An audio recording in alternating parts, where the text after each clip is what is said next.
Yo, man, I'm trying to switch this damn thing to the other thing. What's good, y'all? I hit the live button. I ain't get my stuff set up right. Hold on. This phone is stuck on stupid. Hope everybody's doing well. I don't know why this is doing like this.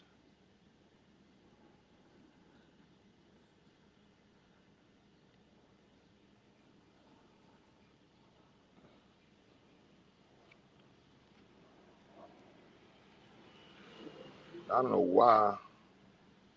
There we go. Enter studio.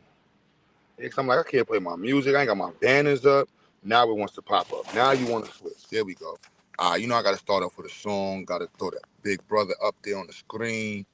And then we're going to start this off right. You got to have Khaled on the screen. And we got to start with some Black Power. You know what I'm saying? Yeah. Hey, go. 84 music. All I hear is talking, I don't see the word. All I hear is talking, I don't see the word. All I hear is talking, I don't see the word. All I hear is talking, I don't see the word. Woo.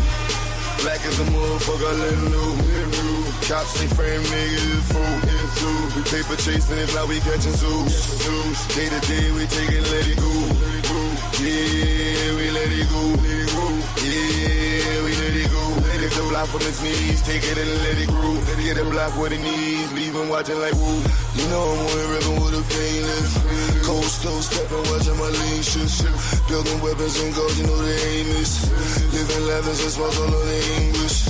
Knows we keep working while the game comes. If not, break it open, taste like one thing for certain where the game done. Yeah, we taking over where the lanes run. Watch us break it open, make it free.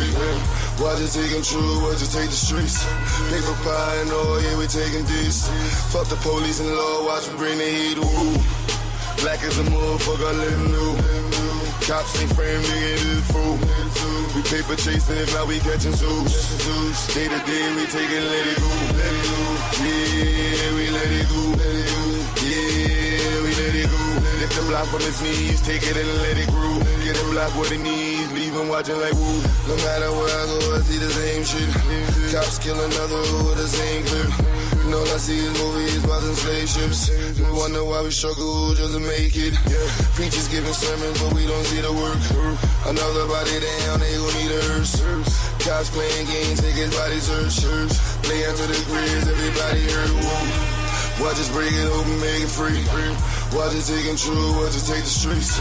Paper pie and all, yeah, we taking this. Fuck the police and law, watch me bring the heat. Woo. Black as a motherfucker, let him know. Cops ain't frame, niggas, it's fool. We paper chasing, if not we catching zoos. Day to day, we take it, let it go. Yeah, we let it go. Yeah, we let it go. Lift the block from his knees, take it and let it grow. Get a block where the knees, leave him watching like woo.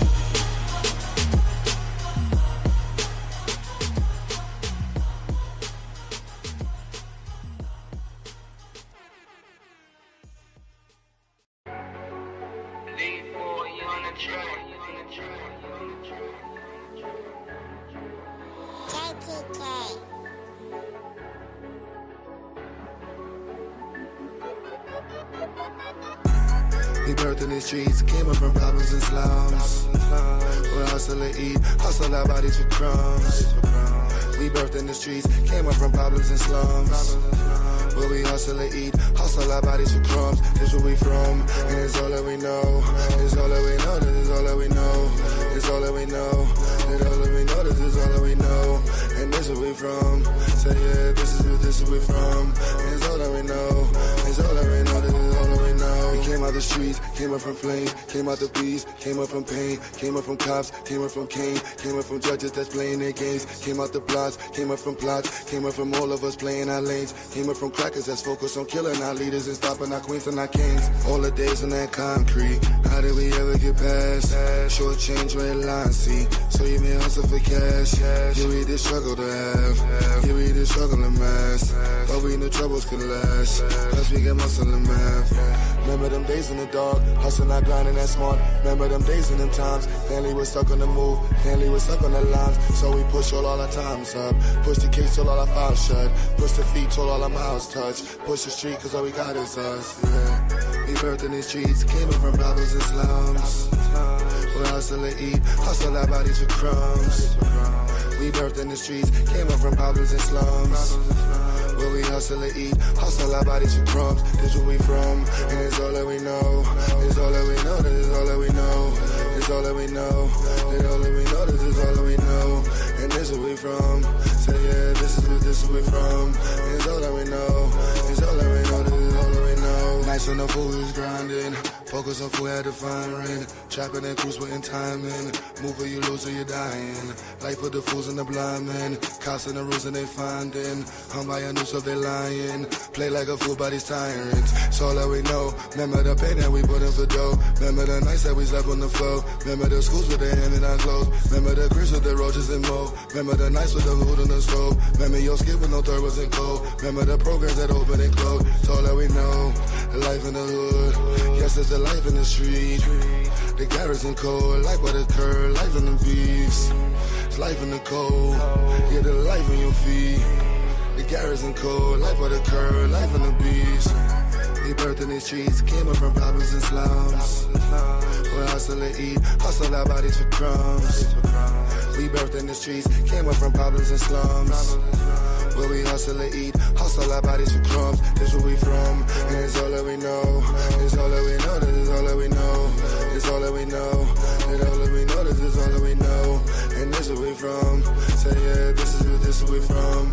And it's all that we know, it's all that we know, this is all that we know.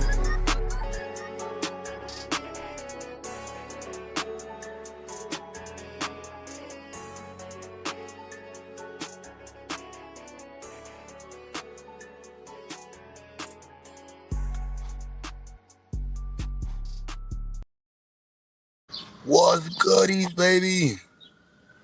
Hope everybody doing well. It's Positive Monday, man. Positive Monday. I expect a lot of y'all to click the link and bring no positivity, so I ain't really rushing to push the link out. Just crash out for the positivity, man. I want everybody doing well, pushing forward, pushing black. Black people done been through so much shit. We done been through so much shit, and we still out here pushing and grinding, moving through all of the nonsense, man. We gotta keep the positive vibes up. Always angry and arguing, shit corny. But being positive and lit, that's the vibes right there. Pushing forward, being accountable, seeing accountability as a positive thing. These are great aspects of life. And I know a lot of people who exhibit these characteristics. So I want to shout out y'all, man. Y'all are dope. Everybody pushing the community forward, doing positive things. Now I know there's a lot of negativity to harbor on, but that's your choice. You know what I mean? That's your choice. I want to focus on positivity, just elevating the conversation, elevating the community, elevating myself, my family. You know what I mean? That's the wave. That's the wave. And that's the wave you on. That's why you're over here right now. There's plenty of channels promoting a bunch of there's plenty of channels you can go in and get all of that type of content. I just want to push positive vibes into y'all right now. I mean, there's a lot of people that's struggling, going through shit, and they just need to hear positivity, man, being reinforced that they can continue forward. There's people here. You know, my email QButter. If I can help whatever I can, I try best I can to help however I can, whoever I can that's black. There's a lot of black folks that's like that. That's just eager to help black folks and want to see black people level up. Not everybody's on some mean, hating black folks. Not everybody like that. There's a lot of positive folks out there that just want to see black people win. Just win. You know what I mean? Level up, non-stop. There's a lot of black folks out there that want to see black people win. I want to see y'all win. I want to see every person in my chat win, everybody's a subscriber. You know, I want to see us level up. You know know what I mean? If you're fighting some health issues right now, you know, power to you. Get your health up, get your mind right. You're going through relationship issues, get a counselor, get a friend, somebody to talk to, get through it. All we got is us. All we need is us.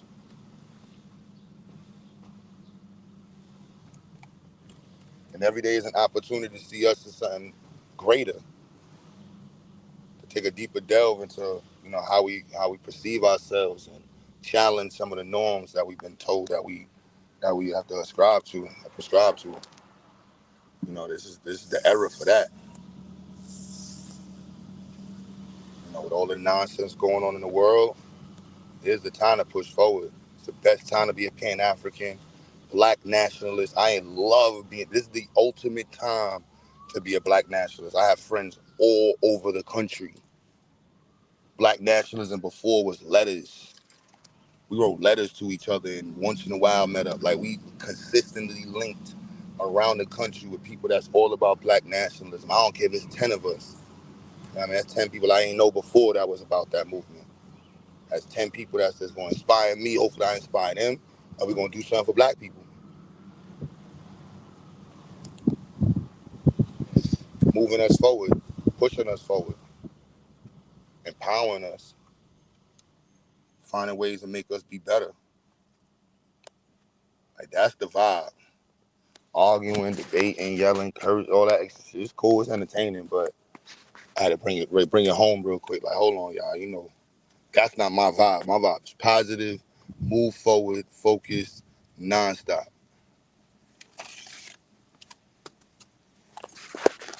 So again, I don't care how many people watching. Listen to this in your own time. We ain't gonna be live too long anyway, cause Psycho live tonight. So I'm just like, you know what? Let me throw some good vibes in the what you call it, the digital universe for people. Somebody right now is going through some shit. Somebody right now is going through some shit, and when they hear us or hear me or somebody, they, oh, you know what? You motivated me, bro, and I want you to know that. Like, push. This year was tough. This year was tough. You know what I'm saying? No lie, this year was tough, and it's supposed to only get tougher. Challenges. I lost my moms in December. Lost my pops 2 years ago in April. You know what I mean? One of my teachers almost got killed. Like, shit was crazy these last 2 years. My son freaking swallowed magnets. Had to get a piece of his stomach removed during the summer. Like, it was a lot of shit going on. I'm in school full time. Like, I'm in school at 40. How old am I? I'm 40. I don't know. I'm 43, 42. I'm 43 years this. I'm gonna be 43 this year.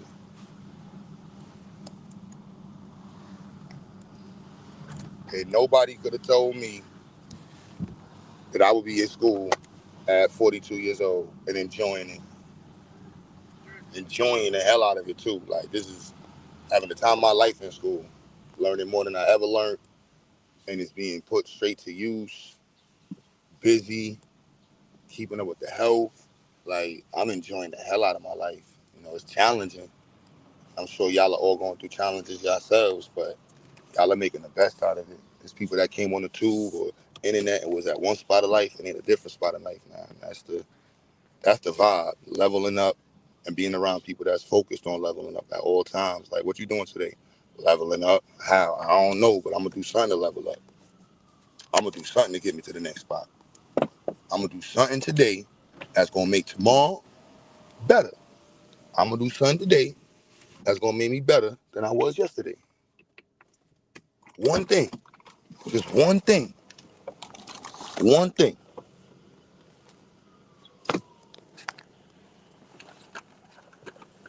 And that's the level. You know what I mean? Pushing that and seeing that is something that's to be aspired towards. Being around people that's on that vibe. Like, yo, I'm just trying to level up. I'm trying to push black people to the next level. And that's all I care about. That's all I care about. You feel me? Like, all that extra shit, unnecessary conversations that typically happen with unnecessary people, unnecessary spaces.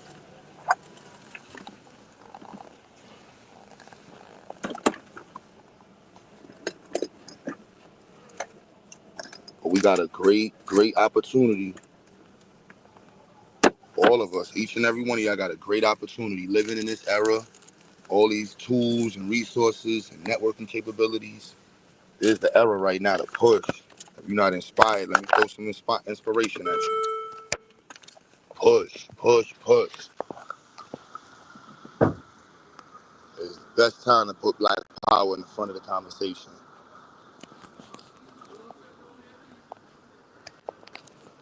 Plenty of challenges.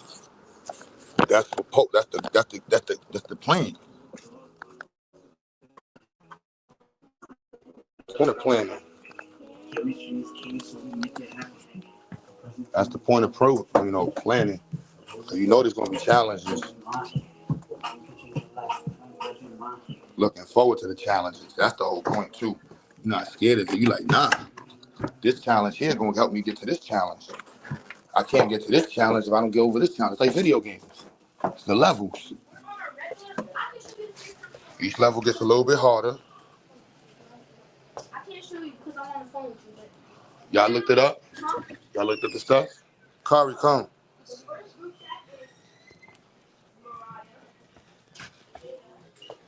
The level up. The push. We got going that one. They got the music playing. It's on the table. Yeah. The push.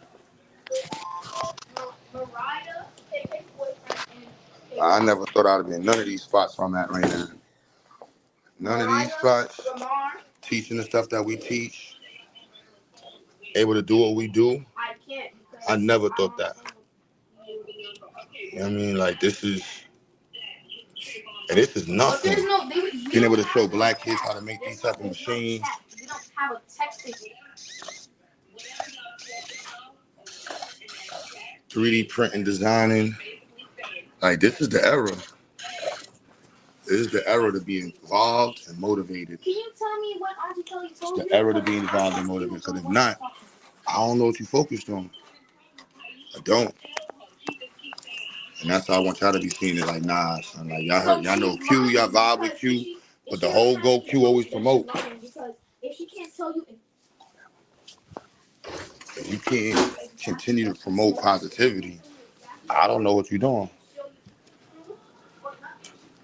Like, being able to do this is a dream come true as a black man. Be able to teach kids this. We got people in multiple states, countries coming together to help educate black people. This is powerful. Most powerful things I've ever seen. I know some of y'all seen plenty of stuff, and plenty of stuff. You know what I'm saying? But this is be able to teach a black kid how to do this, design this from scratch, code it. You know what I mean? This is an honor. We can't play around with this information we have sitting here. No, we got to just keep pushing forward. Keep pushing forward. Nothing but positivity. Like, man, listen, you see how we pushing? You see the motivation? Nothing but push. Nothing but the push. And I seen this spot develop from zero. With my first son. Bye. It's all over the country now. And there's plenty of people moving just like that, man. Subscribe to my channel, y'all. Yo, you funny. You know what I'm saying? Nothing but push. This project right here was an accident. This little project right here was an accident. That water went over there. And we're going to take this all over the country. Teach black kids how to code, how to understand the environment, how to be in front of it, be citizen scientists. You understand what's going on? I can't be nothing but positive, man. I be looking at like this right here. Does he still have it up, the radar for this? He coded the radar for this, man. Like this is, the positivity level is this. I gotta push that on y'all, so y'all can know, like, yo, you could do something. You don't know what you could be doing. You don't know how many opportunities you have sitting waiting for you. You just gotta get off your ass. Get off your ass and push. You know what I'm saying? Get off your ass and push. Just push. A lot of y'all got way more money than me, way more resources. Y'all could be doing way more. And I want to inspire you to do more. You know what I'm saying? Do more, do more, do more. Do more, say less. That's the motto. Do more, say less. But if you want to be on your New York-ish, do more and talk-ish. That's what's going on here. You know what I'm saying? It's an honor to be around such black people like y'all and that we've been able to accumulate in our little movement that are truly dedicated to empowering the black community. It is a true honor to have y'all in the chat. You know what I mean? Like it's could be nobody. And you gotta do streams like these just to see who's the actual like where the positive folks at. What the ones that want to stay in the conversation of moving forward. You know what I mean? Like I ain't got the time for the nonsense.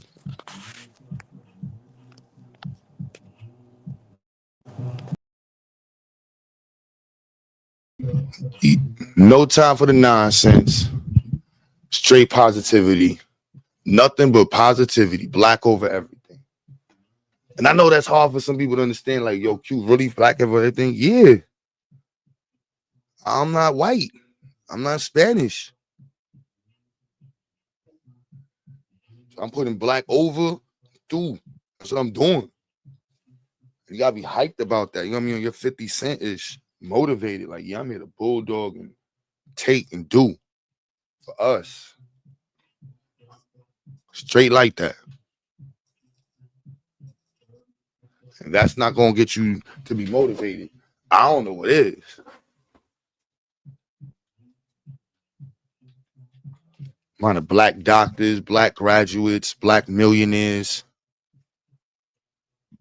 Like this is the way we at. We want to push that. We want to look at our shortcomings with positivity. Like, you know what? Yeah, this is where we at. All right. So now you know what we're about to accomplish. Thank you for highlighting the fact that we need more black doctors. Come back next year. Watch what happens. It's gonna be more black doctors.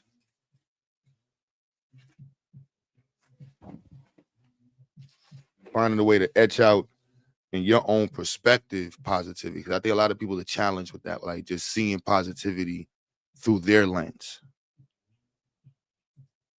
You know, their own need or programming. I would go with need to see negativity and probably say that that's programmed into people. You know, even myself. That's why sometimes I be doing the clickbait titles. I already know when I do some titles, it's like, yo, this is gonna be drama. It's like, nah, I gotta take on. I know it. You know, but I know if I did even more of that nonsense, to be more people over here for the nonsense. But I generally do not give a damn about that type of itch. I just want to see us win.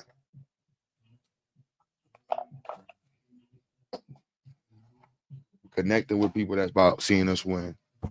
That's what it's about. Marley, what's goody? What's good, son? Chilling? Still here, bro. Just proud of you, man. My son Marley been pushing forward and doing work nonstop since I met him, bro. You know, just out here, just chilling, dude. You know. Yeah, but how's everything going with you with school and shit like that, though? I never really got a chance to ask you. I mean, I want to ask you. I got 3 A's this semester and 2 B's. Oh, that's good. That's good. That's good. You know what I mean, 15 credits, teaching the school full time. Could have did better. I'm just saying, I don't want to hear nobody's excuses, man. 3 car notes, school, kids. They got 3 A's and 2 B's, man. I could have did better. I wouldn't hear nobody else. Let's just push forward, man. No, that's good though. That's good. That's good too. That's like it's like a 3.6 GPA right there for the semester. Yep. Yeah, that's what's up, man. That's what's up. I'm proud of you, man. That's what's up. What's up, bro? Taking this summer, anybody want to join in? I'm doing kinematics, inverse and forward kinematics on my own. I gotta redo differential equations. Like I did my best, but I ain't do good enough in that class. I gotta do that class over. And on top of my mom's had passed during the end of the class, so like I request funds for food. Damn, bro, I deny funds for food. Oh Lord, I got you. We starting to. What's going on? What's going on, Lena? How you doing? What's up, Lena? Shout out to you, sis. Black Power. Hope the best for you and your family. Oh, thank you. Hey, Q. Same to you. I hope the best for you. I wonder when is the graduation for the kids? You going to put it online again? We're doing it at our location. We're doing the end of the year ceremony. We got one guest speaker I'm really hype about, Peggy Carr. The woman who we're gonna be partnering with in North Carolina. She's gonna be speaking. I'm hype about that. And then by the end of this week, we'll have the other speakers. Where's it gonna be at? It's gonna be in New York or it's gonna be in Atlanta again? Now it's gonna be in New York at our new location. You gotta come by and see it by the 15th. Oh yeah. I'm thinking about coming. When is the graduation? When is the graduation? 23rd. Yeah, the end of the year ceremony, the 23rd. That's on a Monday. Yeah. Oh yeah. What time? I gotta look at it again because we was going over the time. I gotta look at the exact time they set it on. I think there's we're doing the prom after, so they're gonna have a little prom party and that, and then we're gonna do the dinner the next day. I think. Nah, I wanted to know because I might have off that day because I'm supposed to go to the doctor like at 2 p.m. But I don't have off, but I scheduled my appointment for that day. So I could probably see if I could try to take off for that day and come.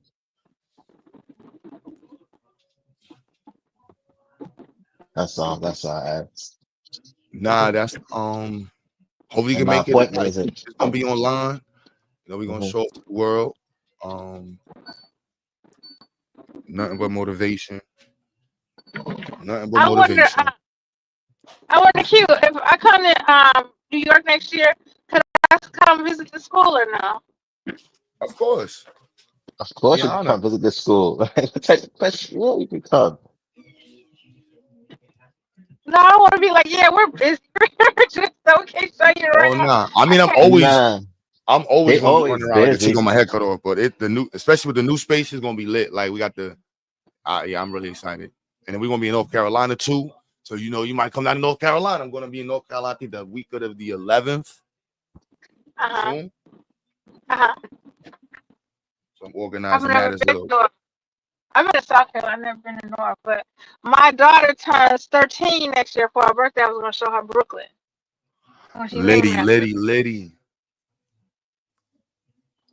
Yeah, I wanna. Can you show me where in Bedside, Booker and Bedside, where Biggie house is? It's somewhere on Fulton. I could take you. I could take you where it says over. He's from St. James. He's from St. James. It's like 3 or 4 blocks away, like from where I used to live at when I was a kid. He not from Bedside though. He's technically from Clinton. He's technically from Clinton Hills. I want to see that, and I want to see where Chris Rock used to live. Yeah. Oh, Chris Rock. I don't know where he used to live. Yeah, but Biggie is really from Clinton Hills though. He used to like hang out. It's close to Bed-Stuy. It's like the borderline of Bed-Stuy and Clinton Hills. So he from over there, like going more towards like downtown area. Oh, okay. She's gonna be like, oh my God. I know I'm bad. I named my daughter after Brooklyn for my favorite rapper from Brooklyn. He always say that, and we thought it was so cool. And probably my child, his favorite rapper is Jay-Z. So he's like, let's just name her Brooklyn. I was like, okay, whatever. They didn't like my name. I was gonna name her Rose, and it's like that's an old person name. And so that's how she got Brooklyn. Trust me, if it was up to me, I would name her Chicago. But it won't sound right.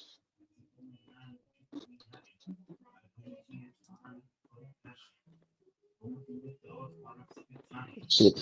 Kanye West named his daughter Chicago. I don't see why you can't. Why you couldn't? Nah, Kanye West is kind of crazy. I don't want to do anything to Kanye West. I could touch Chicago this year. That would be beautiful.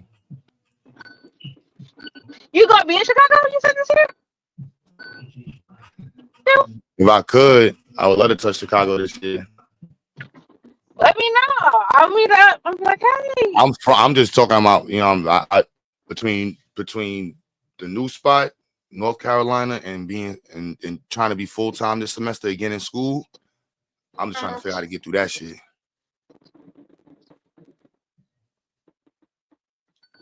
We can have a whole Zyx movement Chicago-based reunion. Like you, Skinny, Rob, who else from Chicago? GQ. GQ, that's what I said. GQ, he from where? He from where my dad is. Who else is from? Oh yeah, Lou. Lou. It's somebody else from Chicago. I can't remember. Oh, Tad. Well, he ain't dead now, but his brother.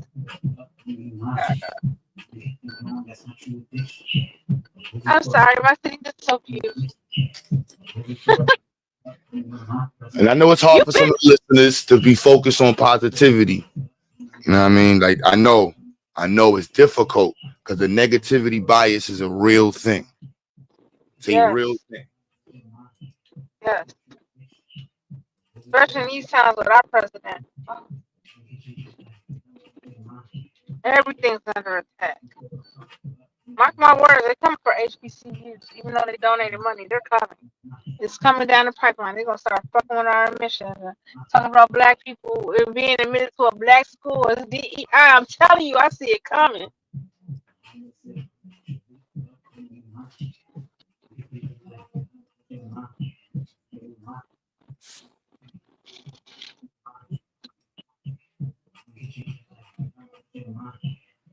Go through some positivity content.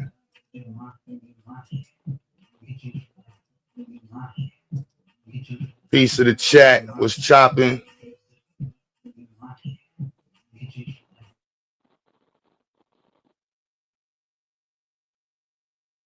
Oh, yeah. And even though you got all that praise, you can't help but stew over the negative comment. Why is that? Why does our mind seem to dwell on the negative?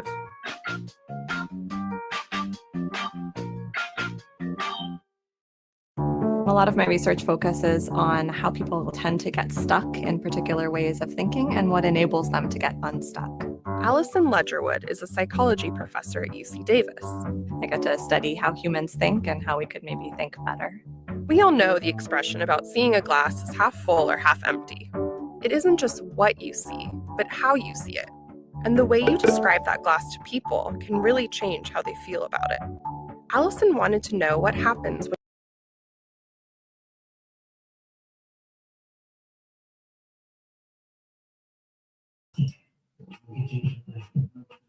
Nuke said I'm still gonna have some crash outs some point today. We doing positivity crash outs, man. Vayasa, it's only positivity crash outs, man. We gotta rewire our brains, man. We gotta rewire our brains, or at least know that there's a wiring challenge to what's going on in our brains. I'm about Pan-Africanism, Black nationalism, Black empowerment, and that's a positive thing. Like, that's not a negative thing, y'all. Being a Black nationalist is not a negative thing. A lot of people think that, though. A lot of people don't think that, though. I was like, hold on. You know, there's a positive thing to see Black people throughout the nation as your brothers and sisters, your brethren. Yeah, I just think a lot of niggas is just on some, when they hear that, they think about racism, Black people who hate white folks. I think they think about Black people. I think a lot of people think about the history of us here in this country with racism. So I think a lot of Black people is against like that whole nationalist thing. A lot of niggas is not with that. You know, so when you hear you talk about it. The internet completely broke that. When you're sharing a business in Florida that's Black, that's Black nationalism. When you seeing shit and talking about Black excellence and there's a kid graduating in a fucking state that you don't even give a fuck about, but you sharing it and you like, yeah, Black, that's Black nationalism. Yeah. And some niggas is not on that shit though. You know? I mean, as much as you would want niggas to be, you know, I mean, want people to be. Some people Quill, just please leave the chat. One of my old quotes: in order to get rid of the negativity, one must first put out positivity. Yes. Let's put out the positivity, man. Black is alive. It's alive. All positive pictures started as negative image. It's how we choose to develop it that counts. Hence the ghetto photography. Yeah, how you choose to develop the picture. I mean, we're doing digital pictures now, but you know, us old heads know what you mean by that. They're gonna be like, what? They don't even know what it looks like to get the little strips of the negatives. Black is alive and powerful right now. All over the world, you see black pushing. Haiti's rioting to get to demand their money back from France, Burkina Faso, Black Americans, the Caribbean is up.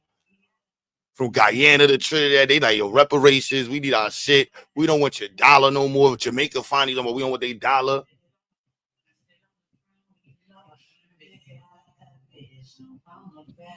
Yeah. He said, you want to know, is a question I asked negative or positive to you? Shout out to Caricon. Shout out to Caricon. He said, is the Olympics the most segregated event in the world? More than likely, I don't think that's a negative or positive. Quill said, you have a school and you don't know that black is alive in law. Thank you for that comment. Black is alive. Yes, it is thriving. We have programs. We have institutions. We have all types of things that are thriving, and people are pushing black forward in the legal system, all throughout the legal system. Black people are thriving. Shout out to my black attorneys that went through law school to become attorneys. Shout out to all of y'all black attorneys. We need more paralegals. Shout out to my black lawyers, baby, who are not out there doing they pushing. Somebody they pushing. FBA cosplayer said, somebody done told me right. All them folks is black. Good looks. FBA cosplayer said all them folks is black. Somebody done told me right. That's a fact, man. That's a fact. All our beautiful black folks from Guyana, all our beautiful black folks from Trinidad, all our beautiful black folks from Jamaica, all our beautiful black folks from Nigeria. What are you talking about? Shout out to everybody in Chicago, everybody in Nevada, everybody in California.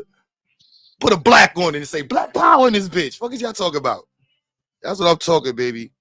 That's how you do that, man. Hell yeah. So all we got is us. All we got is us. You know what I mean? And that's just the reality.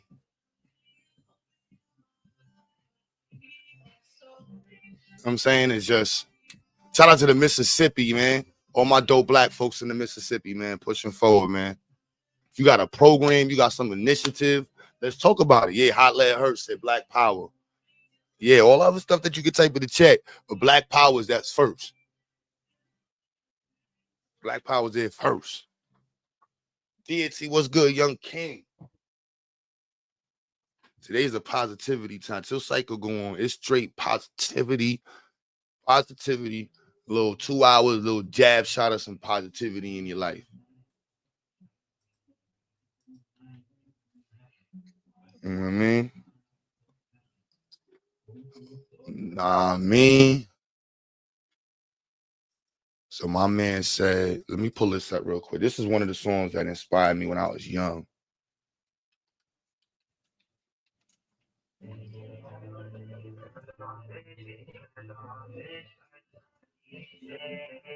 me see. This is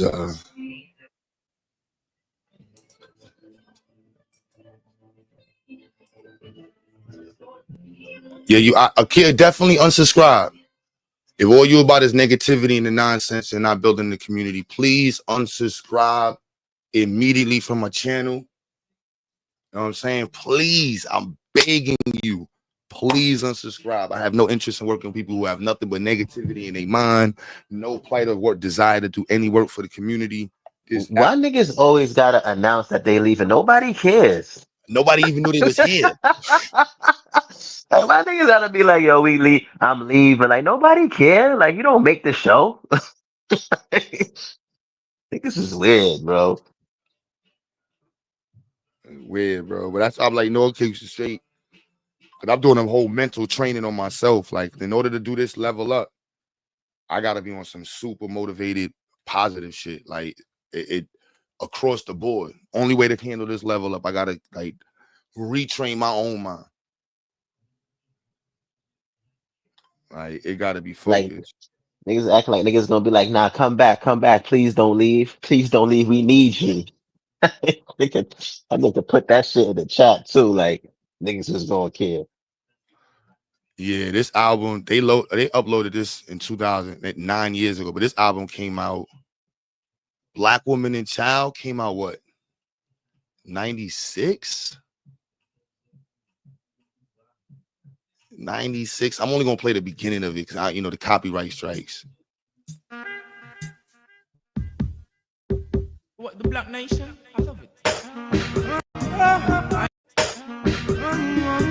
From the day my born, what the Black Nation?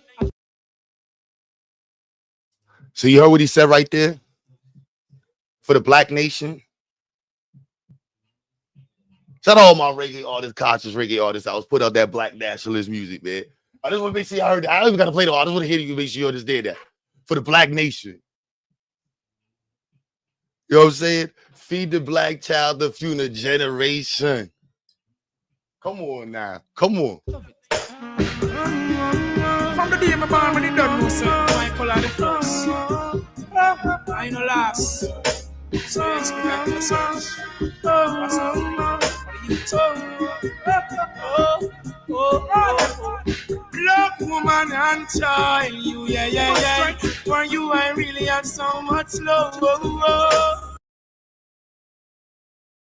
Come on. Now, I don't know what world y'all live in where people in the Caribbean don't call themselves black. I don't know what world y'all live in.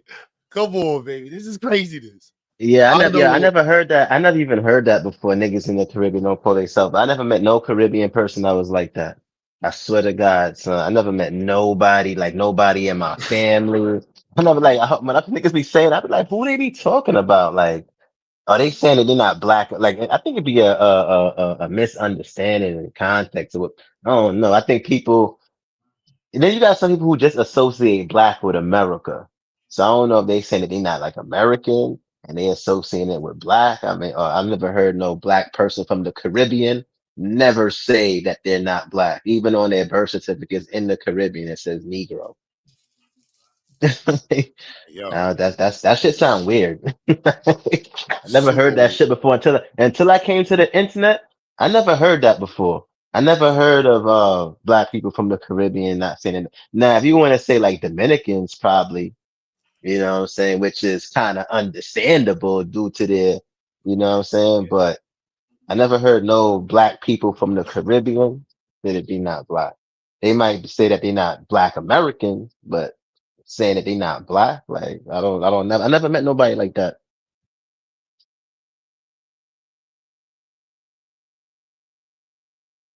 I never met nobody like that. I only started hearing that shit until I came to the internet, bro. I swear to God.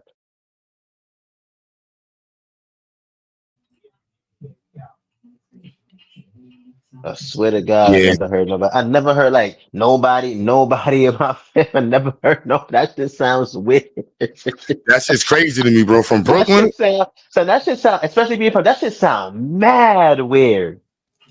That I shit was sounds like, like weird. Like I never heard a Jamaican say, "Yo, I'm not black."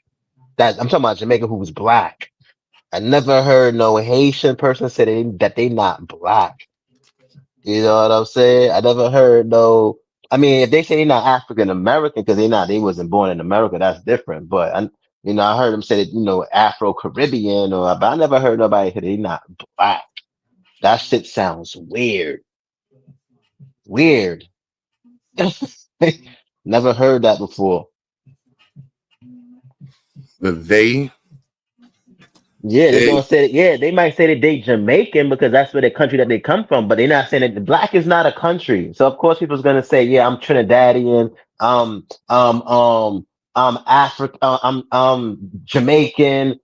Yeah, that's the country that they come from, but race and nationality is two different things. right? Just like how you could be black and American, but your race is, I mean, you're black and your nationality is American. These people are Jamaican, so their race is black. I never heard that before. That shit sounds crazy. Like, I would like to meet these people, son. I never heard that shit living my whole life in Brooklyn. I never heard nobody say that shit. If I was to ever hear somebody say that ever anywhere in Brooklyn, son, they get inflamed, B. And yeah, they get inflamed. Then niggas gonna get made fun of. Niggas is not even gonna get mad. Like, niggas is not even gonna get mad. Niggas just gonna make fun of them. Like, I never heard nobody say that. And then too, like growing up in the hood, like as firstborn generation Americans, like. What about the niggas that was born here? Like firstborn generation, like what they parents teaching their kids, like, oh yo, you not black. You know what I'm saying? You like nah, that shit don't sound right. That shit ain't adding up right. That shit ain't adding up right. Now if niggas saying like, yeah, I'm not American, I'm Trinidadian, that's different. But I never heard nobody say like, yo, so that was black, say that they not black. That sounds weird. Like, and ask anybody. I don't know. Maybe them niggas. I Now, don't some know. people spoke to every Jamaican. Some people spoke to every Nigerian. Like Ebony Knowledge. Like she knows every Jamaican that came to America. Her experience. She experienced the totality of Jamaicans. The totality. That's crazy. Every single one. Right, when they promote the whole, like when you listen to reggae music, they promote blackness and the conscious. Like I don't understand, son. I want to experience. I want to experience these people.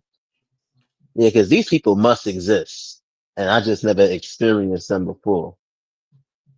Yeah, probably never came across them. I probably never held no But the conversations with craziest part, them. your anecdotal doesn't count. That's the negativity bias. They're so prone to negativity and only wanted to see it that they want to recognize that their anecdotal experience is just as valid as your anecdotal experience. Right. That's true. And that's true. But I'm just saying, I never like growing up, niggas, everybody assimilated. Like if your family came from the islands and you was living in New York or whatever. I mean, I don't know no other places outside of New York, but I know here, yeah, niggas easily assimilated into you born here. Like, you know what I'm saying? So you playing around, you know what I'm saying, other people that especially Crown Heights is a lot of firstborn generation Black Americans in Crown Heights. Like if you go to East New York, you might have niggas who, niggas that always been there. You know what I'm saying? You go places like in Harlem or up in the Bronx, uptown, you know what I'm saying? But in Brooklyn, and even that's not it's everywhere in New York City. Like I don't know, son. That shit don't sound right. I'm sorry, That shit don't. I just Evan, you know you my sis. Did you hear the song that Sizzler recorded in Jamaica called "Black Woman and Child"? Mm-hmm. Yeah, because even in Trinidad, they call it Indians call Black people niggas as a derogatory term. Like even in Trinidad, Indians call Black people niggas as a derogatory term. So I don't understand that. I'd rather focus on the positive part. Like this is the part that's how they drag the conversation. So I'm not then it turns into everything else. But saying like, so you don't know any positive aspects of the Caribbean culture of Blacks in Nigeria. Only thing you know is that of the millions of people that came to America from fucking Nigeria, every single one of them hates Black. That's crazy. Like I don't want to be in the space where y'all are at because I'm not in that space. I don't have no experience with what y'all are saying. I get love from everybody. I'm sorry. Maybe you need to change how you are. It's probably the way how they be. It's probably the way how they be acting and shit like that when they get her. I'm like, bro. I'm like, I don't know how. If it's gonna be anecdotal, I'd rather focus on the love that I get. Like I get number love from everybody. Niggas probably don't be knowing how to act and shit. Like they try to be, you know what I'm saying, on some other different type of time and shit like that. Niggas be on some what like this motherfucker don't know how to act type shit. Sometimes it might just be you. It might be you. You know what I'm saying? It might, because bro, when you go into Crown Heights, bro, Yo, you see everybody come collaborating together, bro. Like everywhere in New, yo, I never seen that shit. I never seen this. Like these things that these people are talking about. I never seen this stuff before. I never experienced these things. Like this is nuts. You know what I'm saying? I never even experienced shit like even hearing like nah, son. I don't know, son. I never heard that before, son. So Yeah. like specifically, I can play about 35 Black liberation nationalist songs right now from multiple reggae artists. Over 50 years of Black nationalist music from reggae artists, specifically Right. culture reggae artists. I'm lost. Right. That's what I'm saying. That's what I'm saying. I be lost too. When she's saying I'm they, like, like them, like she's not even saying like some people. She's not even saying like some people, right? You yeah, know, I'm like, she's not even saying like some people that she came across. She's saying like all of them. That's crazy. like That's Sizzler's crazy. music. Like Sizzler, and I'm hyped because I got the potential to meet him soon. Sizzler inspired. I tell you all the time, Sizzler, only when he came to America and he got with Dame Dash and he started doing that other shit. But Sizzler was Black liberation music. That's all he taught. He held the Black woman in the highest regard, the Black child, and it was always lifting Black people up. Kings of this earth, come to yourself. You cannot chase every skirt through your inner richer wealth.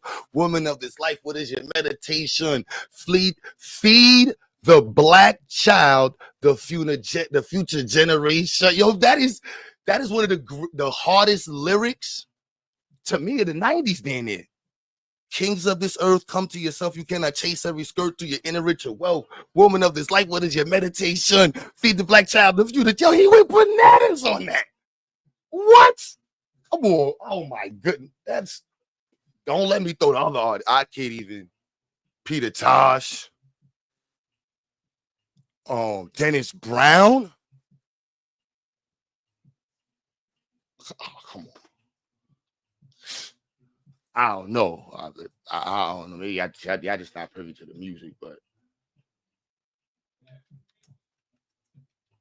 I get to start DJing.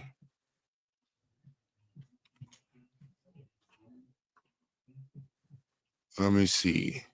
Yeah, that's crazy, B. It's sad. Oh no, son.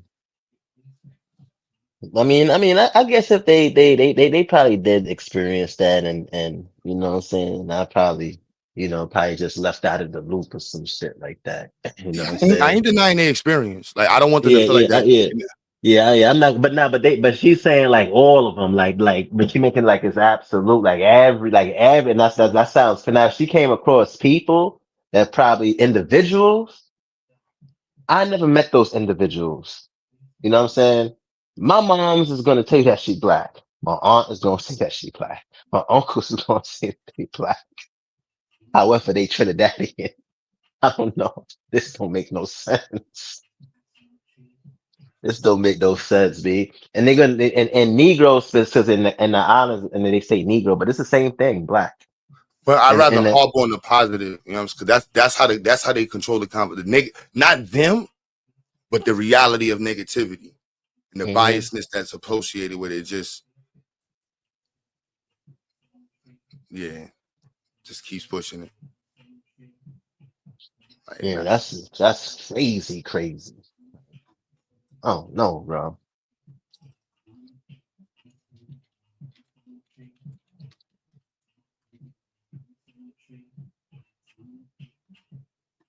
man, whatever. The wise Sizzler, like, bro, this some them a wonder how we do this through a hate and hunger, through job profit, through my life get long. Bro, they got Sizzler. I don't know. Y'all, I know y'all don't. I'm like, I don't know which artist I can record. I don't know. Just like people can say that about hip hop. I'll be like, look, there's a part of hip hop that is definitely detrimental in how it sounds and so on and so, but that's not the summarization of hip hop. I can't allow that. You know what I mean? Hip hop largely influenced who I am. I learned a lot of who I am through hip hop.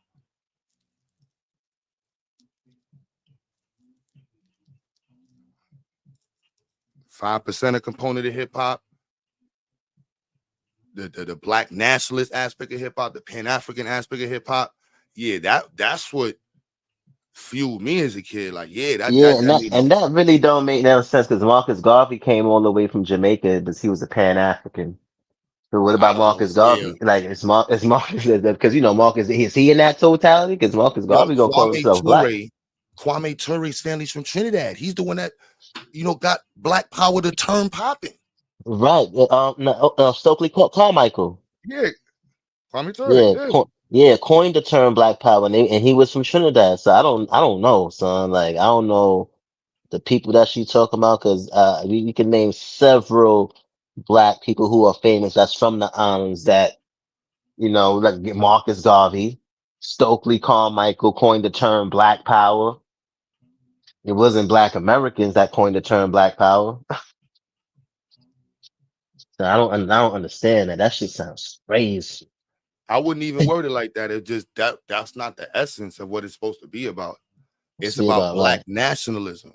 Black Like, I nationals. don't know Yeah, I know. I whether was just yeah, not no, but you, I was but just that's how I know people gonna hear it. That's like, no, it's about black yeah, nationalism. Like it's always been about that. Then they got yeah. into this next part, and it's like, we're not gonna objectify our goals, and we should be positive about objectifying our goals. If we want to celebrate black culture in America, Mhm, let's do it. Let's mhm. do it. You know what I'm saying? I'm with it. Facts. It's just that simple. And you keep around people that is with the let's do it and how can we do it group versus the all that other shit. Ain't nobody got no time for that, man.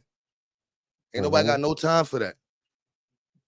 I just think too. You know what I think too? I think for like the some people, I don't know, man. I just feel like niggas be feeling like the world is against them. So, they develop, especially like through their experiences. So they just be on everybody's against me. Like, you know what I'm saying? So some people think like that. So I don't know. So I don't know if that's what it is but that shit it don't be sounding right. Yeah, I It's wish I also could the meet way somebody. it's also how we engage the conversation that allows it to continue that way. Like, I'm like, honestly, I have no purpose in having that conversation. It is outside of, if it's not about connecting people, why are you in the conversation? If you just want to tell people that you experienced Jamaicans that didn't want to be called black, and that's all you can add to the conversation, then you yourself are an issue. And you don't have to be an issue. You know what I'm saying? I'm out of there. And I'll say, yo, Ebony, I look at those experiences, and shout out to Ebony. That's my side. I got to do that. I look at those experiences, say, I am an opportunity to teach a black person. Same way when I see somebody littering, doing some dumb shit in the hood, I'm an opportunity to be a voice. When black people come here, I've experienced that, ignorant black people. Yes, I've experienced ignorant black people from the Caribbean who Right, I've right. checked Hmm. very hard, checked and paused, very like straight up. I was in a room in BMCC, and it was the Caribbean something, and they was in the room arguing about which island's the best, and I'm just sitting there staring at them, and I was like, yo, it's crazy. I know y'all niggas islands is fucking pit stops for slavery. Y'all bragging about the names of it.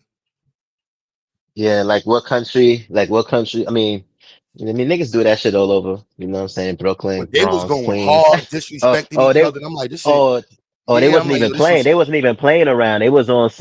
it was a combo, but it was like, come on, this is like y'all doing like at the end of the day, we supposed to be focusing on moving forward. Y'all all in America having this Mhm. conversation. Y'all sound crazy to me. Yeah, yeah, but there's a competition in the Caribbean with Jamaicans and Trinidadians and what I'm saying, people from Grenada and Trinidad and what I'm saying, that's all throughout the diaspora. You're gonna see that people from in the north and the south and what I'm saying, like niggas is not all together like how niggas be thinking niggas is in the Caribbean or same thing in Africa. Niggas don't be all together on some you'll have some niggas from certain islands that will quicker fuck with black Americans before they fuck with a nigga that's from Trinidad because of the reputation of how they feel about Trinidadians and stuff like that. You know what I'm saying? So don't know, man. I just think a lot of this stuff is like trauma, you know what I'm saying? And then people's experiences here in America and interacting with other black immigrants. So I don't know. I don't know. I don't know what the fuck is going on. I don't know, dude. I don't know. Nah, but the conversation I know I take account for it.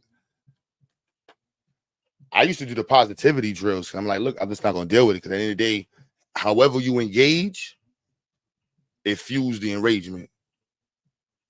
It's just what it is. You're not supposed to engage with the shit. Like that FBA argument and all that other shit's like I get it in parts of it, but that has zero to do with work. Absolutely nothing to do with me as a black nationalist, as Ziax. It has absolutely nothing to do with the work. Has nothing to do. If I want to create a basketball team, what does that have to do with that? If I want to do something for black Americans, all I have to do is say for black Americans only. See how easy that was? Now these niggas is about to have me going around in Flatbush right now, and I'm about to start asking mad Caribbean people like, yo, you black? You black? Yo, what are you, bro?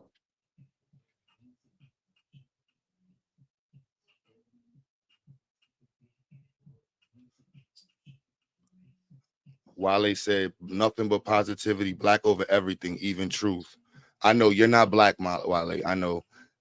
Y'all got that. All that other stuff, all them trigger spots. All them trigger spots, that's all cool.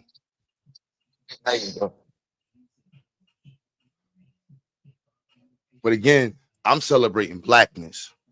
If that's something that's difficult for you, this ain't the stream for you. I'm pushing blackness from here to Virginia, California, Mexico, wherever there's black folks at, descendants of motherfucking Africans. I'm fucking with you. See how easy that is? See how easy that is? I want to see us level up wherever we are. However we can. Does that bother you hearing that? That we can do better pushing each other in a positive way than we ever will tearing each other down?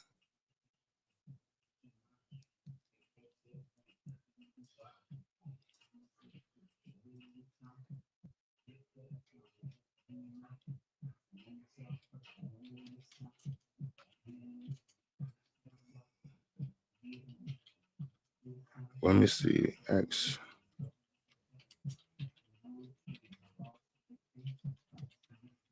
Motivated team.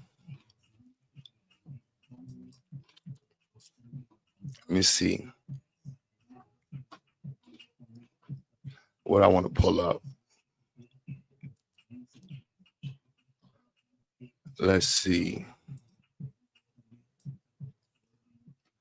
Positivity.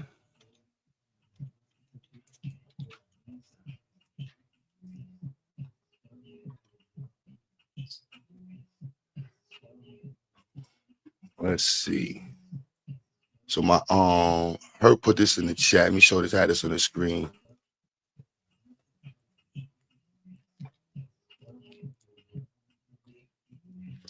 $105 million reparations plan for descendants of 1921 Tulsa race massacre unveiled by Mayor. Black Power. Tulsa Mayor Monroe Nichols. Let me see what date is this. June 2nd. Unveiled a $105 million reparations plan for the descendants of the Tulsa race massacre, the deadly 1921 attack by white mob on the Oklahoma City's Greenwood section, a thriving neighborhood known as Black Wall Street. The attack, which occurred May 31st and June 1st, 1921, killed hundreds of people and left homes and businesses destroyed.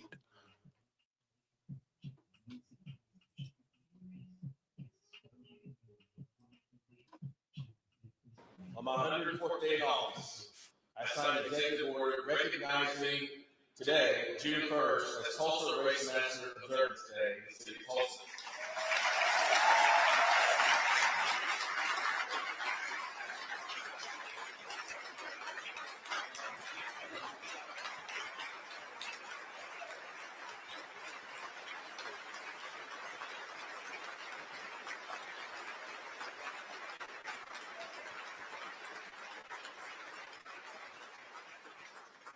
this Thursday, veterans, I'm announcing that my office has been working alongside our legal department on the establishment of the Greenwood Trust, a private charitable trust that will raise and facilitate the investment of $105 million in private funds on our road to repair, restoration, and revival.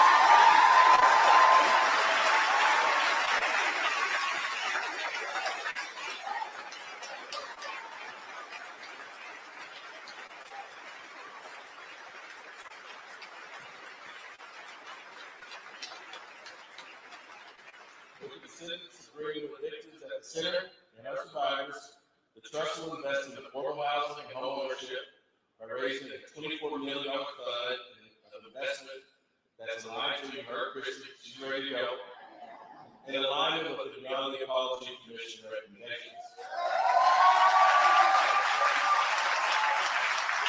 We will also invest in cultural and historic preservation by investing $60 million to preserve Greenwood's history through place-based projects, including our investment in surviving victims from the massacre and other cultural landmarks.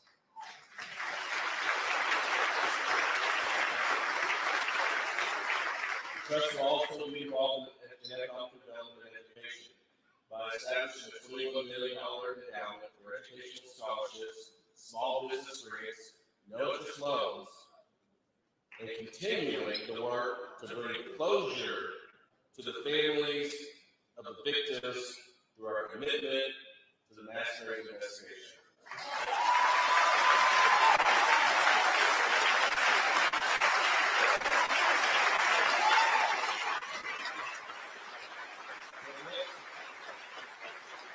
For the next 12 months, the trust will be in a planning year, focused on raising the private capital necessary to make these programs a reality, setting up the programs that will be overseen by board of trustees and board of advisors that will be appointed over the course of this next year. And all of before June 1st of 2026, the trust will be fully operational and making investments to restore the Greenwood overall.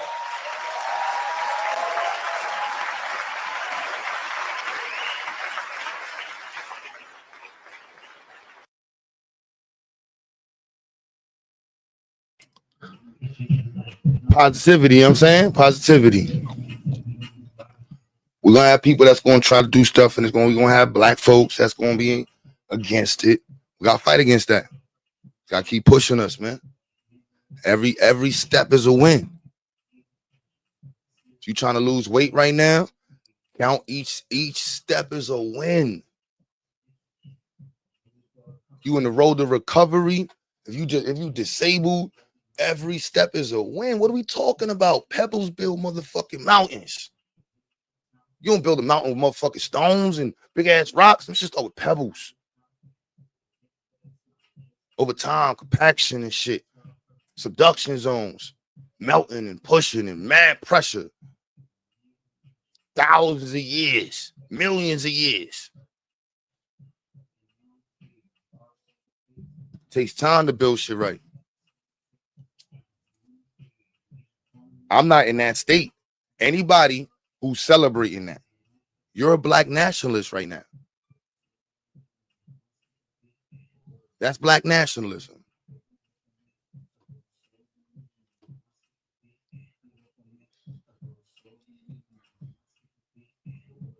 You're supposed to celebrate that. It's just that simple.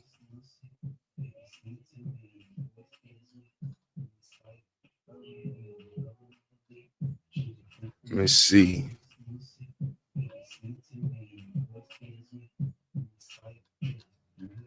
What do you got? Let me change it back to it.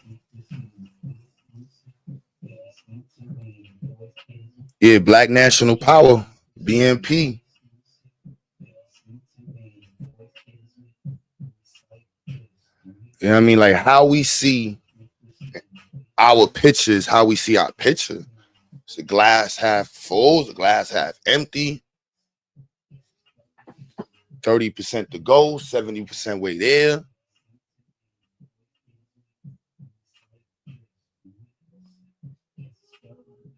yeah, Vice, we got to push our story. And pushing our story is positive. The anger you feel is positive. It took a long time for me to understand that. You know, and I had an FBA moment. See, I can go into these experiences, but I understood it because my foundation with being a 5%er set the precursor for all of these conversations. And my pops, of course. And then my mother. Of course, my mother. All those things set the precursors. When I had these engagements, I was in class in Medgar Evers College, and I'm talking about Medgar Evers College is straight Caribbean. And that shit made me completely look at. But before that, I used to throw out, yo, my grandmother Jamaican. I had no cap. After Medgar Evers, I'm like, nah, B, I'm just a black nationalist, bro. Like, I don't rip none of that shit. And we got to stand in our square because one, I didn't get financial aid. And I remember the lady didn't give me, I got financial, I couldn't get a loan. And the lady was like, yo, you got a loan, you should be happy. I'm like, the fuck? I give a fuck if you from Trinidad. I need a loan. I'm American. I need a fucking loan. And I'm like, and that was a whole, it was like, wow. Then I was in English class and we was reading Harriet Jacobs' slave narrative. And we reading this, I start shaking. Like, I'm shaking. So I'm in the class, like, and I'm like, Miss, Professor, yo, I can't read this. I can't read this. She's like, why? I said, this story was written to inspire my hate. I'm not in here writing no, I think I cursed. I'm not in here to write no fucking essay. The whole class looked at me. So, you know, the Caribbean sucking the teeth. Yo, I looked at anybody in the class. I slapped the shit out of anybody in here. Anybody can get it. I dropped that class immediately. I was like, nah, I'd rather read about fucking some other shit. But you got to understand, like, our history is a tool for weaponization. You can't de-weaponize our stories. They needed to see that.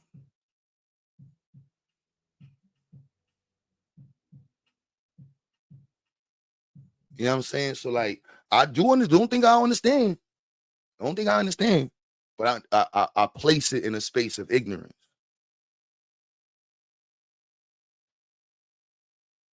You know what I mean? And then from there, it just, that kind of levels the playing field for how I see, you know, many of these engagements I have with my people from wherever they are. Like, yo, ignorance is a real thing. And programming is no joke. The programming that's been inputted into the minds of Black people is crazy. And we don't acknowledge that. We just being ignorant. I don't know what we talking about.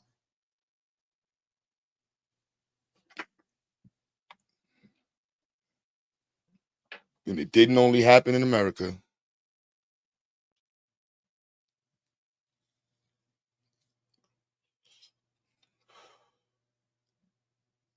Didn't only happen in the Caribbean. See, Ebony, so what you take is ignoring it. I take as opportunity to educate. That's the duty of a 5%er. You know what I mean? A duty of a person, like it's opportunity to educate. So right now, I'm connecting bridges. The woman in Brooklyn who owns the building, she's Trinidadian. The woman in North Carolina, they straight 100% Black American.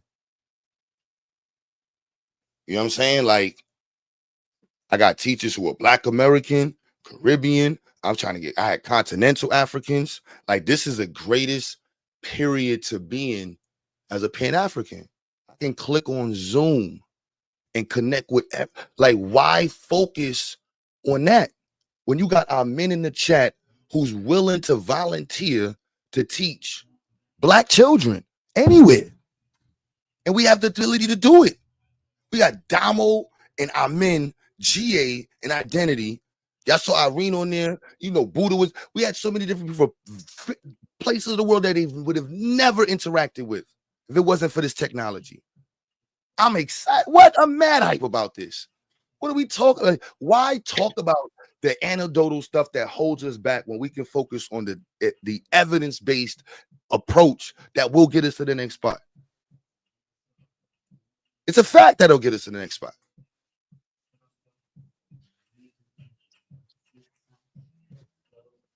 It's a fact. It's the fact that you've only written things negative about people in the Caribbean.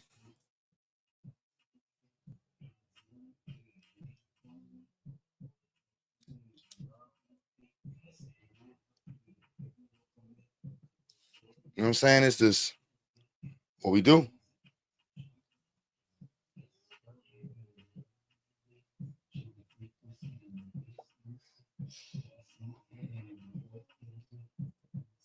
After that, FBA and people raise money for that Trinidadian to open up a restaurant. When it comes time for that FBA later to try to get money to open up hers, the Trinidadian is going to disappear. I don't know. These stories that we are bringing up, one, people are creating, fictional, hypothetical scenarios in the future, or they're placing their anecdotal experiences in the past and blanking it on everybody. That's Fox News shit. A black person got caught stealing in a motherfucking store, and now every black person in motherfucking Albany's a thief. One crack dealer, all crack dealers. Like, come on, man. We can't fall for the blanket shit. I'm gonna blanket us and say black people are beautiful. Black people have a tenacity unmatched to get through, and the level of perseverance that is just unmatched in humanity. Our existence is a testimony to that. Like, that is what I stand on. We got a lot of shit to fix up, and we'll get through that positive. We'll get through that picture and challenges of what we need to, deal with, taking that from a positive way, approaching it from a positive perspective. Who the hell gonna make more money saying I hate making money? Who the hell's gonna say they're gonna do more in life when they say they hate life? Yeah, I love it. I hate my family. Who does more for their family saying they hate their family? I can't stand my family. You gotta love your family. That's what inspires us to do more. You see black people and you're like, yeah, I'm high. I can see black people get hype. I get high for black people. I love us. I love us.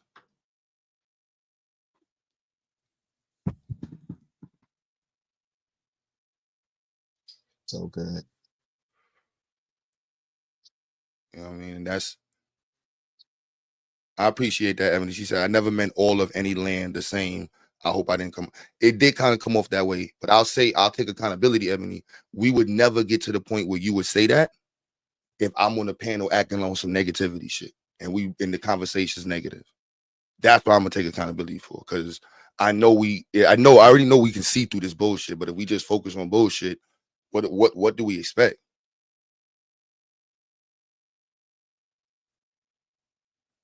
And there's a lot of. What she trying to say? She's saying some people, or yeah, but she said if it came off that way, she didn't mean it that way. But it happens when the conversation's heated. Conversation moves fast, and the internet's bruised with negativity. It's fueled with it. So any of the conversation points are just going to keep pushing the narratives, and it's going to keep people on their side of the fence. Like, man. Because she was about to make me walk up on Flatbush and start asking niggas that's Caribbean if they black and shit. I was about to do that shit for real. Yeah, you got Sambos and Coons. You got Sambos and Coons in all parts of black in the world. Anywhere the black world. Yeah, even here in America, like sometimes when you may have some Africans or Caribbeans that might encounter certain Americans, they might have they might encounter Coons, and they might just generalize all black Americans as the same. Like, it's just shit like that happens too. You know what I'm saying? On both sides. So it's not like it's just one-sided. It's like you're gonna encounter Coons in all different groups. I done that with Haitian Coons. Oh, word. That's what I'm saying. I seen Haitian Coons. I see some Haitian Coons and I think some Haitian Coons, which is surprising, like in the military, like you know what I'm saying? Like, I'll say Sambos because they not the Coons. The Coons is different. The Sambos, yeah, Ooh. Especially the religious ones, they hold white folks in a whole nother level. It'd be like, bro, where did you get this shit from? Like, damn, son, like, for real? Thanks. Yo, damn. Oh, man, son. Y'all think, well, listen, don't let me tell them I'm an atheist. What? Their ears is done at that point. They like, what? What? You got a what? Oh, yeah, the conversation gonna go left now. It's up now. But again, that's just ignorance. I mean, it's like whatever. Right. Yeah, so that's an or. So it has nothing to do with, because when they say stuff like that, it make it seem like it's the whole, like you have coons and people like that in all groups of people. You know what I'm saying? I think that in all groups. And here in America, you got niggas that's coons. I don't class them up with the nationality they from.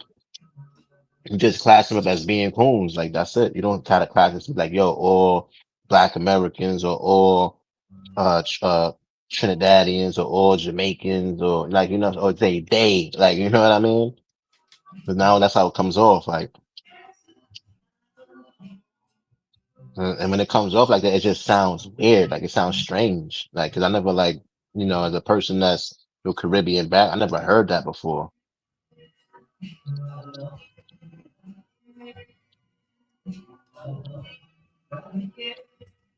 Cause I was dead ass about to walk on Flatbush and start walking in restaurants and Caribbean. I'm like, yo, you black?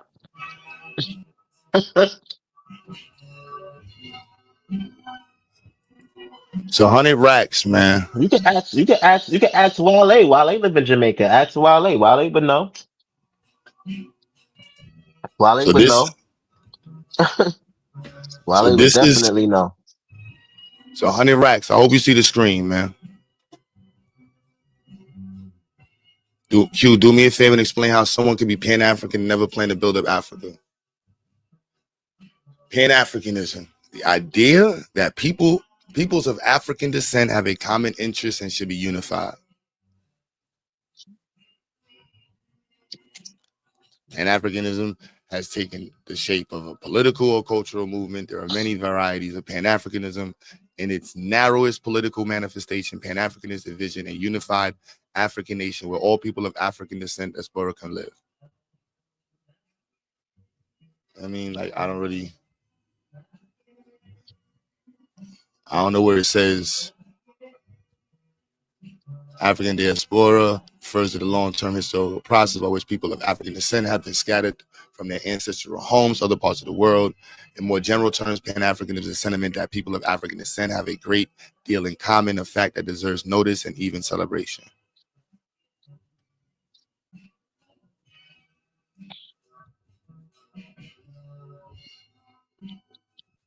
I don't see this reading that. Does anybody have a problem with that? Like, I don't know. That shit like an abo. Like, I don't see what's. It doesn't tell you to go back to Africa. You know, this tells you, like, I don't see. Should Black people in North America not see that, you know, there's a common issues that we should revolve around? Like, that's Black nationalism, isn't it? Am I wrong? I was like, 100 racks, please. Anybody else? I think this is a positive thing. And then with the internet today, we can do this with way more ease. I don't know Vyasa. You know what I'm saying? I don't know D. I don't know. I don't know 100 racks.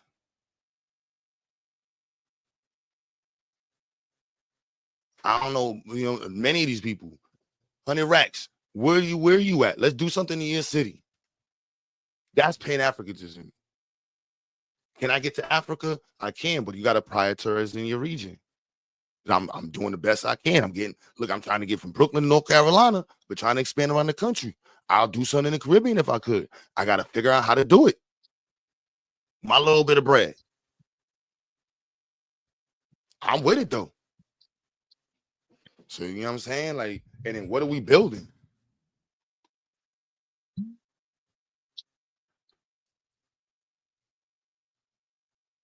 You know what I mean? So that's I have no problem with going to Africa. That's yeah, that's in the just what happened in these last couple of years. My money is kind of like stuck on. Got to make more bread up. I don't really see what is an issue. Nobody has a. You know what I'm saying? I don't really know what's wrong with that. This is the dopest time to be a Pan African, honestly. Black nationalist. What are you working on in your city? You ask me a question. What, and this is why, as a Pan African, this is what I should respond with. What are you working with in your city? Sweet Pea twerks. Well, I would say Sweet Pea twerks. Forget all of the titles. Maybe try a different name, a different profession. Is that what you're about, twerking? I'm just saying, like, eh, eh. Let that be my recommendation as a Black nationalist, Pan African. Change your name. You know what I'm saying? Maybe IT, if you're a sister. Sweet Pea, the technical savvy. You know what I'm saying? You know what I mean? Something like that. You know what I mean? We need a better promotion of that in the Black world. Whichever one you want to pick, whatever one of those you want to pick, I guarantee any one of them be like, yeah, we want to see you as an educator, sis, or somebody thriving in science and shit. Sweet Peter, the chemist. You know what I mean? Sweet Peter, I don't know, whatever the fuck you want to be. But twerking is, come on. AR say come to St. Vincent, start with St. Vincent and Green. I'm with the shits.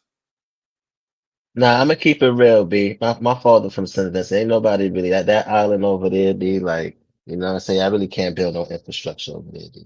Just keep it 100. But it's different. We got the internet now, bro. Nah, I'm fucking with AR, I'm fuck if I'm you in fucking which island I'm are you fucking with in? AR. I'm fucking You with know what I'm saying? AR. It's just that simple. What island are you in? Like, it's with a focused, dedicated group, 10 people. You know what I'm saying? The military knows that Delta Force ain't got 3,000 people in that shit. You know what I'm saying? These are special forces. We ain't need 10,000 people in this shit. Where y'all at? Who's putting in work? And if you're not about no work, you know what I'm saying?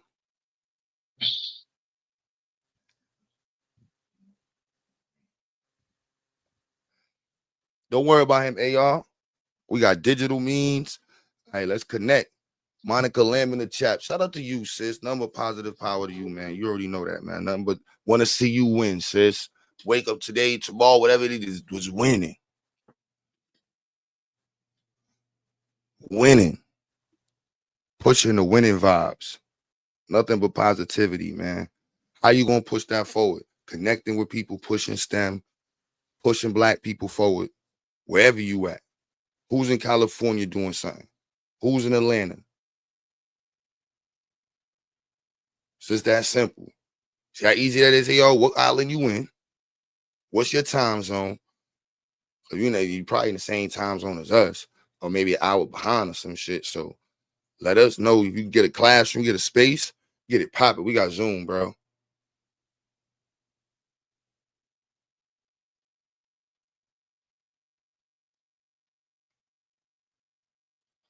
Word, I mean, like she chose to name herself Sweet Pea Twerk. So that's crazy. Hey, and you worrying about where we gonna be at in 10 years? Where you gonna be at in 10 years? Choosing to name yourself Sweet Pea Twerks. That's crazy. Joe, what's goody? Where you gonna be at in 10 years with that name? Sweet Pea Twerks. That's crazy. Come on now, sister. Come on now, sister. We got to level up the playing field. When we talk about Black agenda, Black empowerment, it ain't no joke. This isn't something to laugh at. This isn't just to say like, oh yeah, we just talking about it for whatever. We just gonna argue for 19 hours. That shit look crazy. It look crazy.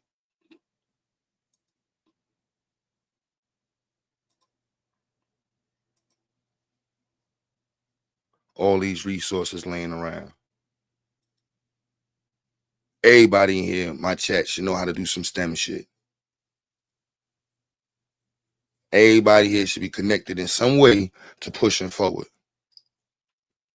If you want to connect with Black folks in some way that want to move forward, you should not be here. Yo, Pan-Africanism and Pan-Boo-Booism and FBA, blah, blah, blah, and Israelite or not, or whatever the hell you are, is in front of working with Black folks. Goodbye. We don't got no time for that. We got Black folks that want to work with Black folks, B. Wherever they are, however we can.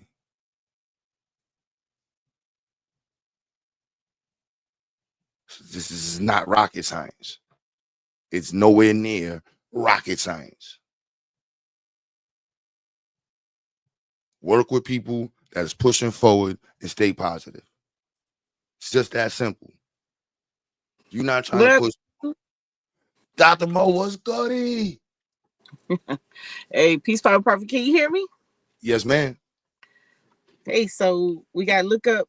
So, this is the time. This is the anniversary of 250 Revolutionary War. And so I already looked up for y'all because we just got that grant here in Carolina. So New York State 250 commemoration. You guys can find some information on the contribution in New York and put a tour together and put some educational workshops and get some funding. New York State 250th. I got the email.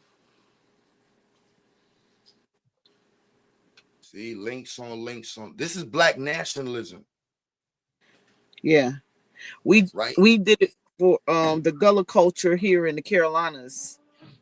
I gotta call a sister back tonight. She hit me up to when I go to North Carolina, I'm gonna come down to I'm gonna swing down to South Carolina when I get down there. She want me to meet the Gullah Geechee community. Oh yeah, because they have an event. I think in North Carolina they do a rice festival. It smells good. Jahad, shout out to your brother, man. He about to get a patent as a chemist. That's what I'm talking about, man. That's nice.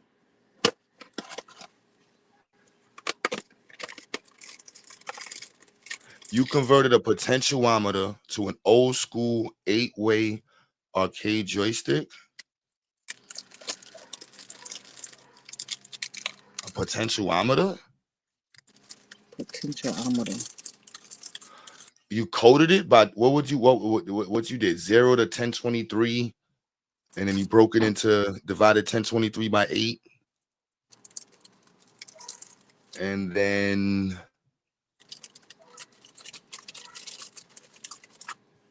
what? Mapped out each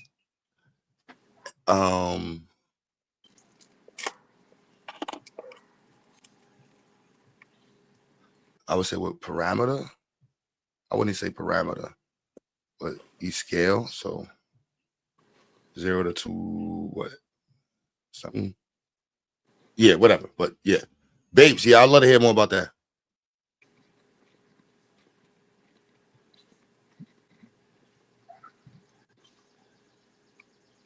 All direct with wires.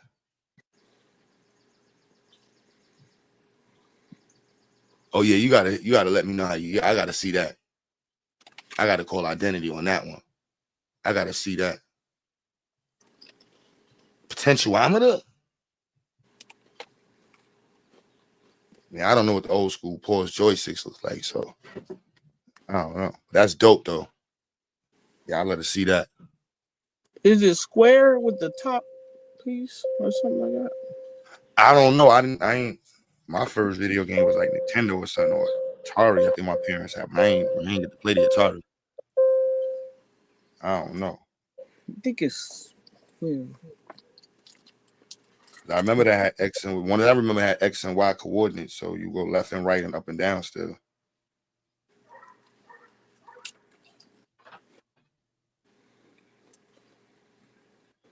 But yeah, nothing but pushing Black power, man. That's Black power. These type of conversations, real scientific conversations, celebrating people in science conversations, connecting with Black people that's pushing social justice, pushing equity. That's what it's about. Financial literacy, financial empowerment, home ownership, property ownership, business ownership. That's what it's about. I don't know what you're talking about if it ain't about that.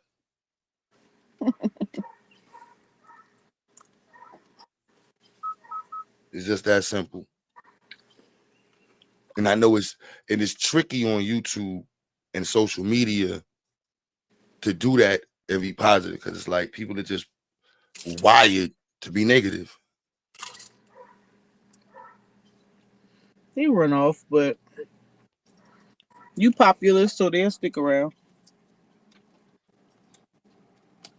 I'm down to push that and keep that in their head till Psycho go live like, nah, man, listen, y'all.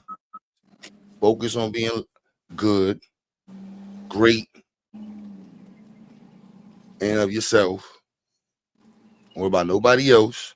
Let's focus on you being great by your own standards. Then take it to the next notch after that.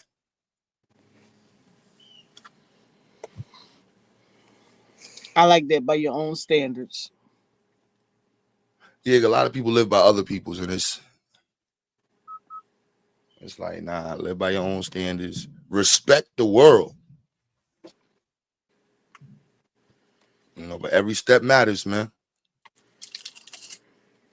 Turn on Instagram and see a skinny model, and you know where you are at in life. But don't not separate the steps that you're taking towards where you want to be at in the mirror. Don't let them Instagram models be your mirror reflection. You look at yourself and see where you want to be at in the mirror. Hey, peace, y'all. Yo. What's going on, Q? Salutes for the idea of the show today. I got 2 minutes before I got to clock in, but since you had to pull up the definition of Pan-Africanism, and I don't know why people ain't grasping it yet, can you double back and hit them with Pan-Americanism? Because absolutely nobody pushes back on that. And the United States is involved with it. There's no separatists. Nobody's leaving the United States to go to Canada or Honduras or none of that. There's some history behind the term, but airplane flying over. My bad, y'all. I don't know if you can hear me. Which one do you want me to click on? Pan-Americanism, and just see if you can just see a simple definition or anything like that, Wikipedia, because nobody pushes back against it. Now it was hijacked and broadened out. It started in Latin America, and it was their way of pushing against the United States becoming a globalist power. But even the United States joined into the idea of Pan-Americanism. And if you think of the United States, that's a form of Pan. There's 50 states forming one united forefront. Nobody's leaving Oklahoma to be in D.C. You get where I'm going?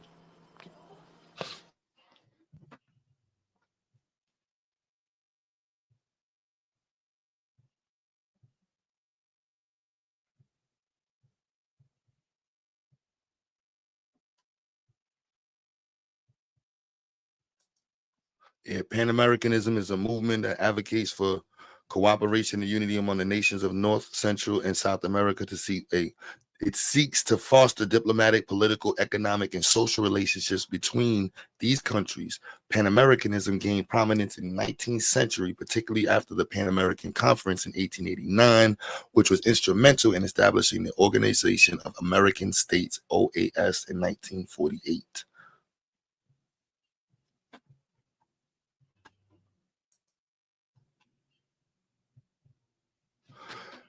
Yeah. Whatever floats your boat, man, long as your boat is floating. I know y'all used to we done built up a habit over here of being very contentious, but I'm not that type of person. You know what I'm saying? Whatever you, Pan-American, Pan-African, FBA, whatever it is, 100 racks. Can you answer one question? What are you doing in the Black community that I can help with? You know what I'm saying? Like, can we just focus on that? I really don't care about who cares about Pan-Africanism, Monkey Coffee. There's nothing but positivity, black over everything. You know what I'm saying? Like, why do you have to just keep writing that in the chat? Like, what is wrong with you? Like, that's really sickening. I don't want to be around people like you. You know what I mean? Just being real. Like, I hope to help you. You know what I'm saying? In some way by, acknowledging that there is an issue that you have and telling you as a friend, potential friend, like, yo, bro, you need to get over this. It's like, we're not trying to have that conversation. We want to be positive. Like, what are you working on? Let's build. And if not, just leave. Why stay and write in the chat when you could just type something positive? Like, yo, this is organization in North Carolina. This is, oh, she just put that thing in there. I know somebody that may need that. Oh, that's dope. You know what? Here's an organization doing this in Ohio. Like, why not type that? It's crazy. Like, that's just horrible. It's a horrible character trait. Like, it's terrible. And I don't know. Whatever. But shout out to you though. Hopefully you can see some positivity.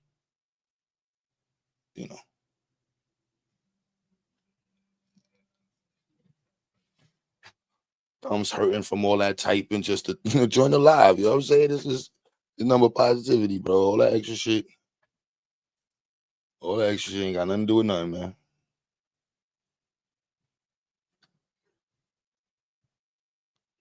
One of the best schools you can ever go to is DU University. Yeah, push forward, B. Push forward. And that requires doing a little bit more. Could be a lot. You might be stagnant for a couple of days or a week or more, but stay motivated. Keep organizing. Keep pushing black forward. That's the simplest objective. I'm gonna push black people forward. How? Promoting these organizations, donating to these people, creating these programs, pushing education. It's simple. Make up your own shit. Just do something. Just do something. Let's do something. Let's celebrate that. You made an after school program. Dope. That's what's up. You got a reading program. That's what's up. You got a car business. That's what's up. You're doing financing. That's what's up. And you're used to being around people that celebrate that. Are enthused about seeing you and other people like that look like you win. And who are bothered when you lose. Ooh. They ain't invest nothing into you. And they just want to see you win. And maybe they did invest into you win. They're not even mad that you lost. They mad that you lost.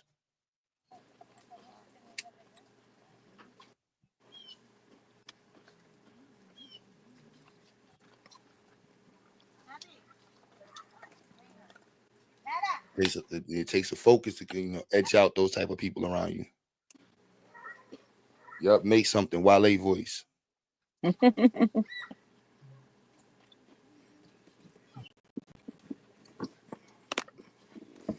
Wherever you at. There's some people in the chat, people listening, people that I know that's going through some real shit. There's people that's experiencing nothing but leveling up. Wherever you at in life, man, just keep pushing. Shit is not easy out here.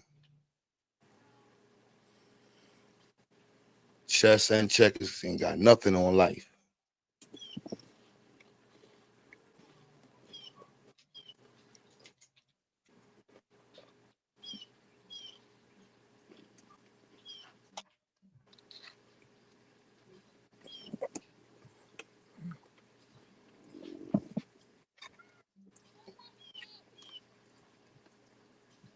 Gotta be pushing. Gotta be pushing. Gotta be pushing.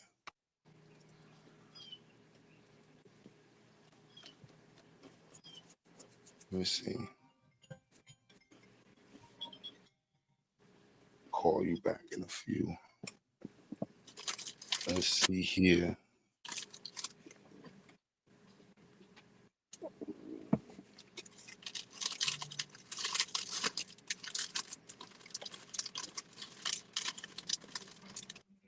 Going to some more shit. How motivated? Huh?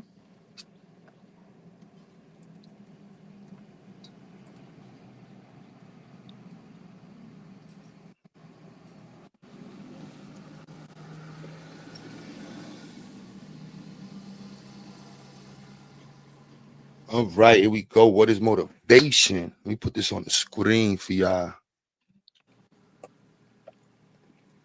And Psycho set up his stream yet?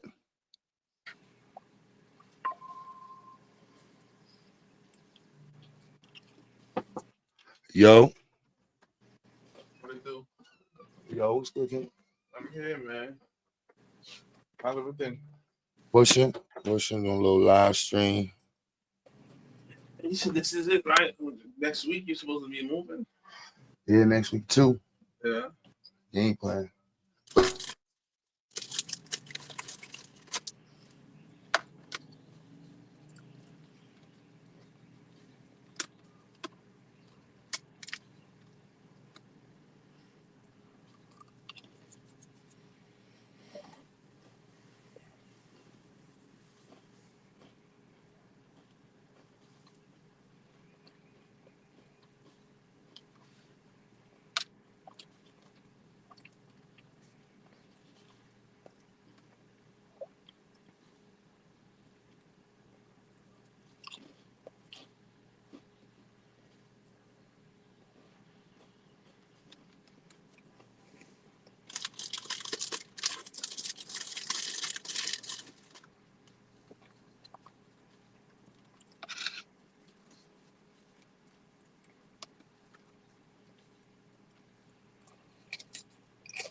Dr. Mo, you can take over and give me 1 sec. My bad.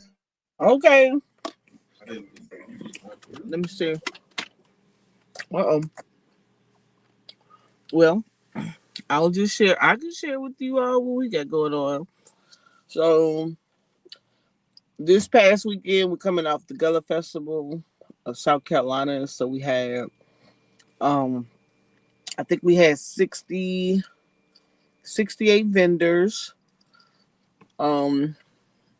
We had fireworks. We had performances. We had a tour. We did a Ilimu tour on that Thursday, which consisted educational of the Gullah people's contribution to the 250th revolution, because this is its anniversary. We did a 2-hour tour highlighting its presence during that time between 1775 and 1783. We had workshops such as indigo, blacksmith, and sweetgrass basket weaving. And that happened on the Thursday.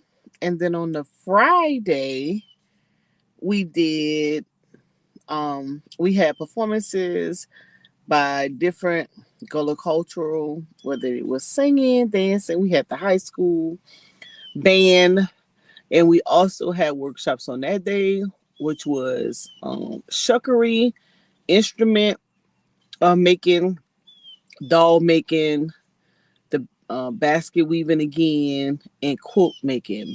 And then throughout the day, we had tours. So every hour, starting at 9 a.m., we did a tour from one end of Beaufort to the other, highlighting the Gullah presence and monuments and different landmarkers. We also went down to St. Helens Island and Port Royal. That evening we had a concert. Well, no, that Friday evening we had an all-white party, which highlighted a lot of Gullah cuisine. Well, I think they did Caribbean cuisine.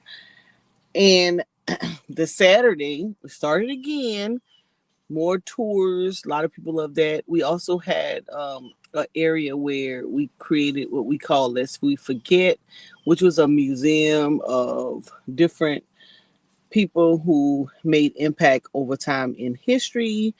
And we had more performances, more tours, more workshops. And that evening we had a concert. And then the Sunday, same thing. The only difference was we added fireworks because it's the 40th year. The festival has been gone for 40 years. And what else did we do? The Monday they had a parade for Memorial Day parade. So I'm getting ready to host.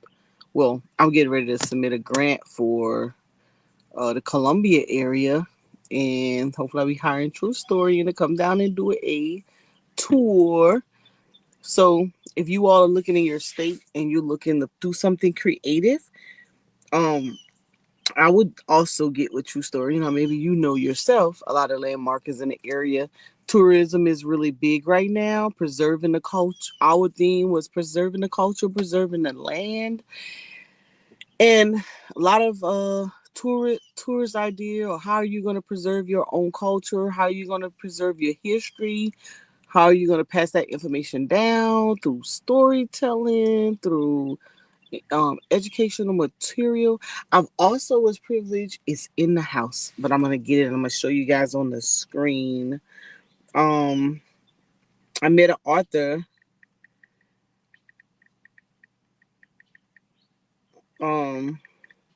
And he did a book, and it's called Black Business Book, and he highlighted all the books, all the businesses that Black people had over time. And I think it starts from 1806 all the way out.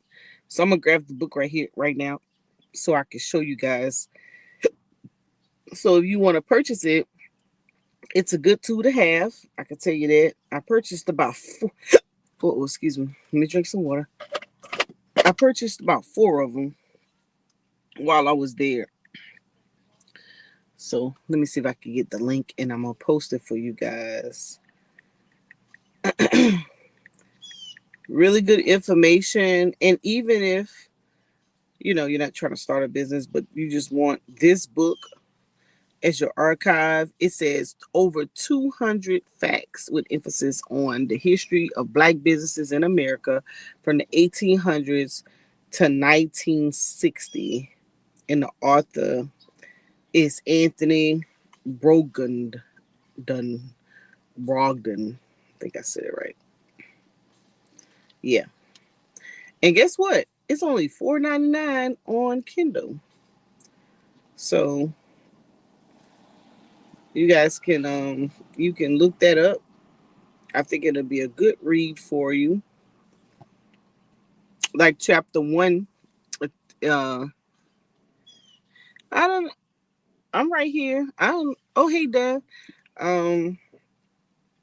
It talks about, it goes like he went, oh man, I thought it was 1800, but he actually highlighted from 1619, 1683, 1808. There's a lot of good information in here. It's only $4.99, so it's definitely a good read. It has a lot of landmarkers of our history in here. So I think this is a book you want to have on your bookshelf. What else did I do? Oh, I also went down to the Jazz Festival in Greenville, South Carolina, and they did a tribute to like New Orleans jazz.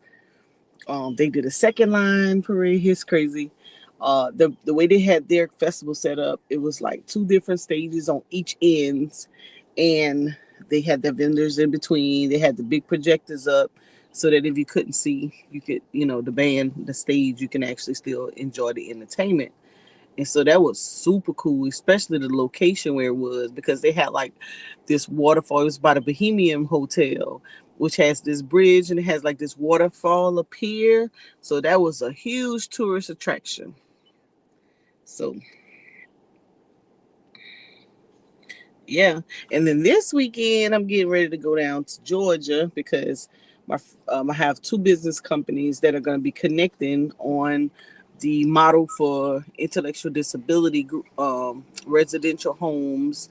My homeboy down in Alabama, his family, he has his own in Birmingham, and he just started his second one in Phoenix City, and now he's getting ready to work on his 3rd home. So we are building this coalition individuals with networking, and my friend, she has her in-home healthcare, and now she's also going to expand into intellectual disability. So that's my project. That's why I've been missing in action, because we've been planning. And then I just got off a call where I just got off a call with a consultant for sponsorship and fundraising. And so he gave us some super cool ideas, and I can't wait to implement them to help enhance, and also teaching us how to get corporate sponsors for what we need. So yeah, I'm excited. What's up, Dev? What's up with it, Dr. Lamb? You Ain't good? nothing. I'm just sharing my last weekend experiences. Oh, it's all good. Yeah, we still having difficulty getting the crowd for the podcast content catch up. You say you're having difficulty doing what? Yeah, the numbers get low when you're talking positive stuff that you can actually use to help you. Oh, yeah. I don't know why. I would be interested. I would be tuning in. That's when I tuned in the most.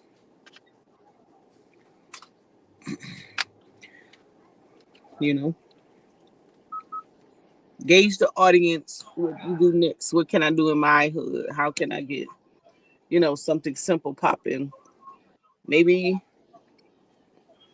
we looking at vending. So my niece did some face painting, and so one of my other friends who her daughter is also an artist. So we're gonna group them together and do face painting venues. Yep, teach them how to be entrepreneurs early. Yeah, we had a couple of brothers building on some real estate moves last night. Oh, cool. Yeah, so that was positive. You said you said you got approved, or one of your grants actually funded out? Oh, we had one of them. You talking about for the 250? Yeah. Yeah, one of them we already did. We used that one this year. We got like 69,000. We did a tour, a luncheon, and 3 workshops, Oh, and okay. we had some entertainment. And then that was for the Beaufort area. So I want to submit one. It's due on June the 25th. I want to submit one for the Columbia area. And I spoke with True Story, and he gave me a whole bunch of ideas of what to do with it. So I'm gonna write him into it. So we get funded. I'm gonna hire him to come down to actually come and take the tour. Oh, okay. Yeah, because one of the solar partners, one of their grants just funded this morning. Oh, cool. Hmm.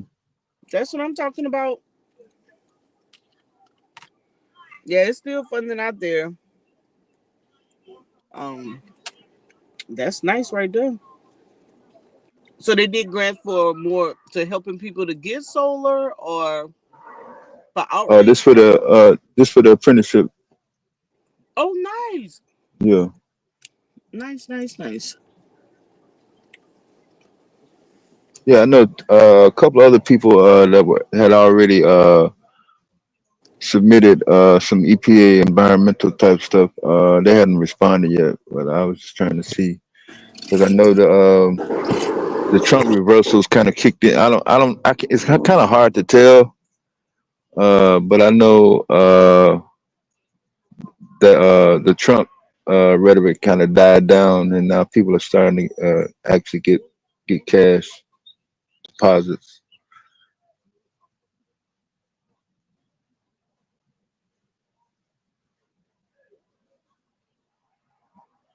Yeah, Dev. So we um so what they've done, they've repurposed some funding, but all of the grant makers, we've been receiving emails. They're not funding ours because they're repurposing it. But there are grants that are being funded as long as you stay away from Designation. So, like for example, if you just focus on the actual mission and not designate a person or a gender or things of that nature, you'll Yeah. be fine. If you focus, they're looking at a lot of educational things, right? So anything that has preservation, if you want to renovate a building and it's historical, if you find a historical building, they're funding things like that. A lot of the foundation is picking up where they left off as it relates to cultural or diversity type things, but they're still that he didn't I did see where it, as long as you stay away from the words diversity, equity, inclusion, you stay away from categorical words, and underserved and underprivileged and things of that nature, and you just present your programs. If you're doing things workforce related, man, they're definitely on that because they're more so into trades now. I was listening to Fox News. I just so happened to tune in just to scan through it, and lady was like, it was DEI versus dairy. And the reason that conversation came up was because there were two construction companies in Indiana who sued Department of Transportation for the DBE program, the Disadvantaged Business Enterprise, the government set aside. And so of course the administration jumped on that, and they're putting in paperwork to discontinue that program. It's like a $37 billion program. And what's crazy about that is that they get almost 97% of the darn grants. I mean, the contracts anyway. And so they just greedy and want 100%. That's all. But the grants wise, we just got one. Well, not we, but the town of Eastover just got where the state funded them to buy one of the plantations, a $20 million project. They were selling it for 17 million, and then the other 3 million they're gonna take it and try to create it out of some type of tourist site. So it's a little, some opportunities are still there. Yeah, that's what the apprenticeship is. It's workforce development. Yes. Yeah. Was that through DOL? It's actually Illinois Works. Oh, That's the cool. name. Yeah. I'm not sure if they are under Labor Department or not. But I know the Department of Labor. They go by, they use Department of Labor standards, so guidelines rather, for compliance. Yes. Yeah. So that's how they were able to get approved for OSHA training. Because the guy that actually gave me my certificate is the husband of the owner of the school. Oh, okay. Yeah. Yeah. Yeah. Yeah. So we were exploring today different ways to get funding for your ideas, and we were exploring sponsorships based on the need. So, for example, we're gonna be looking for a company to fund like a mist tent or the blow up tents. You know what I'm talking about, where you can walk through, kind of cool off. Yeah. Or possibly making a designated area, like a charging station area that kind of leads from you walking through a mist tent, something like that.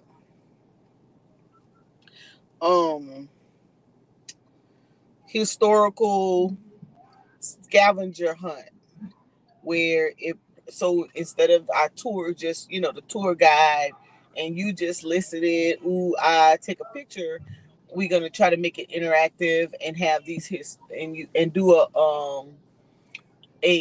customized passport. So every stop they're gonna need to get stamped and answer maybe some trivia question or gather some information from that location so they could put it in their passport book. And then if they return with all the different locations, then we give them like a t-shirt or something like that, or discount on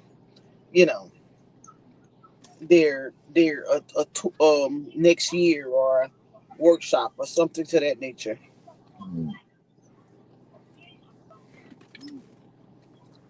These are things we looking to enhance the event. And then, of course, I was talking about my buddies who own the intellectual disability businesses. I'm going down there. I'm going down to Georgia, Phoenix. Phoenix, Alabama. I'm going to Atlanta first. Then I'm going there, and we're going to the South Carolina porter is open, and so we've already completed with all of the information that we know of. So we're going to go bounce that off of his booklet to make sure we're covering everything. Like look at his policies and things of that nature that he has that we may need to put in ours so that we can get approved.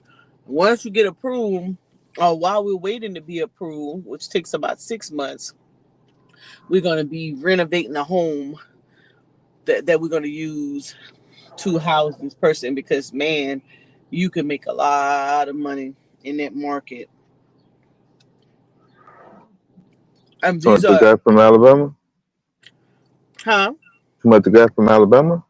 Oh, the guy from Alabama. Oh, they making them dollars. He got two. He has his uncle. I think his uncle at one point had like 17 clients, but right now I think he has only 7. His mentor has 19 houses where he houses clients. He has one in Birmingham, and he just started a second. He has 2 clients there, and he just started a second house in Phoenix, Alabama, and now he has that rolling. He has only one client there, and he's already looking for a third house to purchase so he can open up another one. So he's basically in staffing mode now. He's passed his first 2 years of certification, so now he's mentoring other people who are interested in wanting to start intellectual disability group home, intellectual disability home in their state. Yeah. As they say, crazy ain't going nowhere. No. But I'm saying though, that's a lane. I don't think a lot of people realize that can be funded. Right. Yeah. Because people know about the veterans. They talk about the veterans all the time. They talk about the seniors all the time, but you never hear them talk about intellectual disability or what they would call autism. Yeah, it's way more people. It don't have to be all the way autism diagnosed. Exactly. They could be high functioning. Yeah. And they don't have to be high aggressive. They could be, high functioning, low aggression. Depending on their level of aggression, going to determine how much you get in a per diem. And not only do you get a per diem, you get to keep 80% of their finances to help with their living expenses. So you get a per diem per day. So let's say you get on a low number, $300 a day, right? They also pay their rent, they pay their utilities, they buy their own food, right? Really, you're just providing a safe space for them, a resident, and oversight.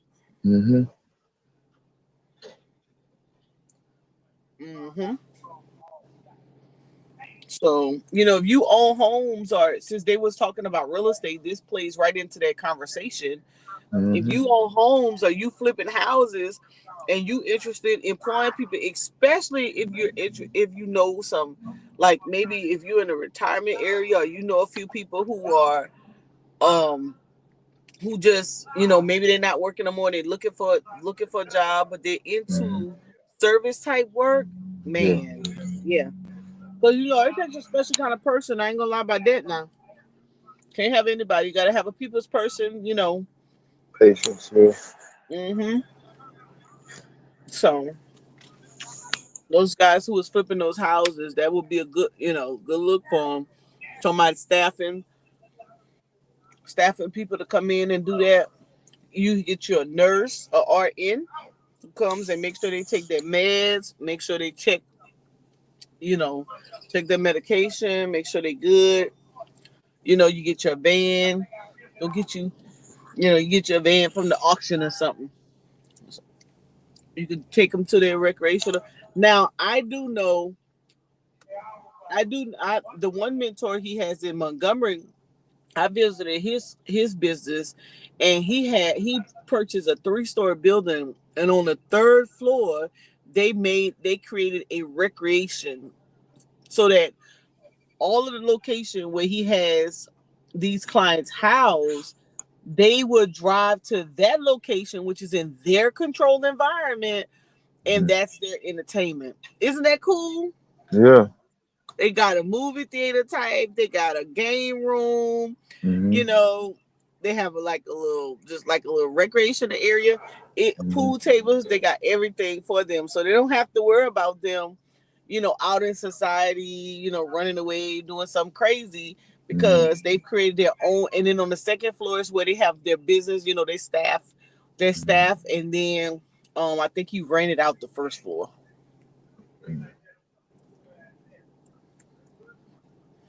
Yep.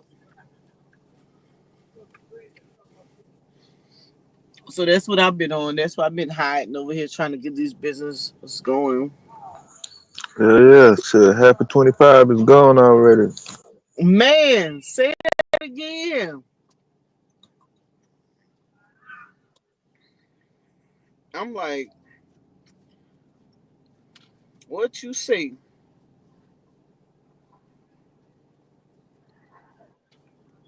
Like, what you gonna do? What plan you gonna put together? Did you see where? Well, I just talked about it, but in reference to contractual services, man, the companies that do get those contracts and able to, hire their own, and that's gonna be a huge loss.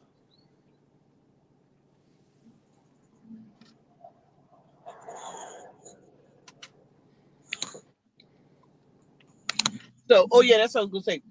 So on Fox News, she was like, yeah, they don't know what they want to do. First, we were talking about judging people by the content of their character, not their skin. Now we're doing things based on their skin. I'm so glad Merit Based, we going back to content of the character. And I know, they talk about equity or inclusion. I know men make more than women, but come on, it's not that much more. I want to see the facts. Now, I can't wait till we hire people that's qualified. So then the one guy was like, yeah, they're getting college degrees, but they don't know nothing. And so we need to push people back to trade school. So they led me back to the trade. So when you was talking about apprenticeship, that was on that merit-based conversation. This was a regular or your local Fox, or you was on the news? YouTube, Fox Oh, News. okay. Mm-hmm. Yeah, YouTube, Fox News. You should see a clip. It says DEI versus merit-based. It's about a 7-minute clip. I just thought she was interested in being a female, talking about men make more than women, but it's not that much. It was a black woman. White. It was all white panel. 2 white women, three white women, and 2 white men. My one of my friends running for governor here in South Carolina, he launched this campaign Saturday. Dr. Jermaine Johnson, Representative Johnson.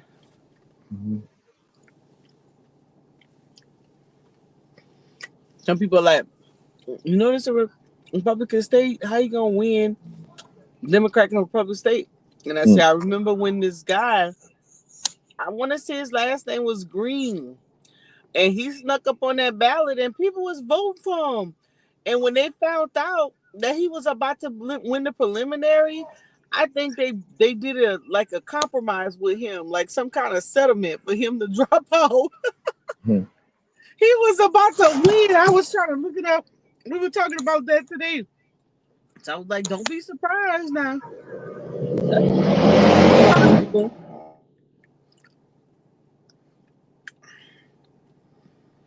So you got a little campaign going. What he running on? What's his points? Let me His see. main point. Yeah, I didn't make the event, but let me look it up real quick. He Let me see.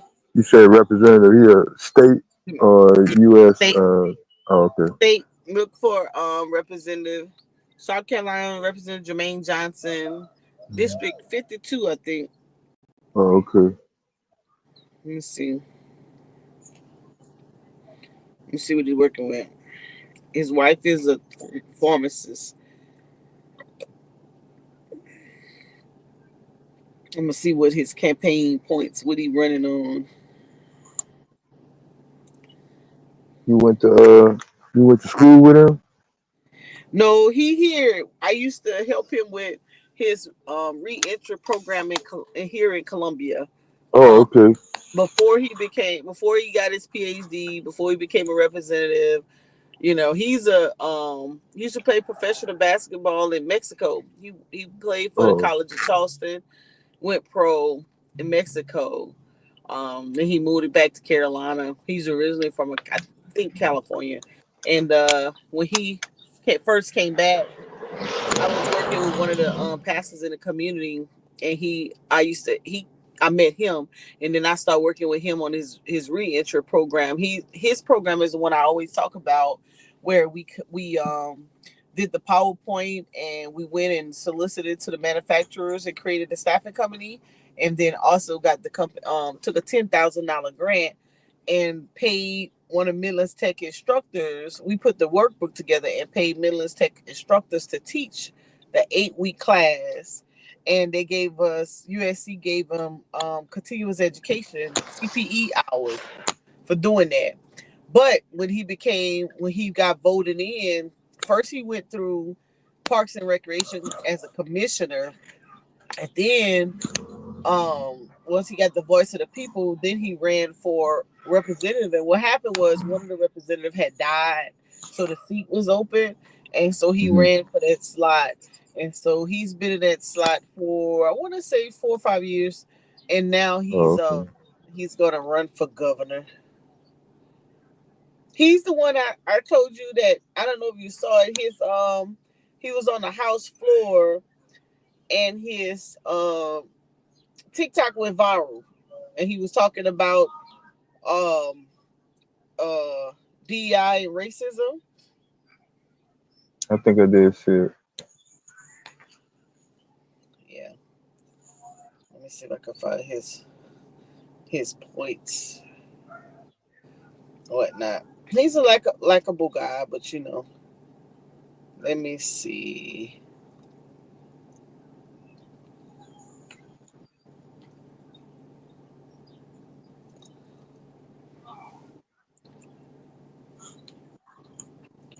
Got him a little team. He'll be calling my name soon. But he used to always say, "I'm going to the top, girl, and I'm gonna take you with me." And I used to be like, "I don't want no new friends." And he used to be like, "Oh yes, you do." And I used to be like, "Man, I'm tired." Let me see. Let's see. Okay, so community development, economic investment, district enhancement, and access to accountability. Hold on, I'm gonna send it to your phone. You can put it on the thing.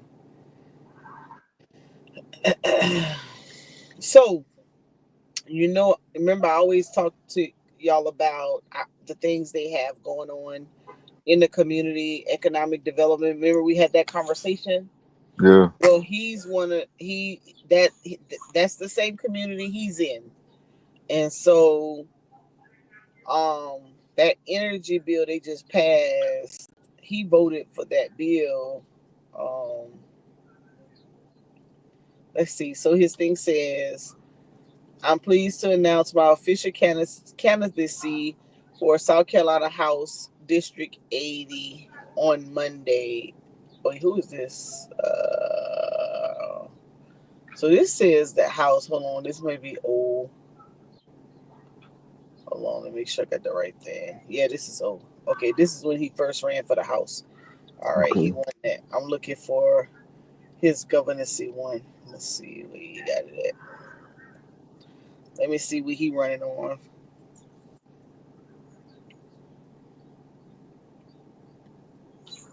So when you say community development, uh, is he leaning more towards the green solar, or because I know some nuclear companies were trying to get some Oh, bargaining, and look, not trying. They did, yeah, and that's the thing. I mean, he's in agreement with it. For economic development.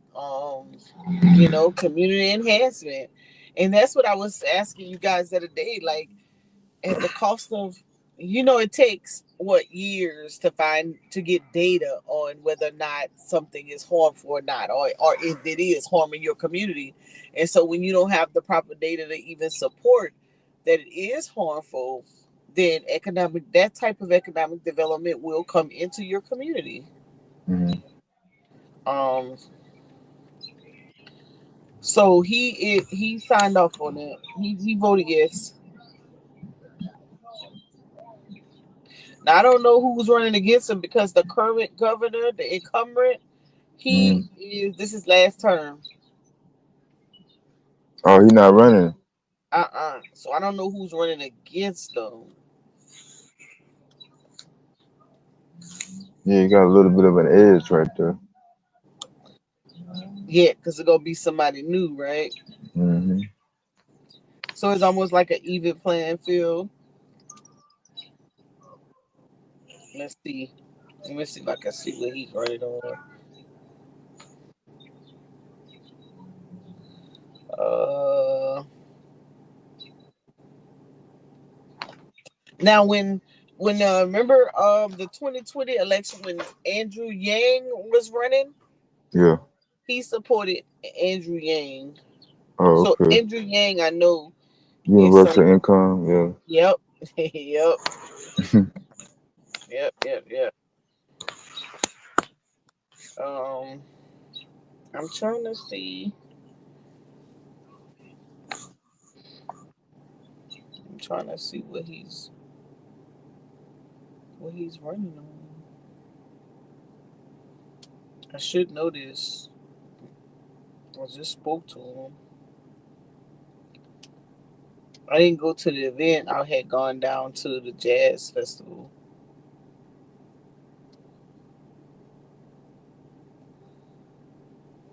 Let's see. Oh Lord, Nancy Mace is running. Ugh, she's the one. Remember, you know her, Nancy Mace. She's Yeah, I a just saw her in the Jasmine Crockett. yes, Lord. Yeah.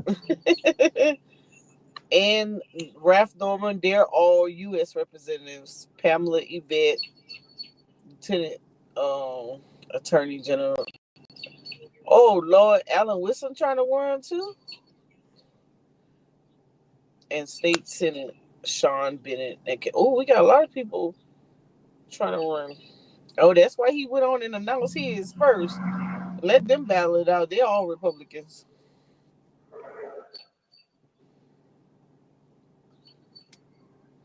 This is gonna be interesting.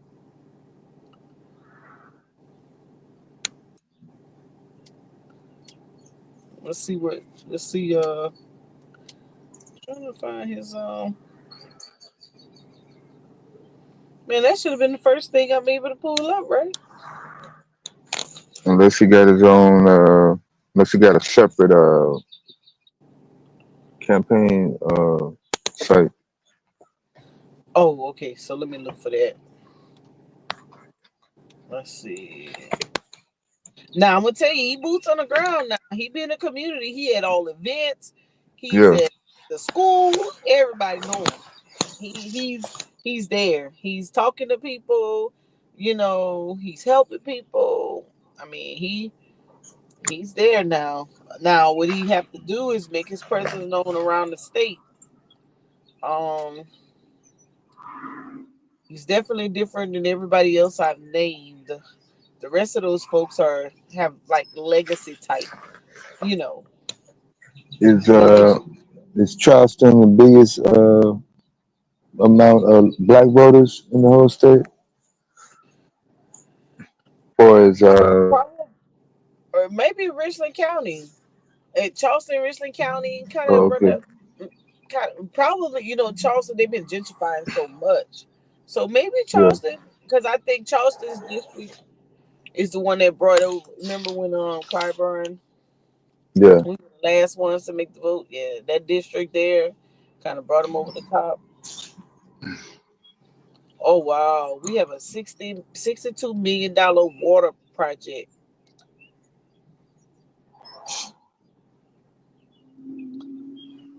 Yeah, we in the surplus, but um, yeah, they ain't. Let's see. He's all over the internet, but I don't see.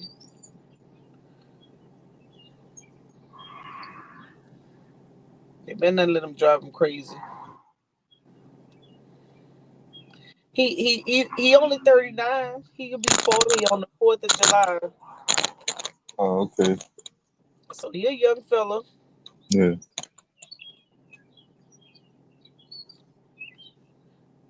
Nobody has announced it yet, but they talking about it. No other person yet. Um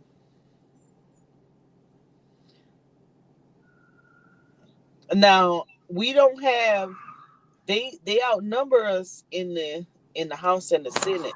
They out and I say us, I'm talking Jermaine, like they Yeah. outnumber the Democrats in the House and the Senate.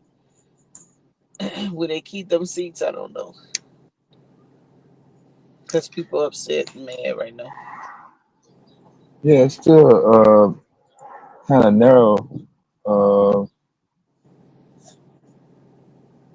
I think 33 Senate seats gonna be up for midterm, Mm, and because I counted the representatives one by one. My numbers might be off, but I think I counted like 61 or 62. mm.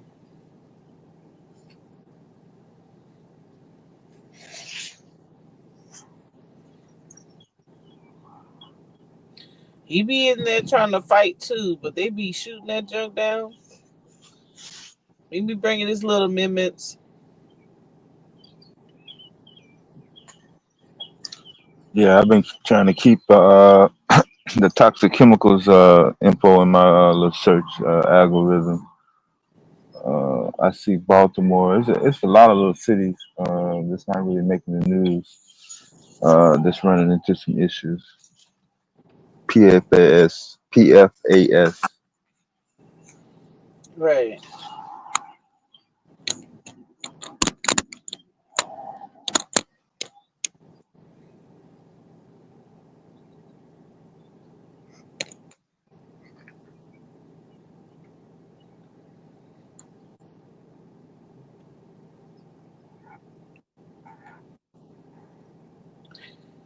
What is you've heard of Uber Conservative Freedom Caucus?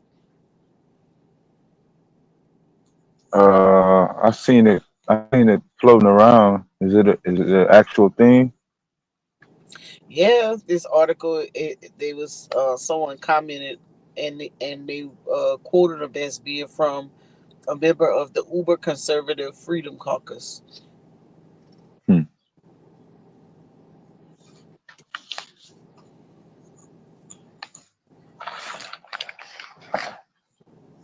They're based out of Northern California. Mm-hmm. That's uh, that's the same group as Zuckerberg and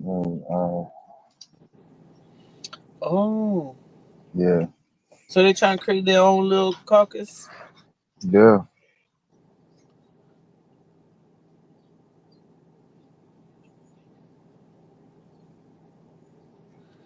Or he has a little documentary too called "I Got Myself a Yard." Oh, okay. Yeah, a lot of them been a little infighting on how they uh been letting Elon get away with all the contributions and taking credit where nothing ain't really happened. So now they won't in on it now. Yeah. Mm,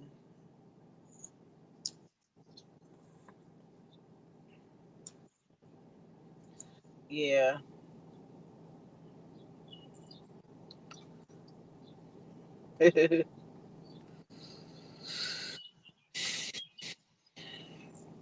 Well, I'll be supporting my little buddy.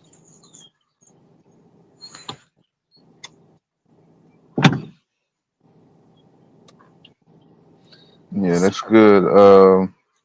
Yeah, it's kind of difficult because, like I say, it's interesting that you say he was actually born in California and was able to go all the way across the country to get in like that.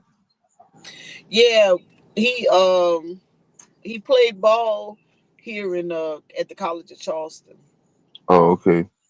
So he So has a little, yeah. yeah, he established a little track record. He got a little fan base Yeah. Hmm.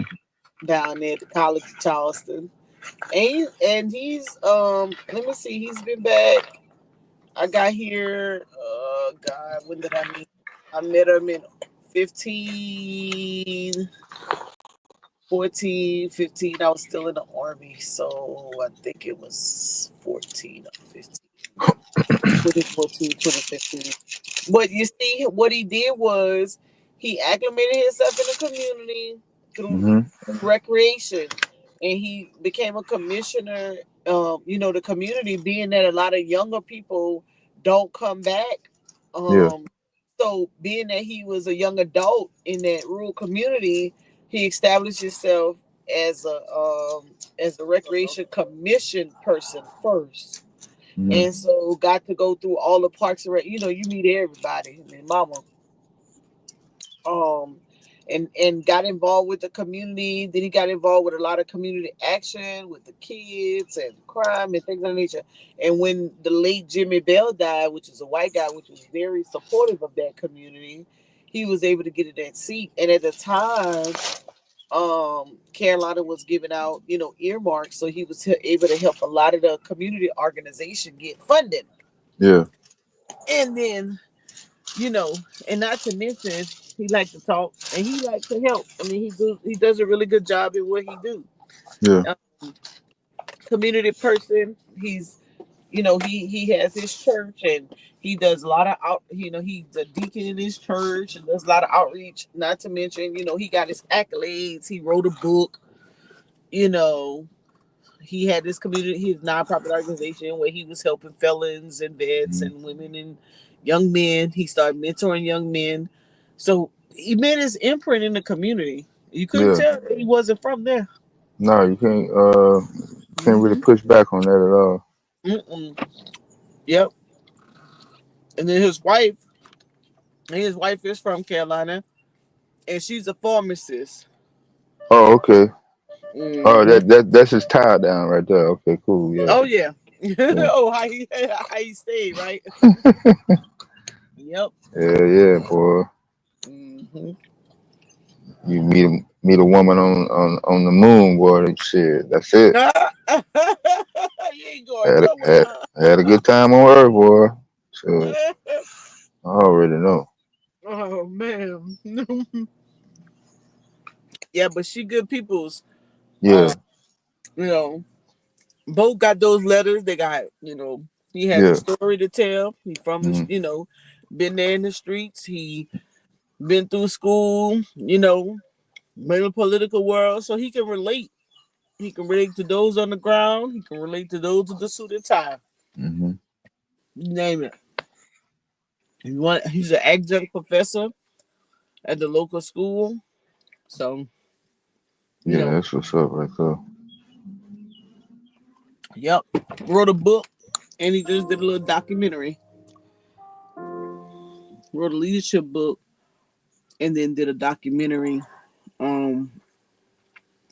and whatnot. So he checked the blocks. Yeah. He tell his story So it ain't like they could pull something out of the yang yang and try to embarrass him. You know, he tells his story, troubled high school kid, went to different high schools, went to a border school, you know. Brother got killed when he was a teen. That's his soft spot for the vets because his brother was a veteran and he had a lot of trouble when he came home. No support. You know. Iraq? I think no, it wasn't. It was one of the other locations. I don't think it was Desert Storm. It was he must have done one of them other type of missions, you know, them hardcore folks. And he he talked about, you know, he done dealt with the street pharmaceutical stuff. Yeah, he tells his own story. So you know, they put something out the woodwork, but that's how he became popular, by telling his story, mentoring young boys. Hey, I wasn't always this. Let me tell you what I've been through. Yeah. You know, let me tell you how I got through. Oh, and he also could speak Spanish. Oh, okay. So he got that demographic. Yeah. Fluently, yeah, because he played in Brazil. I was just looking at, he played in Mexico and Brazil and 2 other places. Matter of fact, we had one of the things I also helped them do, we had did a tournament and we had invited down young men who were interested in going overseas and play ball, and we had invited down two professional scouts, and we were trying to put film together for those young men, you know, to get picked up. Yeah, so we did some really good work. I know people be like, Moby all over the place. I really do. Shit, I just participate in whatever. As long as it's positive. Yeah, he's supposed to be all over the place versus sitting in one place watching everybody else. And then you want to have a say-so in what actually goes down if you really claim to be involved in your community. Yep. Oh, and I found out some more on my hometown in Louisiana. Yeah. So they missed the deadline for renewing the tax that they had on the floor. So now, because they missed the deadline, it's going to expire next year. They got to put it up for vote again. And so now they're trying to entice them and saying, you know, the city workers are not going to get paid. The police are not going to get paid if you guys don't, vote for the bill. And a lot of the people are saying no, they're not voting for it.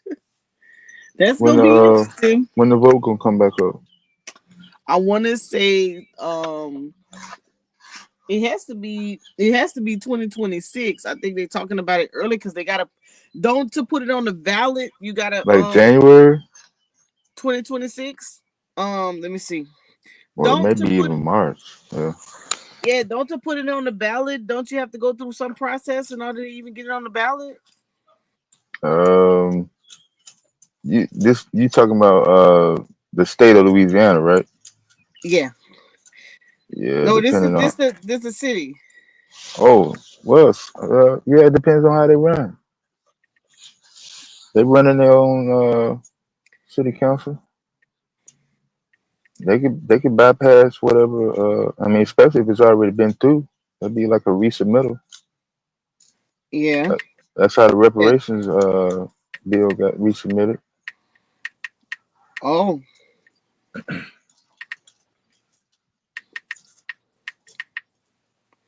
Yeah. Let's see. Yeah, that's interesting.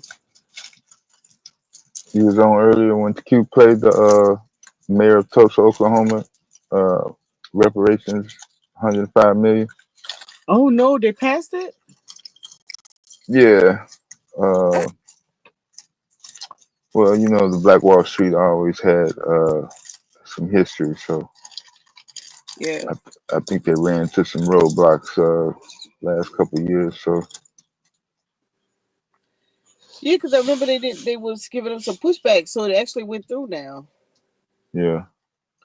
Well, nice.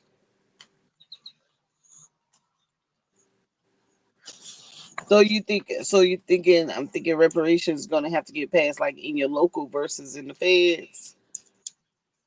And to hear a black mayor actually use the word directly, kind of have a little bit more weight. Yeah. Okay. Yeah. May they placed a vote to put it back on the ballot. So they put it back on. They putting it back on the ballot. Yeah. So they try to get the people to vote for it once they put it back on the ballot. Yeah, that's cool. I need to look up the Tulsa. I'd like to read that. They got how you qualified.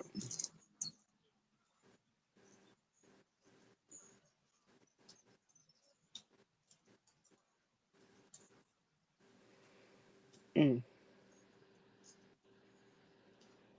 Ooh, okay, let me get my list up there.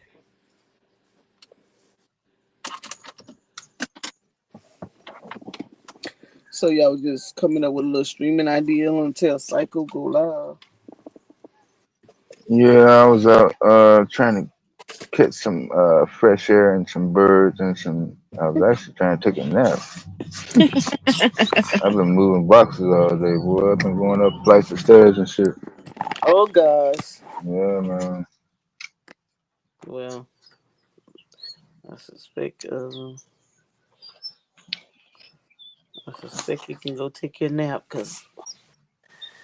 Ooh, I just come from the gym, and let me tell you, ooh, first day back in. Oh, I stopped in my driveway and I ain't want to do nothing. Shit, boy. I used to crash in my driveway all the time. You did? So I thought I Shit, was what? the Man, I done fucking crashed. Car running. Motherfucking windows down. only person. Me too. Man, you name it. Shit. Listen, I do it all the time. Damn, it's so bad, man. Oh my god!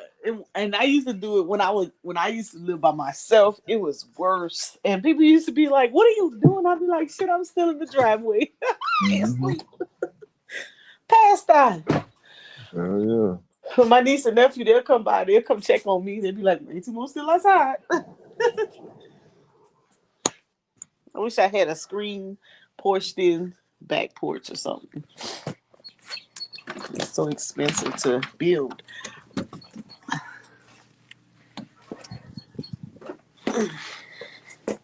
I'm in the house now. So. All right. I'll see y'all later. All right, then. Peace. Later. Catch up with those. Peace, y'all. All right.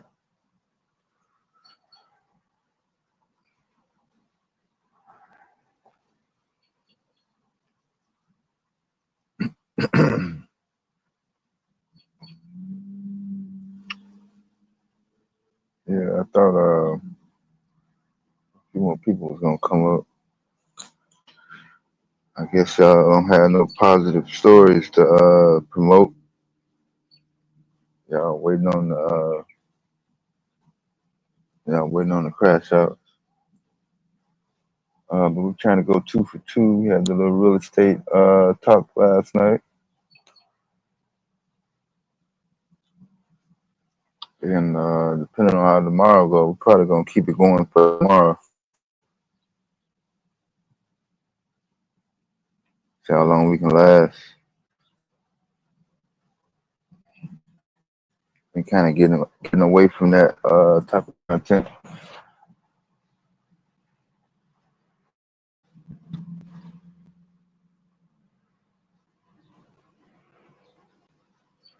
Did Psycho push the button?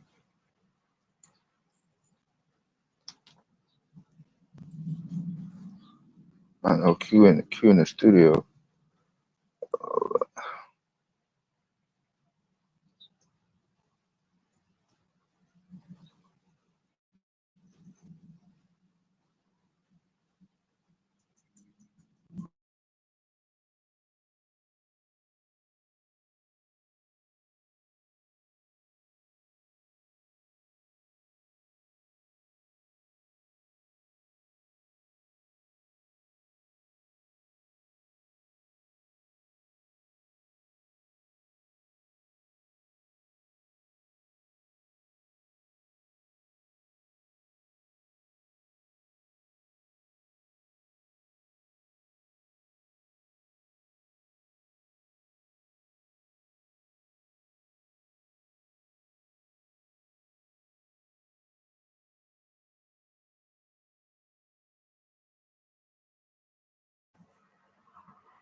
Yeah, it's summertime out, so for those who are not taking vacation,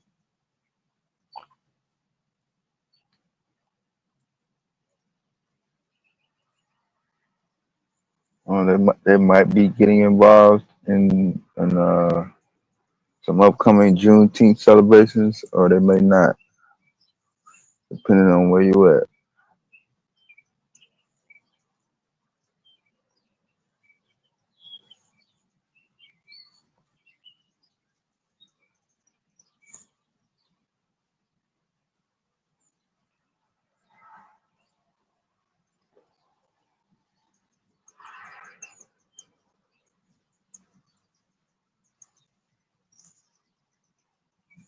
I'm trying not to get hit by one of these birds.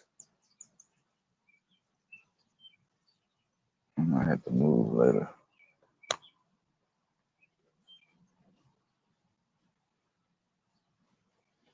But yeah, this was the chill out spot. So since we hit, I think we hit 90 degrees today.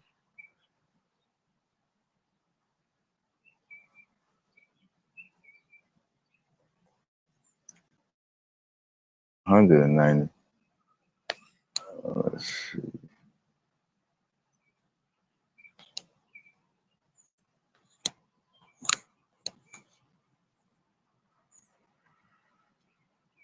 Nah, we hit 80, 85. Almost hit 90.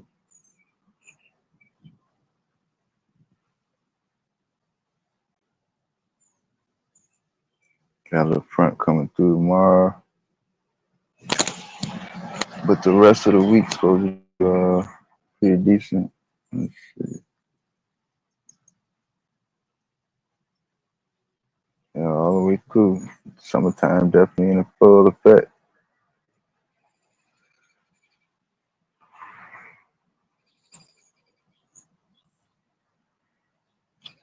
Yeah, I'm in laid back mode today.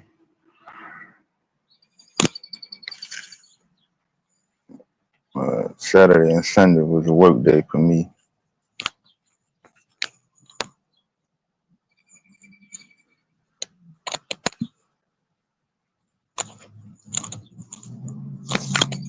Trying to get all the stuff done before I get back into a dedicated schedule.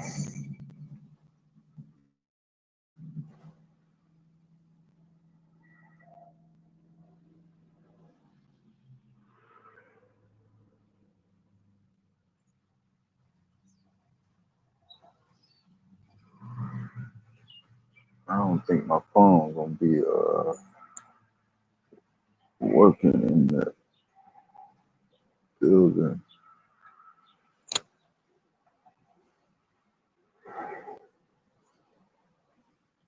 Yeah, Key played the video earlier.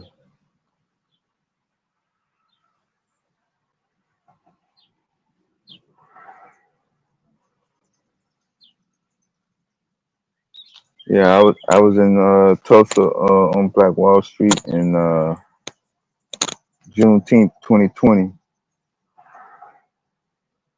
I had a little event with a Cameo live in concert at the park. So I saw the museum and all that.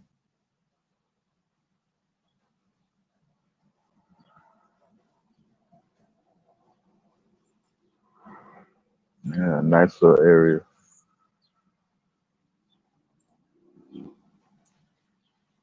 Greenwood. Shout out to Greenwood.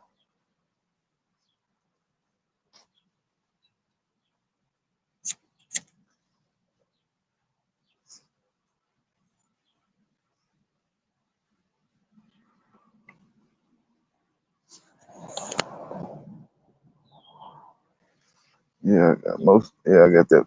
I think I got all those videos and pics on my other phone.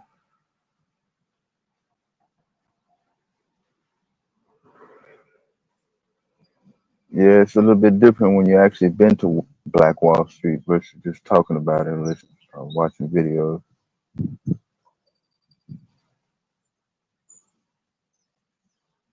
You got there are some artifacts still there. obviously the town was went through several makeovers, but you can still see the history there.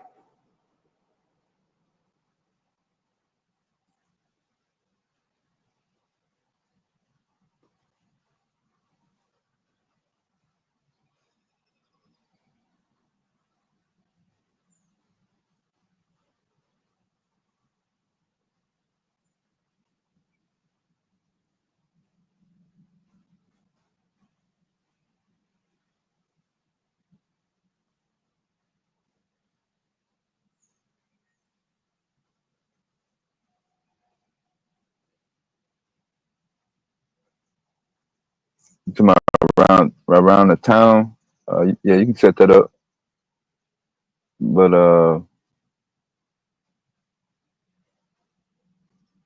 yeah, pretty much everything is pretty much close to the downtown area.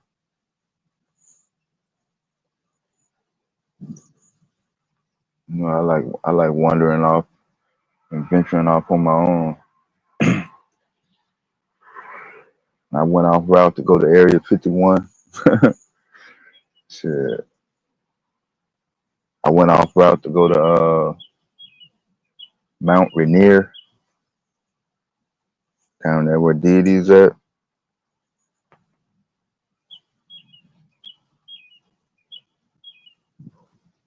A half a mile up above sea level in a truck. Went to Mount St. Helens off route. Yeah, I'm known for going off route now.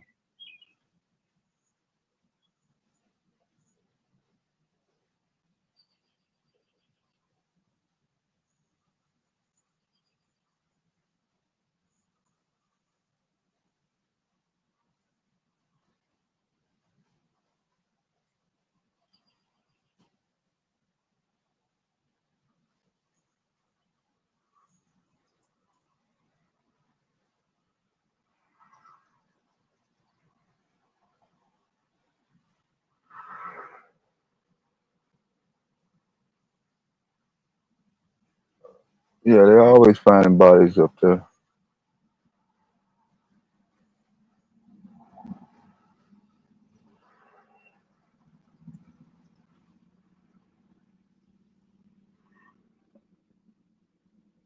Airport reparations. What's that?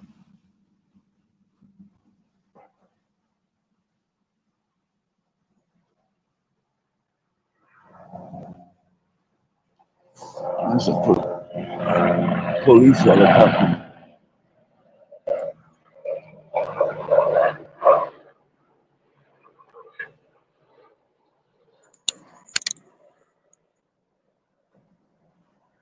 Something went down by the airport.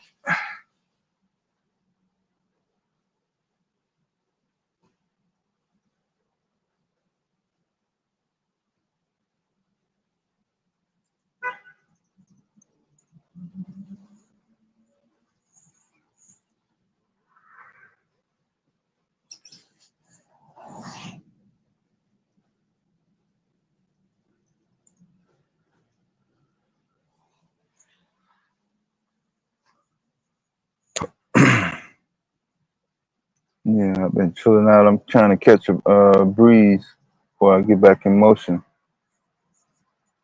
Well, I'm gonna be vertical. Shit, tomorrow, Wednesday, look like Thursday and Friday.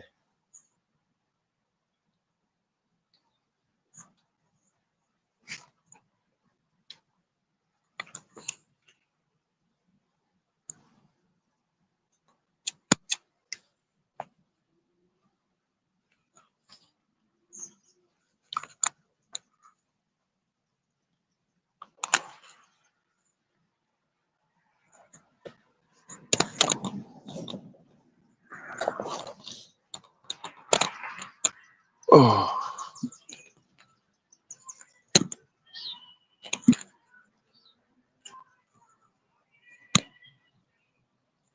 damn! Somebody got the goddamn shit on.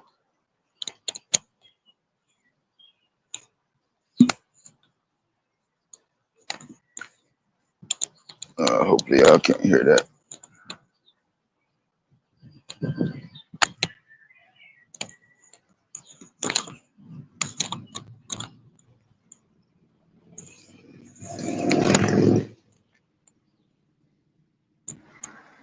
Yeah, it's a little Harley Davidson spot around the corner. That's why you have all these motorcycles.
Yeah, I don't My think bad, y'all. I got this some emergency construction. no, it's all good. You moving this week? In a week or so, but right now, staircase just did some wacky shit, so Oh, okay. gotta replace the step right quick. The whole thing came out? Yeah, it's doing some dumb shit. Damn, man. Yeah, that's what I've been doing the last two days. I've been moving, yo. That solo shit, yeah. All good though.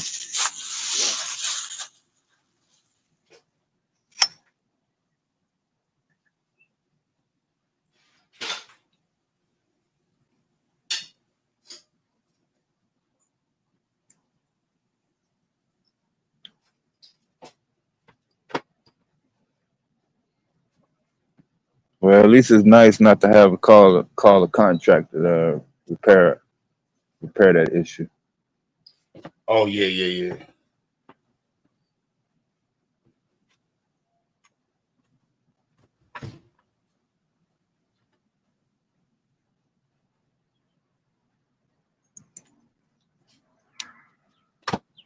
Yeah, I think Psycho set for 10 instead of 9.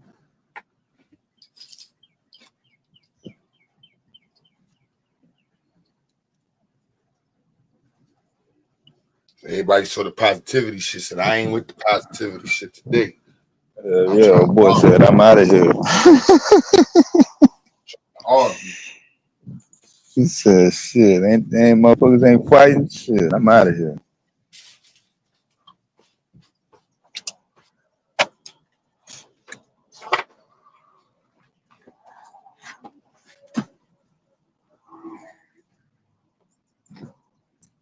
Like, quick to let you know, boy, they ain't got nothing positive going on in their life, boy. But y'all good though. y'all shouldn't have no problems finding other people that is just as miserable as y'all. For the ones who said they out of here, for the positive talk.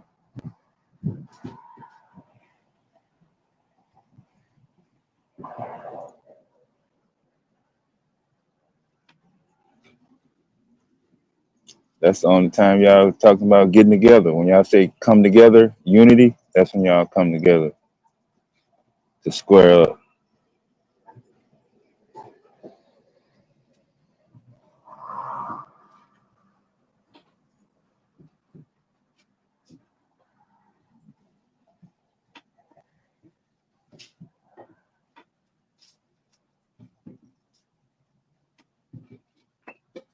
When they're talking about building and getting money together, actually processing, some that you can actually show and express, whew, get real thin.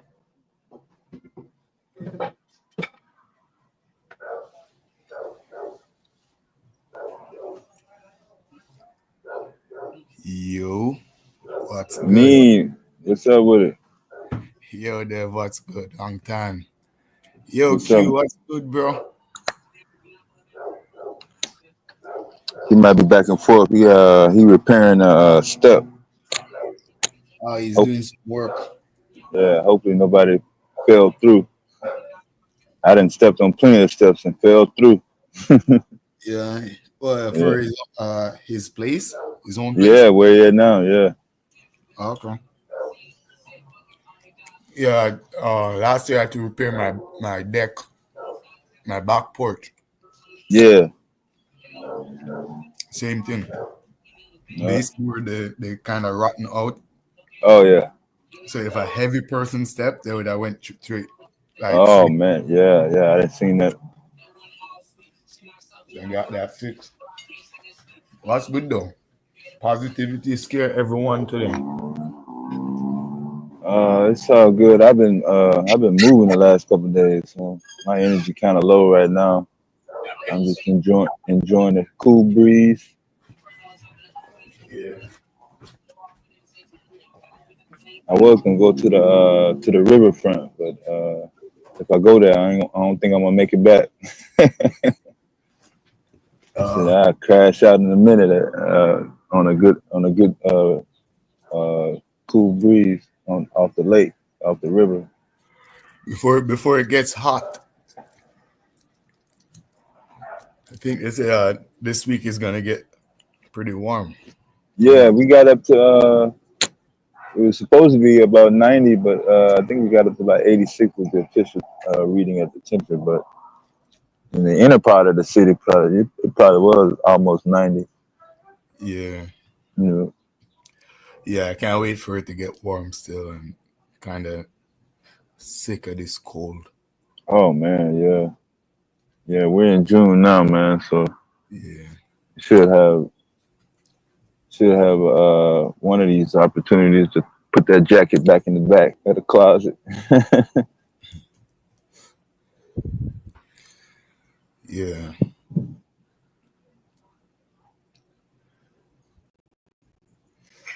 Yo, what's good, y'all?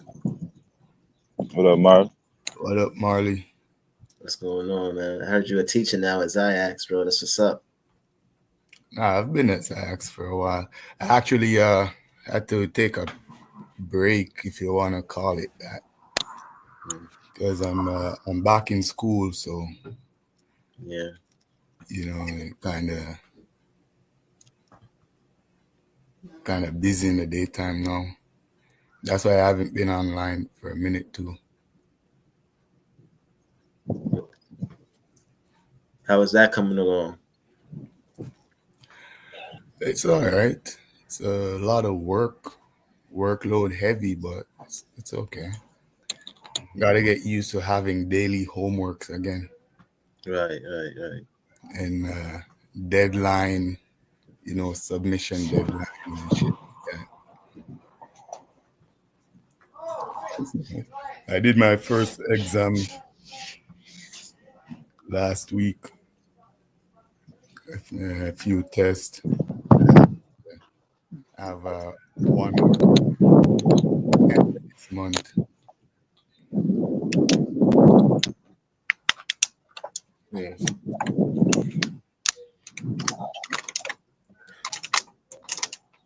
I'm surprised Psycho ain't go live, man. I think he might go live at 10 o'clock. Yeah, he's going at 10. Yeah, I think so, because I didn't even get a notification.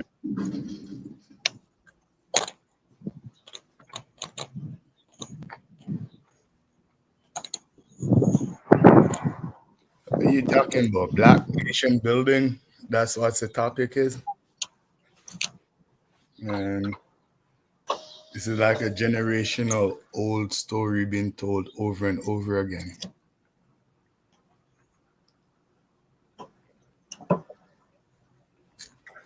We know what we got to do, but do we want to do it?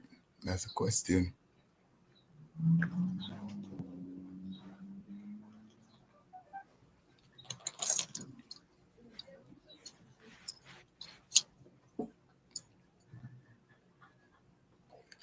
Unite, stay on code, work together, support each other.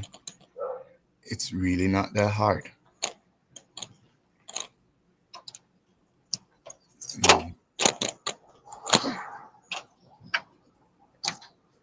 No, they don't want to build. They'll get together and spend. They'll party together, or they'll make fun or create havoc and chaos. No problem with that. Yeah. Yeah, if it's a negative, when it's negativity, then the crowd seems to get big. You get a larger crowd with negative behavior.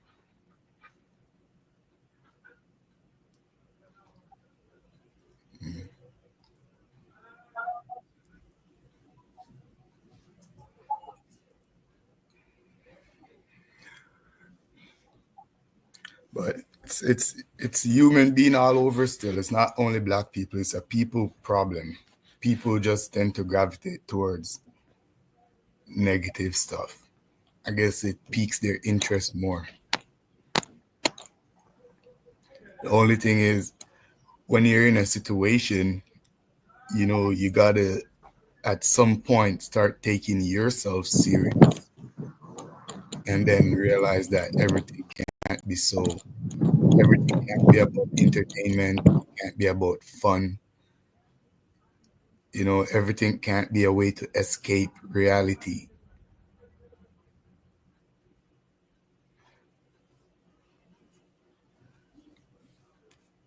But it's hard for everyone to get on code when most people don't even take themselves serious.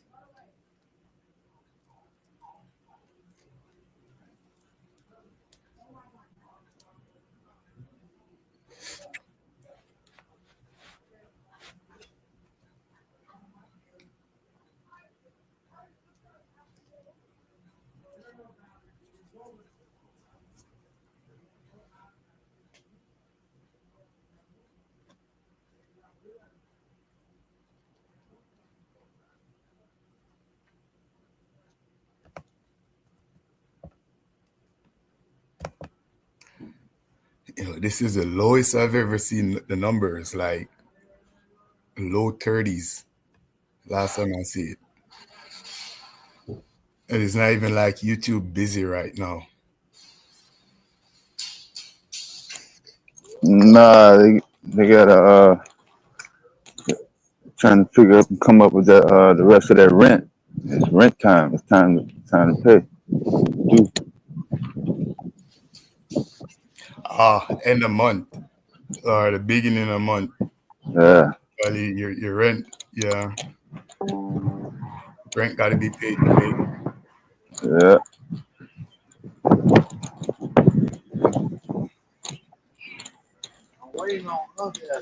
Don't worry, 2025 is a hard hit, rough year for everyone. Pause. Not hard, rough.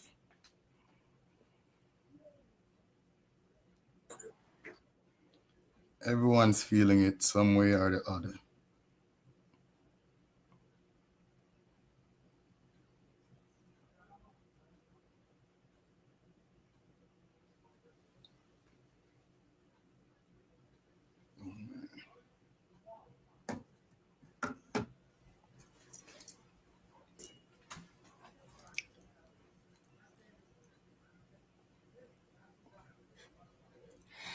After the 5th, it's a late fee. After the 1st, it's a late fee.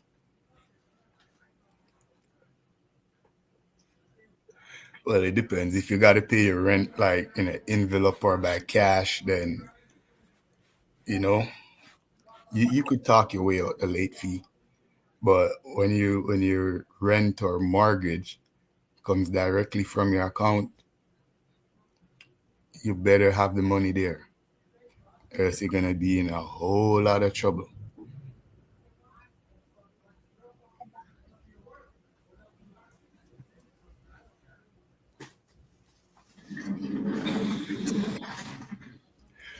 2025 is not a great year for FBA. Cut it out. It's not even a great year for MAGA people. The MAGA crowd that thought this would be their year. It's not a great year for them. Yeah, baby. 2025 is only good for a few whale-sized oligarchs. Everyone else below that, it's not good. It doesn't matter what side of the political fence you find yourself on right now, it's not good.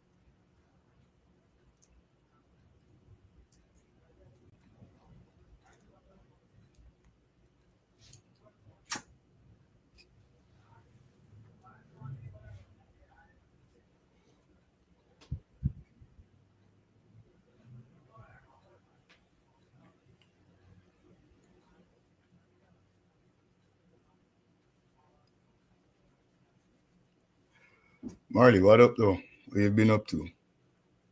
How was your trip? I haven't spoke to you since you went to England. The last time I talked to you, you were on your way to England.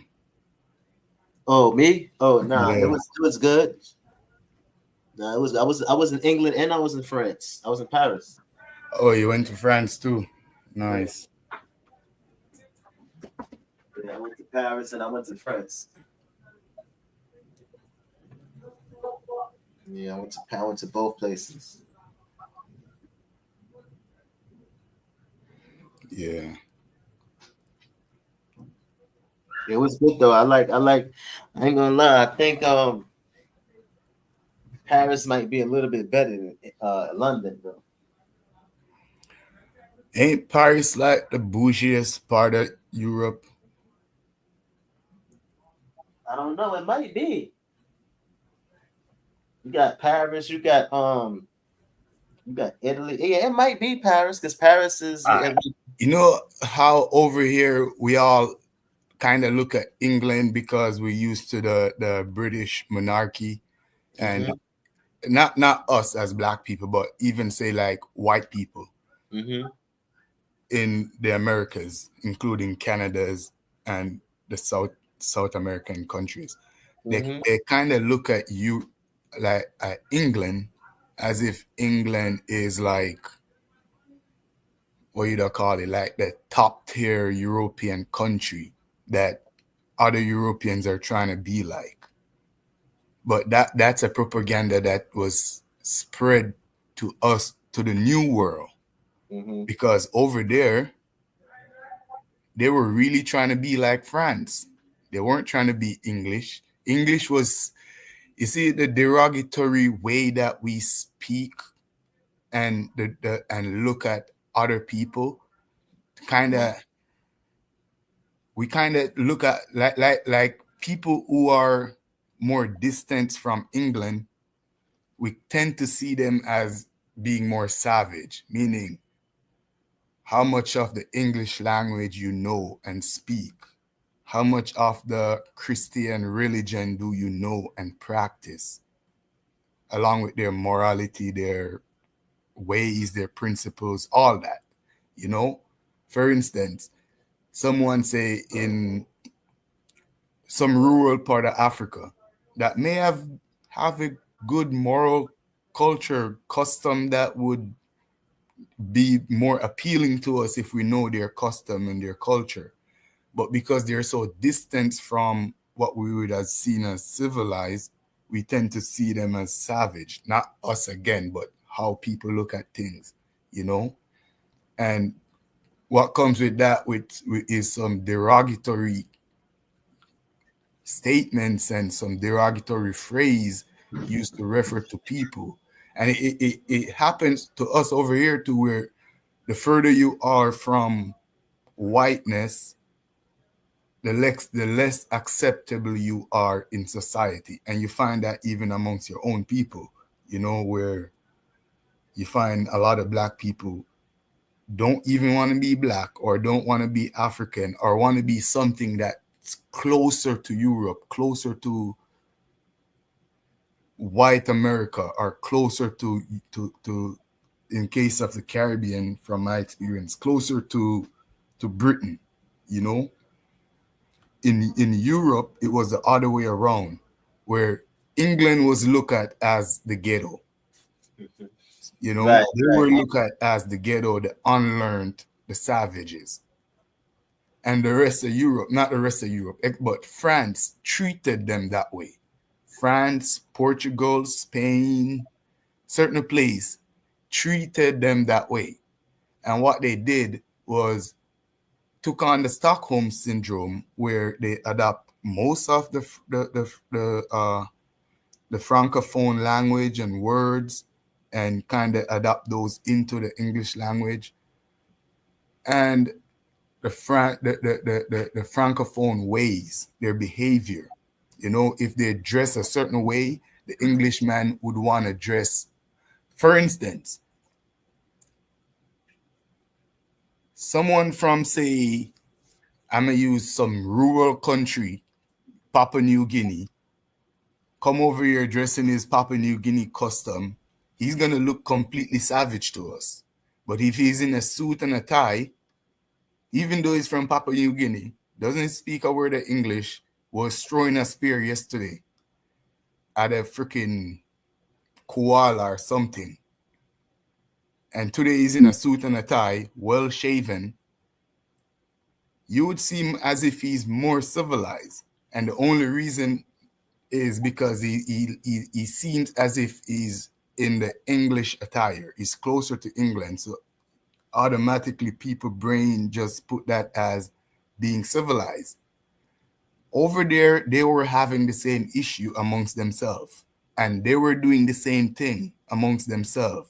And what would happen is other Germanic people, including England, would try to look more French, try to dress French, eat French, speak French, act like they're from France, even though that was their mortal enemy. But amongst them, when they do that, other English people would put them at a higher status.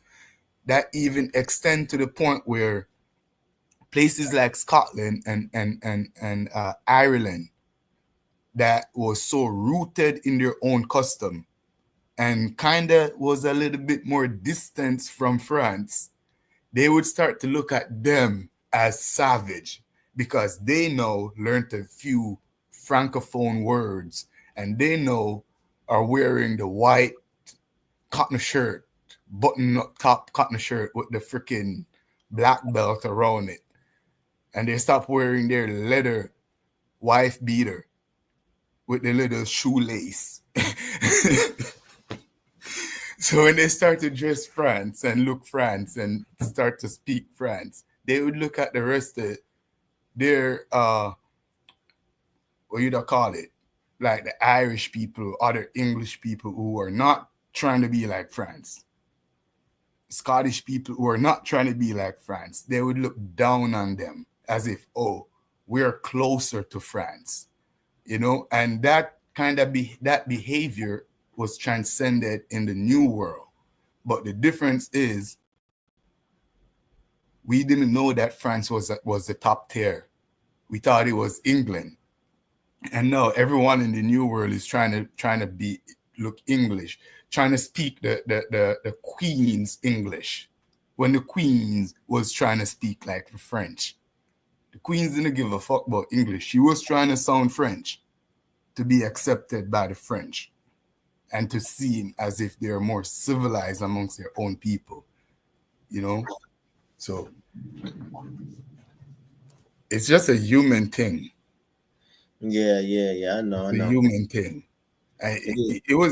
It happened in the Oriental world on a different scale, on a different level, you know, amongst Japanese, Chinese, and stuff. At one point, that happened. Yeah, that happened all over the world, man. I mean, the Japanese looked down on the Chinese. Hell yeah. That's true. Yeah, the Japanese.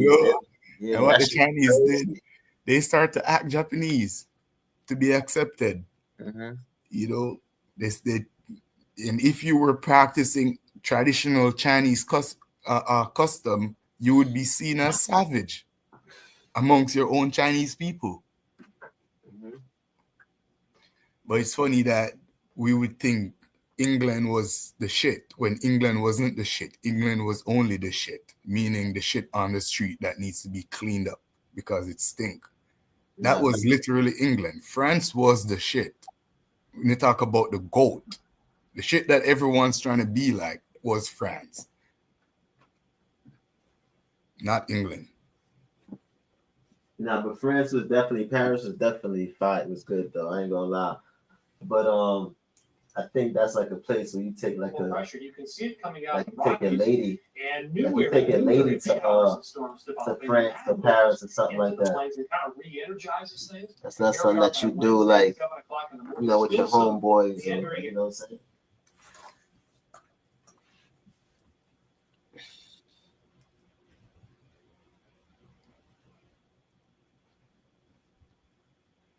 Yeah.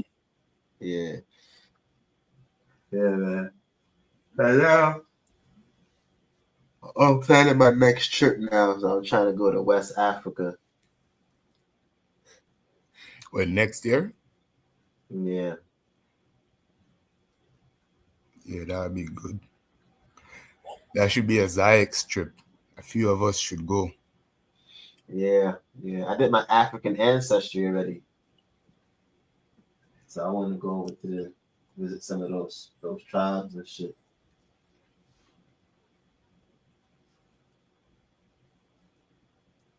Yeah.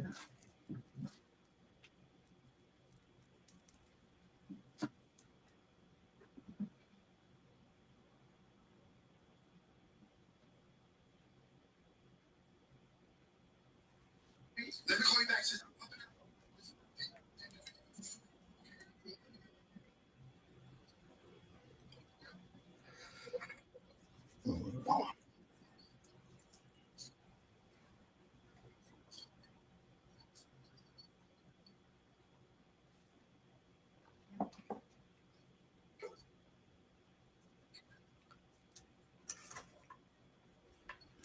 Cycle going live at 10 tonight. Yeah. Now we still got time.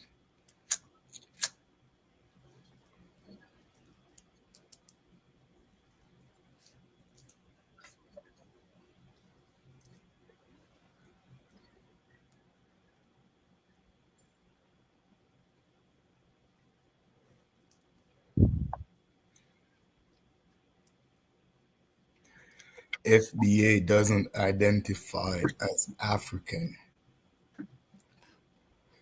I think FBA is such a new idea that most people who consider themselves FBA is still trying to work out their identity. I don't think it's fully solidified as what an FBA is, because you will find people rallying for FBA, leading the march for FBA, only to find out that they are not FBA. So there's some confusion amongst y'all little theory that y'all got going on.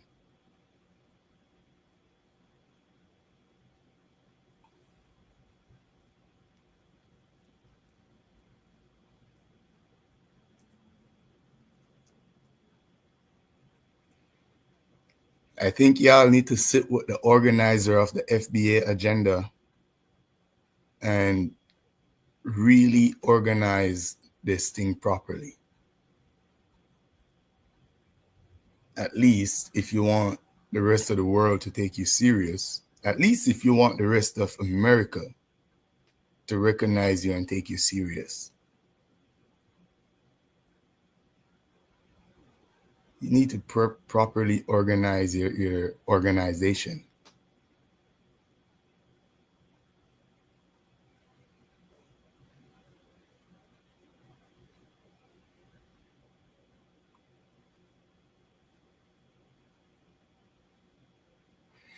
I don't think any other group of Black people is having that issue, including the rest of the Black American community. They're not having that issue. Many Black Americans can identify themselves as Black, as Negro, as Black Americans, and know that they're descended from Africa, and know that they have a connection with a Ghanaian person living in America, a Jamaican person living in America, a Barbados, Trinidad, Guyanese, Black Guyanese. They understand. Even some Black Ethiopians and Somalians and Sudanese and other group of Black people from the Caribbean, from the islands, from the continent. And we all know that we are all not under the same nationality. We all understand that. That's clear. No one get that confused. You know, if someone says I'm from Trinidad, my parents are Trinidadian, or I'm Trinidadian, no one from Jamaica would take that as, oh, he's saying he's not like us. No one would take that as he's separating himself from us. In fact, we know that that person is identifying himself as a Black person, and that alone showed us that we are connected. That alone showed us that we are connected. But when it comes to saying you're Black American, it's like some people get it and some people don't get it. Some people have a problem with it. And the reason why they really have a problem is not because they think every Black person in America is a Black American. They know that not every Black person in America is a Black American. Some people, you could hear their accent and tell they're not from America. Whether they're from Africa, the Caribbean, some deep jungles of the South or Central America, you could hear our accent and tell we're not from America. There's no way you should be confused. Even if you're 5 years old, you should not be confused. And you could clearly see through phenotypical resemblance, through DNA relationship, you could see that we are from the same or a similar ethnic group of people. It's clear as day. You know? So there should be no confusion unless you do not want to be connected to Africa. You do not want to accept your African descendant. And you do not want to be identified as Black.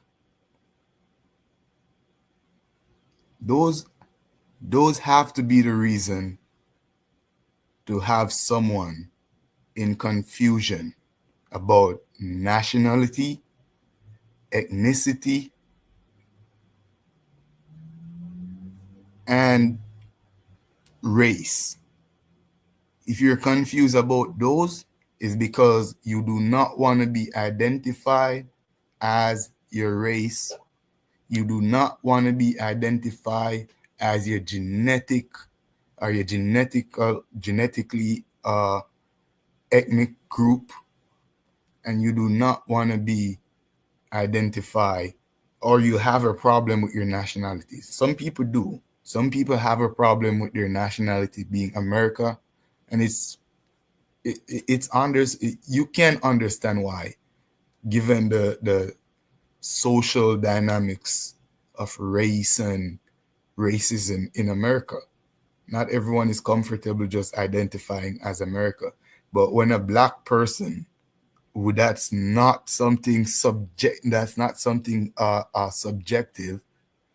That's literally objective. You came out your mama womb black. Whether you want to say you're light skin, you're dark skin, you're fair skin, you came out your mama womb black man or a black woman. It's not up for debate. You know, your nationality you could change. If you don't want to be American, you could move to Mexico and be Mexican.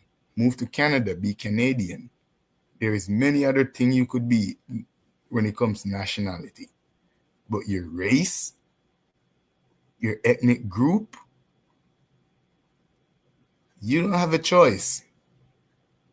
You literally don't have a choice. That choice was between your parents and nature. And they made that choice for you. And the only thing you could do to live with dignity is to be the best black person you could be if you're a black person. Accept your fate, the one that you were born in. You know? You could change the nationality. If I don't want to be Jamaican, I could move to Cuba, be Cuban. All I need is a passport. Guess what I can't change? I can't change my race. I can't change my ethnicity. I can't move to China, start talking Cantonese, and become Chinese. I can't. Meaning Chinese by blood or Chinese by ethnic. I can't. But I could just get a passport and be whatever the passport says. That's called nationality. That's what I'm saying. A lot of y'all don't get it. And the reason why you're confused is because you do not want to accept your ethnic group and your racial identity. You do not want to accept that your roots are from West Africa. You do not want to accept that. And you do not want to be identified as black. That is why we have confusion there. It's that easy. It's nothing to be confused over. No one else, trust me, no one else is confused. No one else is confused but a few FBA and ABOs.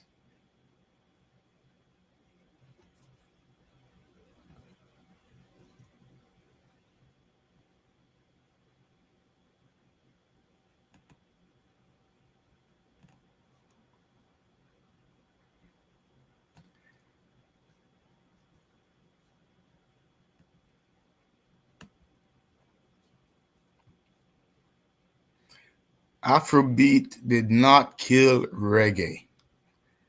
The child cannot kill the parent. That's not how it goes, truth story, and you got it so confused. Reggae give birth to Afrobeat. No, we saw the little teenager grow up and he's doing stuff and we accept him. And you see all the what do you call it? The shows that keep in Jamaica. We got Afrobeat artists from Ghana, from Nigeria, from Kenya. We literally fly them out to perform. We literally fly them out to Jamaica to do their little thing on the stage for, 5-10 minutes, whatever they do. That's showing unity.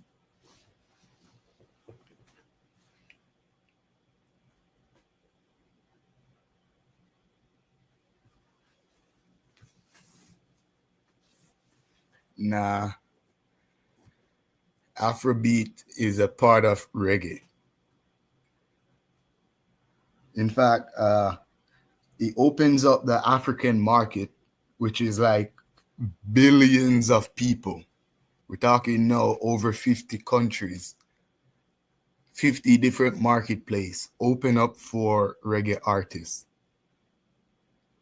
And back in the days, it used to only be like you call them the roots rocking reggae, like the Bob Marleys and, the One Love, One Heart guys, the guys that is acceptable.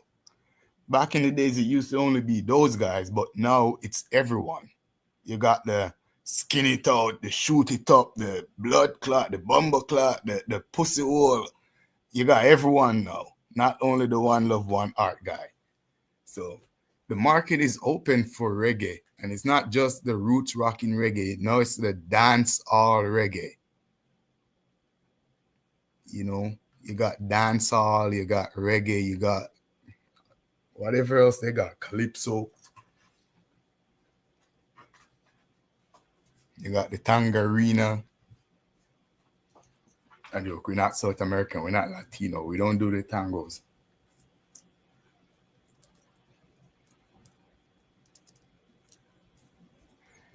Yeah, reggae is the source. Afrobeat is the baby. Afrobeat is like, yeah, that's a new, you know, like at one point rap got mumble rap, and y'all like mumble rap kill rap. No, mumble rap was just a new generation, a new little baby going through teenager stage mumbling until they start trapping. Almost the same with Afrobeat. You know, remember reggaeton? You don't know reggaeton from Colombia and Brazil and those places? Reggaeton, kele hombre, kele hombre, kele hombre, kele hombre. Whatever the fuck they're saying.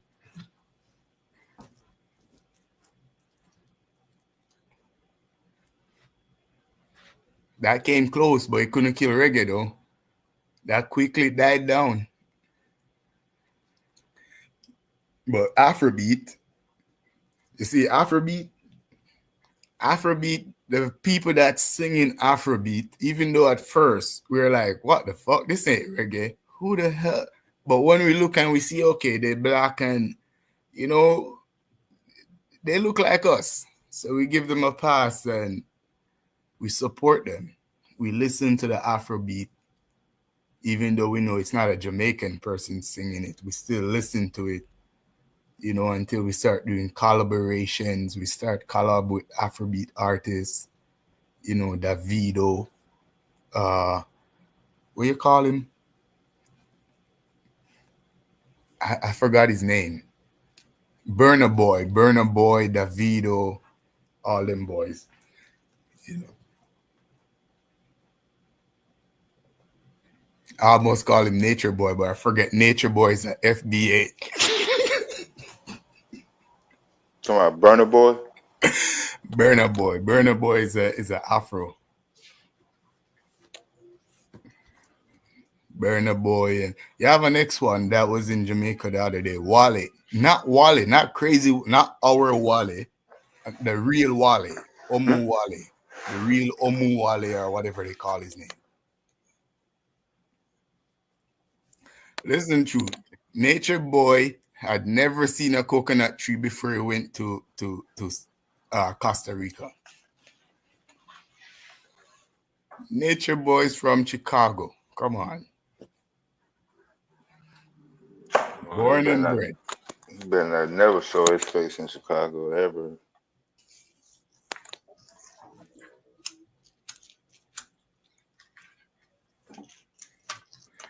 I tell you this, ain't no coconut trying to take nobody to the jungle. Ain't no coconut trying to start no cult trying to take you to the jungle. It's not going to happen. Coconuts are trying to leave the jungle. They ain't trying to go back to the jungle. Anytime you see someone trying to take you to the jungle to go live, I guarantee you, you're not from the Caribbean. You're not from Africa. People who lived in the jungle are trying to leave the jungle. If they're starting a cult, they're trying to convince you to buy them $1 billion house, have them living in the biggest, most luxurious hotel you could find. Not the jungle. Not half naked in the jungle without deodorant. Nah. You ain't gonna find no Jamaican on that. No, that's not. No, that griff is not a Jamaican griff. That's strictly American. Let's go back to the jungle. Let's eat potatoes. let's walk around without deodorants, barefooted, drink river water. I'm like, nigga. For you, it might be an experience. For me, it's childhood trauma. It's not the same thing.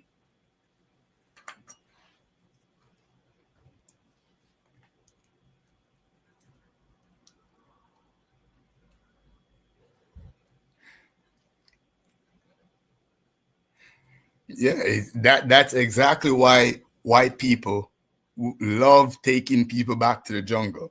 Oh, let's go live off the grid, because they think when they come to Jamaica and go to the freaking tourist resort and see natural waterfall and people walking around with pretty little what you call it now, coconut leaf skirt, girls walking around with coconut leaf skirt and their breasts out, topless, serving you freaking tequila and a bamboo. They really think you're gonna go live in the jungle and live like that, and thinking if you leave the resort, that's how people are gonna treat you. No. That's a show to get your money. It's called tourism. Tourism is show business. You gotta make it seem real. Those girls, they're working by the hour. You're paying overpriced for that watered down tequila.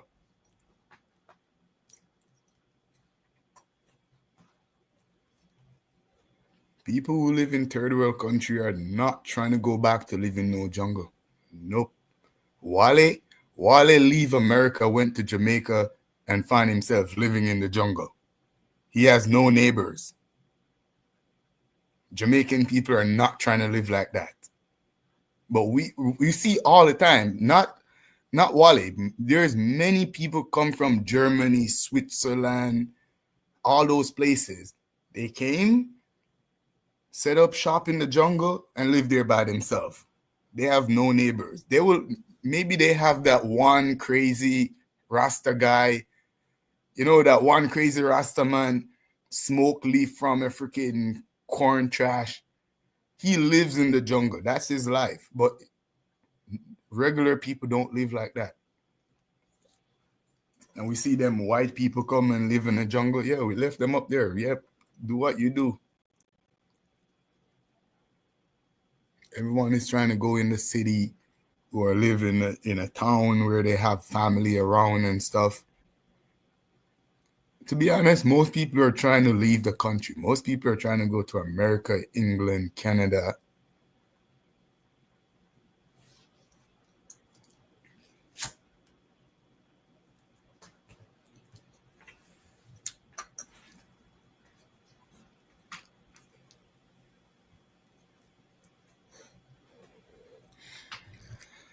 I left Jamaica to live on a reservation in Canada.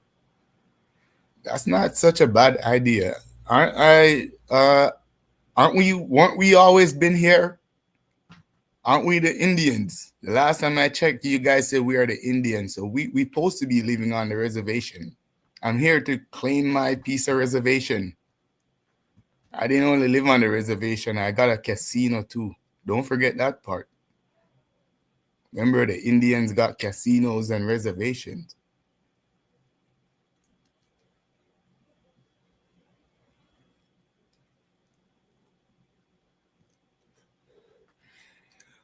I'm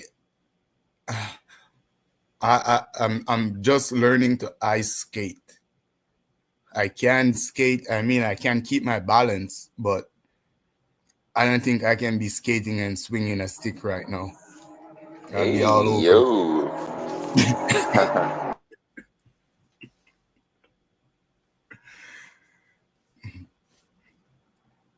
When I'm skating, I use both hands for balance. So both hands are doing the stop sign. So me with a hockey stick, no, that's not going to work. Yeah, if I sing reggae right now, they probably think I'm doing Afrobeat.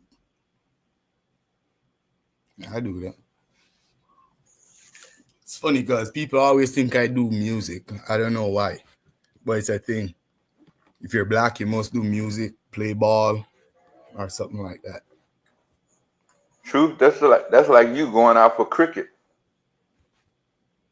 Truth play cricket? You Yo, probably play that's cricket. my man right there. Now you're talking. No, I'm too old for cricket. Cricket.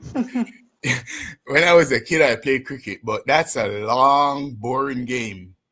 Man, I can't play no game where I gotta wait. The game start today, but I won't know the score until next Friday. Peace, family. Wall Street Will. What up?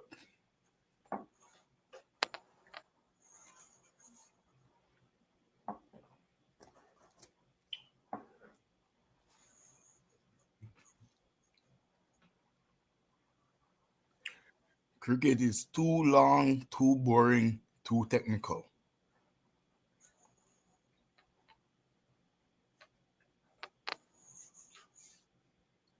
You gotta play soccer. We call it football. You know, that's fast, high energy, fast moving sport with a lot of physical contact. So you're getting a lot of bruises. Yeah, I was gonna say, till a nigga kick you in the shin. Yeah. You gotta. Yeah. And the first kick in the shin, that's gonna put you on the ground, have you in the fetal position for a while. But after like the sixth kick, you get used to it.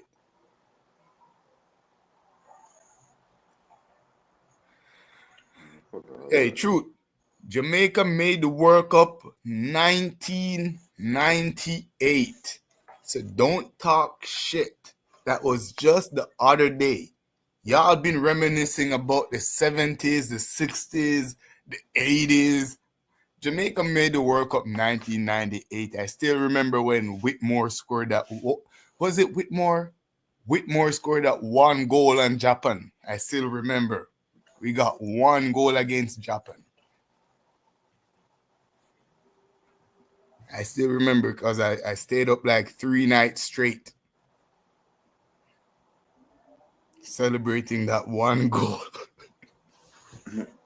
I ain't gonna lie, I'll give y'all track and field, but y'all do not have soccer.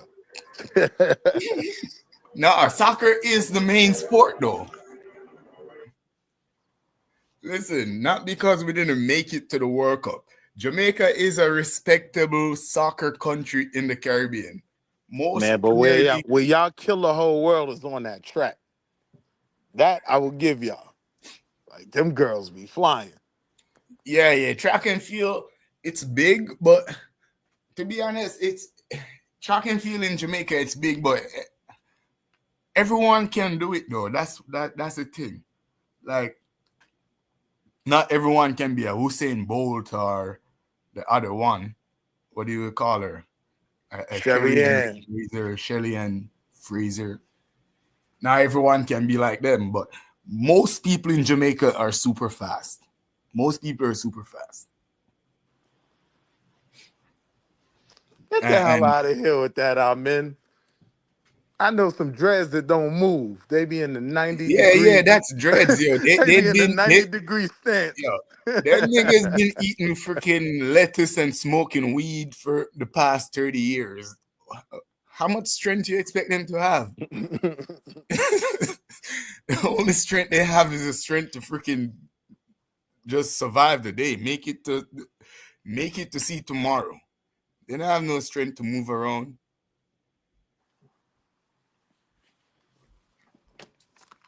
But most Jamaicans, super fast and full of endurance. I remember when I was, I think I was like 13, 14. I rode my bicycle 40 miles one direction and 40 miles the next. 40 miles. You know what we did? We went fishing.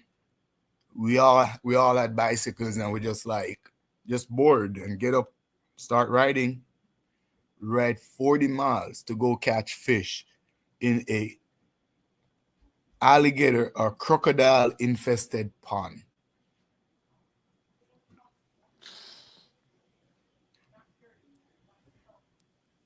But that was a good day though, I ain't gonna lie. The experience, man, when you gotta test your own endurance. We rode over a train track, but the train track went over a river, and the river was like 200-300 feet deep or more. Yeah, that was the scariest ride, yo. I bet. No, I ain't gonna lie. I walk. I push my bike over, but even pushing my bike, I was still shaking. Yeah. But yeah, it's different, yo. When you're a kid and you're doing stupid stuff like that, but I guess now it would be dangerous. If my kid go on a journey like that, I would be that would be too much. That's how I know I'm a tourist, because I got to the top of Dunn's River Falls in Ochi, and you couldn't tell me I wasn't Lance Armstrong, strongest man in the world. Like, that wore me out. Yeah, that's a dangerous climb right there. A lot of people break their leg going up Dunn's River Fall every year. I'm about either 16 or 17. Dunn's River easy. You see, true. Go to the tourist part where they hold your hands and lead you up the falls. That's where you go. You don't go to the top. You don't go to where you gotta like stepping your foot into some little rock step, water gushing down. You gotta know which one's slippery, which one's safe to step on. Yeah, I had one of them dudes. Yeah, he's like, no, go this way, brother, because those rocks is wild slippery. Yeah.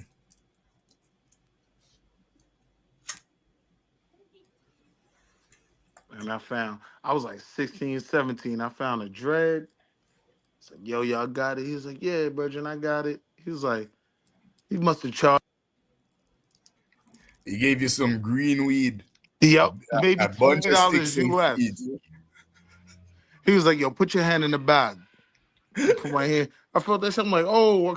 He was like, wait, hold on. Like, nigga knocked some of that shit out of my hand. Like, all right, go ahead, take that. I ain't gonna lie, yo. When I was growing up I say teenager, I wouldn't say a kid, a teenager. I had this dread friend, this Rasta friend, yo. And he was like, I would say probably he was like 25 or maybe even 30. He kind of reminded me of Young Deity. But the dude always he lives in like this little one-room shack, you know, so his door can't close. So, you know, it's not even a real door, so it can't even close. But he has this pail. He has this bucket with the lid, and it always have weed in there. Always have weed.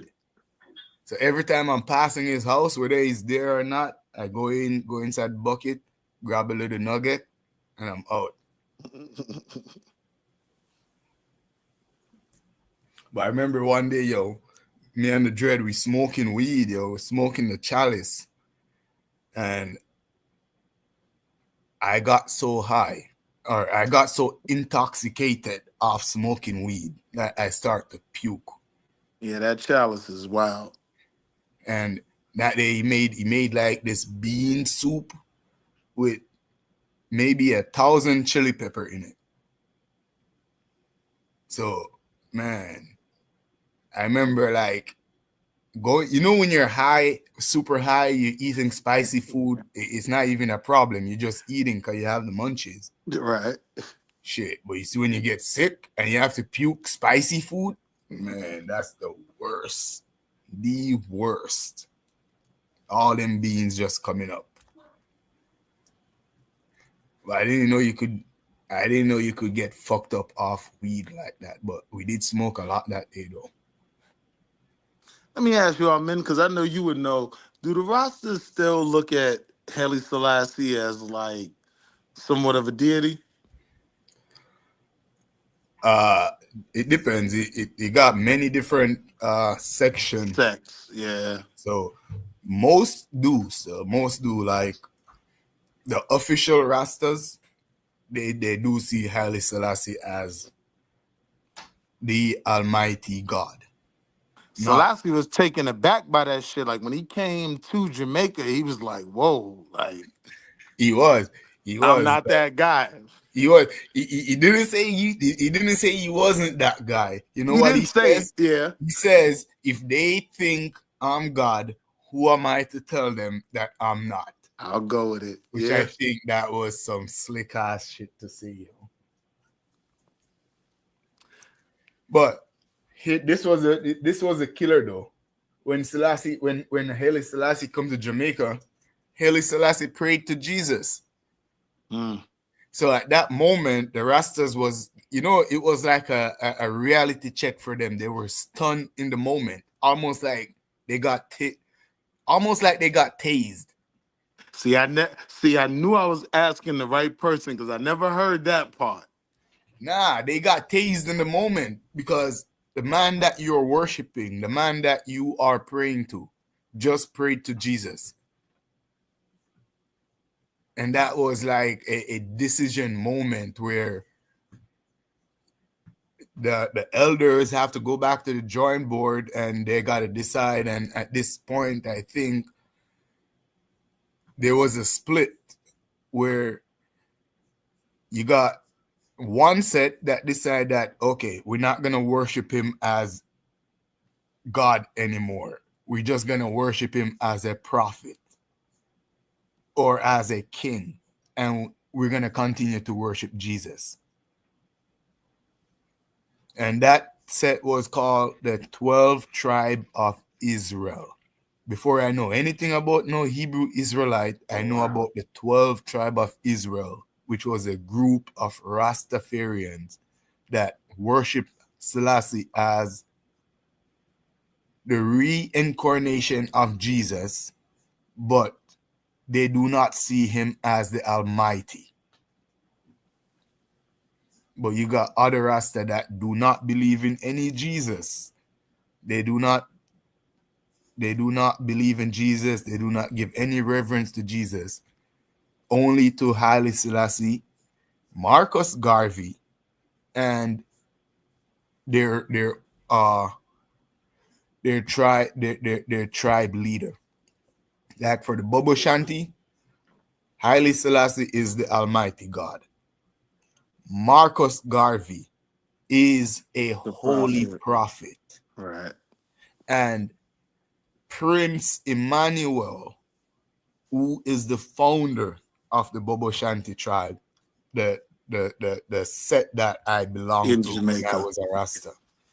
Prince Emmanuel he's a Jamaican, or he could have been a Haitian. We actually don't know where the nigga came from. Because they found, apparently he was like a dude that they found in the marketplace preaching the gospel like the Hebrew Israelites. So he found him in the marketplace and he was talking some shit and some men sat around him. I know this because my dad was one of those men that saw him. Damn. My dad was his friend. So when I became a Bobo Shanti, my dad was pissed off because my dad was like, yo, Prince Emmanuel trick the people them. I know Prince Emmanuel. He's my friend. I used to talk with the dude. I used to smoke with the dude. I know you're telling me that he's a prince. So yeah, it was crazy. Why would they say he tricked the people? Because you know how in the other set, Haile Selassie is the reincarnation of Christ. Right. In this set, Prince Emmanuel is the reincarnation of Christ. So Prince Emmanuel was known as the Black Christ in flesh. Yeah. That's his name, the Black Christ in flesh. It's crazy. Problematic. Crazy. Yeah, it is. And then you got the other set now, which I should have joined, which was the Nyabingi, where They worship Haile Selassie as the Almighty. They worship Marcus Garvey as the prophet, and they do not worship no Jesus. They do not worship the Jesus, and they throw the Bible in the fire. Those are the people I should have been with. They are called the Nyabingi. Those are the Rastas that wears the red, the gold, and the green, walk around with a flag with a lion on it. Might have some dreads that scares you. Buju. Yeah, Black Buju. Yeah. Okay. And like a Muta Baruka. They're the one that they don't keep their dreads neat. You know, their beard and their face, you know, they kind of have that look, because Nyabingi was an African folklore. There was a real person, a warrior, a female warrior from, I think, Kenya or the Congo, one of those places. There was a female warrior. I forgot what her name is. But she took on the name Nyabingi. Nyabingi was like a deity, like a spirit in that region, a warrior spirit. So she took on the name Nyabingi and fought off colonialism during that time. You know, so that story was kind of passed on. I don't know how that story came to Jamaica, but we heard about it. And that Seda Rasta took the name Nyabingi. But to me, they're the most black power, most serious. And the Bobo Shanti too is all about Africa, and they're the most organized. You know, if you see a Seda Rasta that kind of move more like the Nation of Islam, you know, kind of suit and tie, neat, like Sizzla Kalonji that Q talk about. Sizzla Kalonji is a Bobo Shanti. You know, and that's what draw me to them, because they were the most organized of all. But now the Nyabingi were more anti-establishment. To me, now the Nyabingi is more rebellious. Anti-establishment, right? All right, Bobo Shanti would have been more like it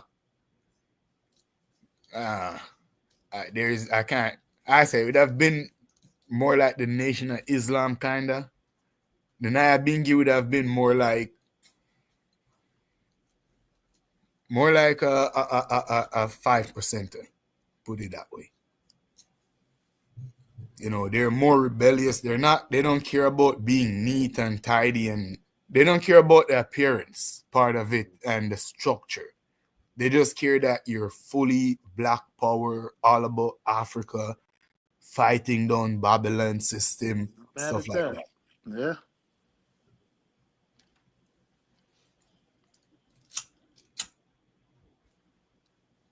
And they're more widespread throughout Africa for that reason too. You find the Bobo Shanti in Ghana and in Ethiopia, mostly Ethiopia. You know,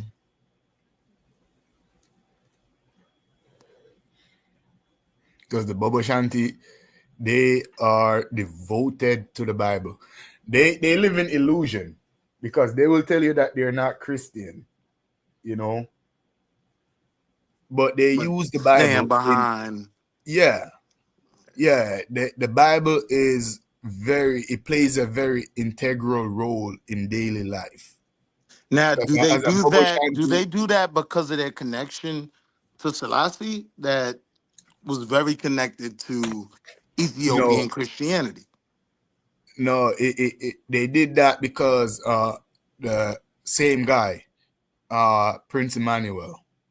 That's how Prince Emmanuel orchestrated it, because Prince Emmanuel, they were going off like Marcus Garvey's team. When Marcus Garvey was pushing the whole Black Power movement in America, they were kind of going off that steam and starting their own movement in Jamaica at the same time. You know? But Jamaica people weren't gravitating, they weren't taking on to it like how Marcus Garvey's movement was going in America, because one, the racial dynamics. Being in Jamaica, talking all that racial this and racial that, and you're talking it to majority only All black black people that people. live Yeah. only amongst black people. Yeah. It didn't really stick. There was no emphasis as if black people As living opposed in to having America. an opposition Yeah. that you see daily. Like Nah, I when got Marcus you. Garvey said those shit in America, it meant something in America. Resonated. You're seeing it. In Jamaica, what was capturing the people was really Christianity. That was what capturing the people. And when I say Christianity, like the white church version of Christianity. And that is where even the skin bleaching, believe it or not, the skin bleaching did not start with dance hall people, with like people on the street doing street shit. It started with Christians, people going to church. Because in Christianity in Jamaica, the lighter skin you are, the whiter you are, the straighter your hair is, the more white features you have, was the more acceptable you are. Now, wait a minute now. In contemporary, Jamaican dance hall culture, the kind of explanation of that is it's to show off tattoos. So it's not really connected to religion. Tomorrow. Because that's what's your boy that just came home, Vibes. His whole thing was, I do it so the world can see my tats. Yeah, what's that about Vibes? No, sorry, I was talking to my son there. No, I was saying like in contemporary culture, when I hear about bleaching in Jamaica specifically, I've never heard it attached to religion. Oh, like yeah. I've heard women say it make your skin look clean, your skin a bleach, it look clean. And a lot of dudes were talking about they just want to show off their tats. So they want to be a lighter shade.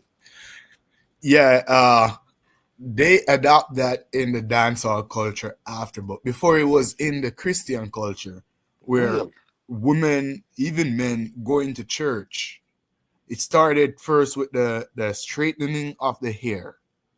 Back in the days, they used to use a hot comb. Yeah. And after the hot comb comes, I'm going to literally break it down for you. After the hot comb come the hair cream, the perm. Perms, yeah.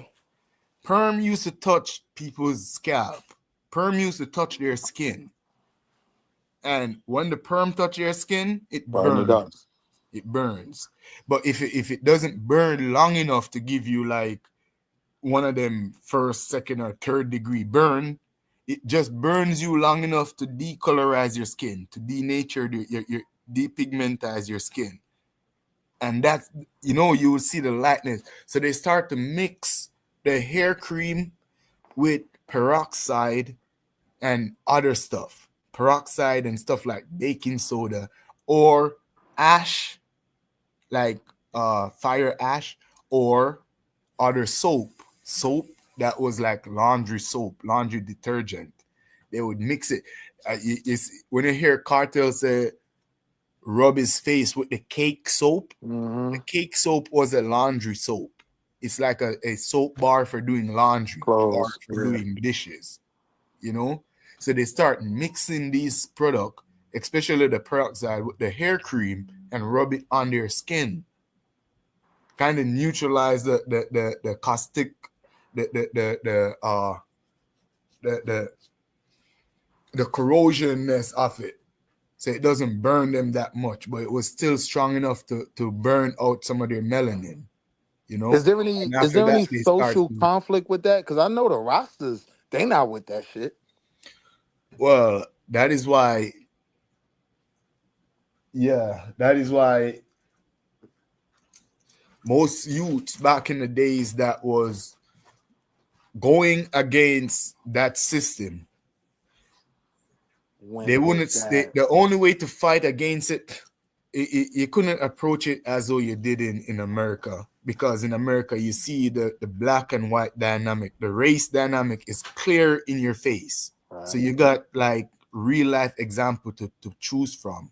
In Jamaica, it wasn't like that. But what was in their face was the indoctrination of Christianity and everything white Social and that religious comes with choices Christianity. Yes. amongst black people. Yes. So Yeah. to push back on whiteness in Jamaica, you had to push back on Christianity. And that's what the Rastas did. But why the Bobo Shanti, why Emmanuel used the Bible is because a lot of people were in the Bible, you know, and he did literally what the Hebrew Israelite did. Took the Bible and make it black. Made it black, yeah. You know, we were taught that Egypt was in Jamaica. We were taught that King Emmanuel is the black Christ. There is no white God, no white Jesus. We only know of a black Christ, and that's Emmanuel that walk among us. You know, the places like Mount Timon, Mount Heman or Hermon, Mount Zion, these biblical places that was in the Bible, I could point at these mountains in Jamaica. There is mountain range in Jamaica that's not on the map as no Mount Hermon or Mount Timon or Mount Harafat. But in Jamaica, we look at it and we point at it and say, that's Mount Timon. That's Mount Sinai. And it's like a cultural thing where if you know, you know. You know, they use the Bible and kind of pull those people that were worshiping in Christianity, that was worshiping the white Jesus, and have them now worshiping the black Jesus. And eventually, when Marcus Garvey kind of speak on, well, they claim it to be a prophecy because he did say there was going to be a king from Africa, and, you know, he should be the king of black people and blah, blah, blah. So the Rastas took it as Marcus Garvey was talking about Haile Selassie. And that's how they make a connection, where Haile Selassie is the God, Marcus Garvey is the prophet that prophesy of the coming of this great king, you know, and King Emmanuel is the black Christ. When did Rastafarianism become prominent, like a thing? I would say probably in the 70s. So that's way after Garvey. So Garvey wouldn't have, it wasn't even there for him to subscribe to at the time he was alive. No. Okay. No. Okay. Garvey know of the Rastas, but Garvey does not know of the Rastas as he knows them now. Right. The Rastas in Garvey's days was called bearded men. So it wasn't about wearing the dreadlocks. That came after. You know, it was about the dreadlocks came after, but it was also unavoidable. It was imminent for it to come, because the reason was a rejection of the combing and the cutting of our hair, because we were forced to look a certain way, to go to school or to church, to do business, to go to a bank, or to even be seen. You had to have a certain look under colonial rule. So, not that you're going in the army and you need to have a clean shave and a certain look to be in the army. Just to be in public place, you could not look African. And the Rasta says, fuck that. So we start by first growing our beard and stop cutting the beard. And we got persecuted for it. So we push it a little bit more, as Jamaicans are known to do. So we're like, okay, that pisses you off. We're going to grow the hair too and see how you like that. So we grow the hair, it grow out. Then we heard about the Momo warriors in Kenya, how they grow their hair. And they were like one of the strongest tribe to fight off the white people when they try to take over Kenya or Uganda, some places in East Africa. And when we saw the pictures of the Momo warrior, they look like Rastas. So that even influenced us more to grow the hair. And we even got persecuted more for it, to the point where there was even laws made against it where the police, I forgot which governor, sanctioned a law where the police should stop, beat, arrest, and trim any man that is seen with long hair or long beard. And the police went crazy with that power trip. Yeah. Did something on Christmas Eve. I forgot the date. Called the Coral Garden Massacre, where they killed a lot of Rastas just for growing their hair, you know. And after that, it kind of went, you know, it went worldwide because the story went all over the world how the men in Jamaica were murdered for growing their hair and beard. 63. Yeah, that just pushed the movement even more.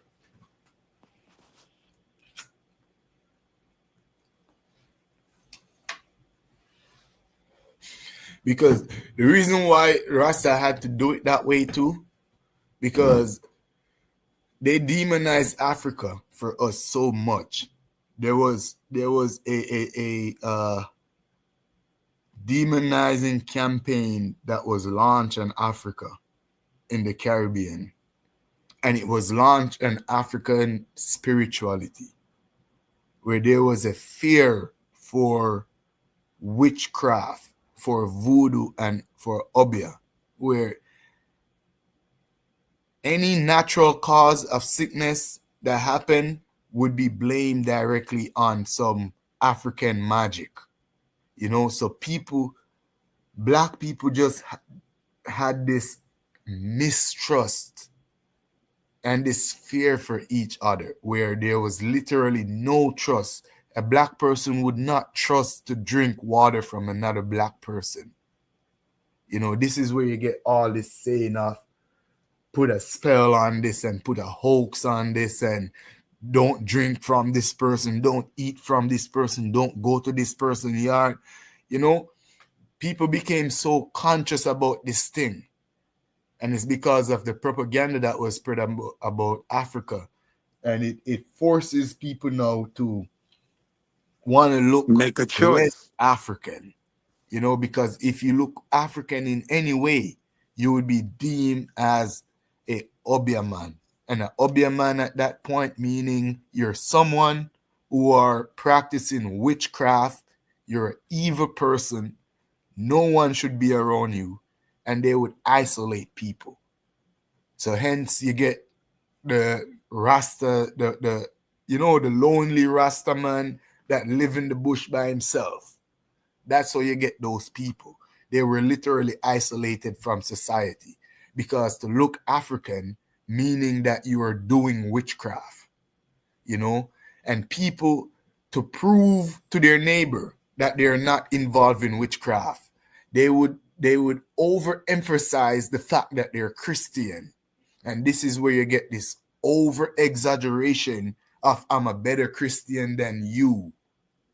You know, that's where you get that amongst black people, where we're trying to outdo each other. I'm a better Christian than you, because that was a way to show that I have nothing to do with Africa. You can't blame me for no obia. You can't blame me for no witchcraft. I'm a Christian. I'm a Christian. Yeah. I cut my hair. I shave my beard. I wear a suit and a tie. I eat with a knife and a fork. I do not drink from a coconut. I do not cook with wood fire outside. I do not wear dashikis. I do not have dreads. I do not eat all these plant matter and drink all these herbal concussion, because I'm not doing witchcraft.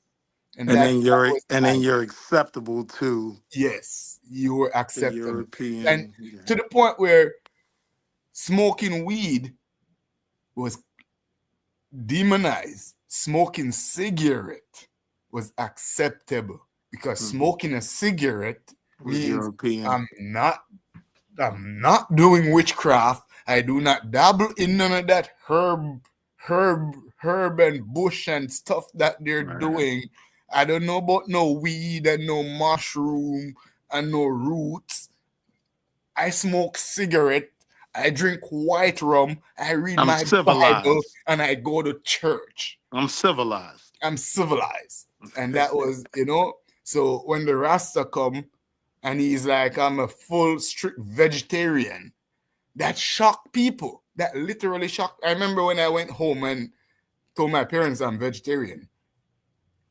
For months, they tried to force meat on me and I would reject it. And everyone would ask, how you gonna survive? You're gonna die in like 3 weeks. What are you gonna eat? It was such and then you start to cook your vegetables and your beans and stuff, and people start to stay away from you because you just made a stew without meat. So but that if your parents were, connected to Rastafarianism at some point, why'd they reject that? My dad was Rasta, but my dad was in Canada. Mom wasn't. My mom was Rasta. She accepted it, but my grandparents, my aunt, my uncle in Jamaica is not just your mom and dad. It's a whole family. I got you. I grew up with all my cousins. Sense. Yeah. So your dad was the crazy Negro, and no, actually, my dad was very respected because at the time he was like a Marcus Garveyan Rasta. He left Jamaica before the craziness. So even the conservative Christian blacks, they were looking for something different. Yeah, my dad was his family. My dad, on my dad's side, my grandma, my great grandma, all my grand aunts and stuff, they're all devoted Christian, but different level of Christianity. Like my great grandma Mum, we call her Mum. She was a Christian, unlike Christians today. She was a Christian that her Christianity looked nothing like Christianity. Her Christianity looked like a voodoo ritual. She dressed in all white. Her hair or her head is always covered her head. And she have altar. She's from a kind of Baptist Christianity that was known as Pocomania. Truth historian would know what I'm saying. It's like a mix of the African culture, kind of when the African custom was first starting to merge with Christianity. Yeah, Big Fact says revivalism.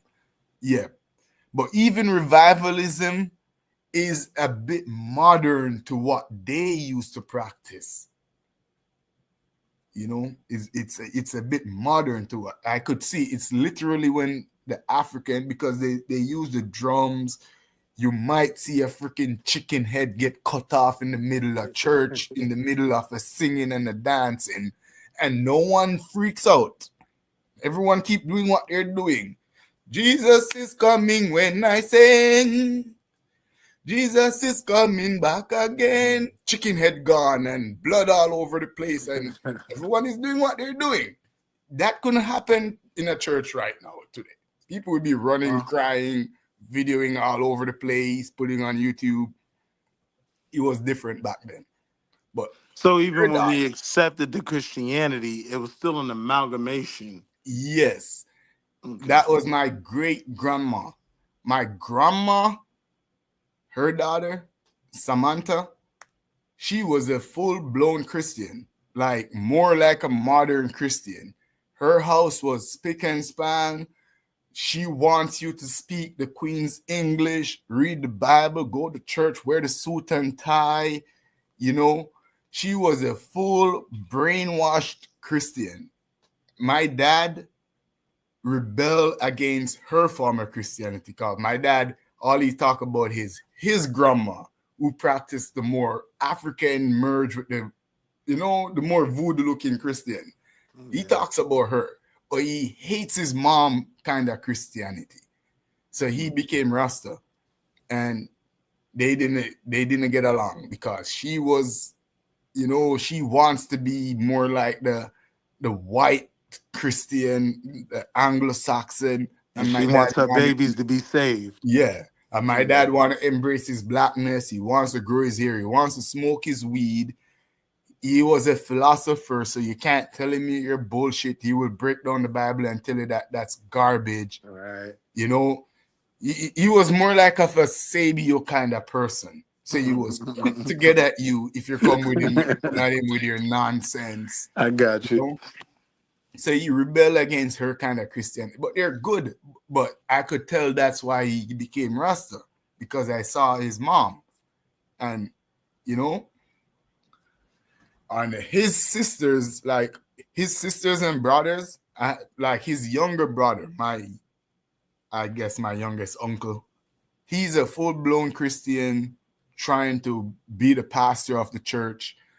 And we know that that nigga is batshit crazy behind closed door. We know that he's crazy. Like, but he's the one trying to be like that good Christian, you know? Everyone else smoke weed, drink, go to the bar, go to the club, whatever. He's the one waking up on Sunday playing all that gospel music, you know, making up his face when he smells weed. And my aunts, yeah, they are the TD Jakes, and they love the mega church kind of vibes, you know. They compete with each other to see whose church is bigger. So they take Christianity and just shit on it. They're like the stereotypical Christian where they say, you know, robbing you, lying to the people, just robbing them blind every Sunday. Yeah. That's them. And they make a profession from it. Yeah, they make a profession from it. I remember, this is when I know that they were dangerous. I remember my aunt, she had an X5. And it was like a Monday or a Tuesday. And the week before, she was happy with her X5, her BMW X5. And this week, she want to sell the BMW X5 and get a new car, get a new vehicle. And she won't tell no one why she want to sell it. But now she pissed off. She hate the vehicle. She want to get rid of it. She's calling around, want to trade it instantly. When we realized what the problem was, another church sister came to church that week driving an X6. Not even God could turn that one away. And this is the lady who runs the church, the evangelist or whatever you want to call those demons. This is them. So it's just a social thing. Yeah. Yeah.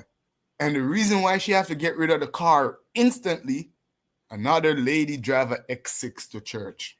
And I can't be at a lower class. Yeah. And she can't be outdone by her church sister. Damn. And that whole, yeah. And you got her and the other one, and you know, they sit together, they conspire. When I was a Rasta, they hated me. They told my mom that I smoked the wrong weed and I went crazy. You know, they'd be like, look how I'm educated and know him turn Rasta. And when his mother Augustus says something wrong with him, when is she gonna realize something is wrong with that boy? He's too educated to be a Rasta. Don't you see he smoke something? When she gonna make him stop? Yeah. And my mom would be like, y'all just watch your own kids, leave mine alone. All their kids end up in jail, got deported. The only one they had left is one named Christopher, because he's a doctor. They keep, you know what's so crazy? Like that classism and materialism, that is all over Barbados. Like that whole story about the X5, like I completely get it because I've seen my family in very similar That's my dynamic. dad's side. Yeah, They're very materialistic, very shallow, but they're the side too that pushes education because again, it's a status thing for them. Everything is status. My mom's side, if you compare both sides, I would say my mom's side is more like the Pookie and the Ray Rays, you know. My uncles on my mom's side, I can't name one that that finished college, but those are the coolest people. That's the side I grew up with, you know. That's the side when I go to Jamaica, that's the side I link with. My mom people. I don't deal with my dad's people because they're too uptight. My dad didn't deal with them, so I don't deal with them. None of my siblings deal with them. You know, my mom's side, I can't name one over there that have any credible level of education that you could talk of. You know, they live good because my grandparents work hard, and their parents work hard, so they have a lot of land. That's the thing, and through colonial days too, you know, because you know there's gonna be some there's gonna be some white people in it. I remember when I went to country and see my mom's side of family, I was shocked to see how much land they have.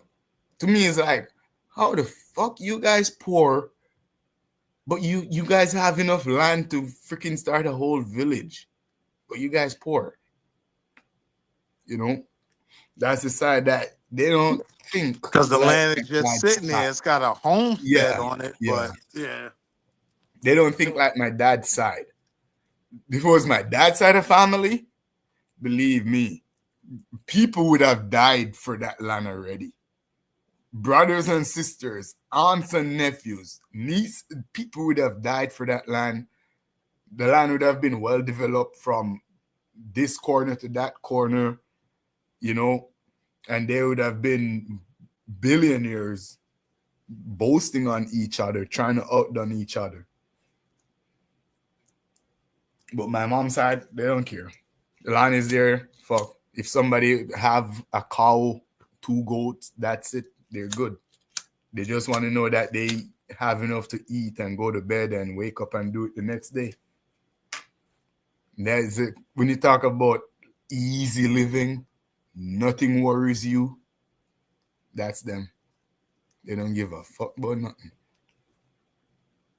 My dad's side of family, that's always my grandmother. under stress. I'm like, y'all millionaires, but y'all stress the fuck out. Always under stress, you know, never having fun. No.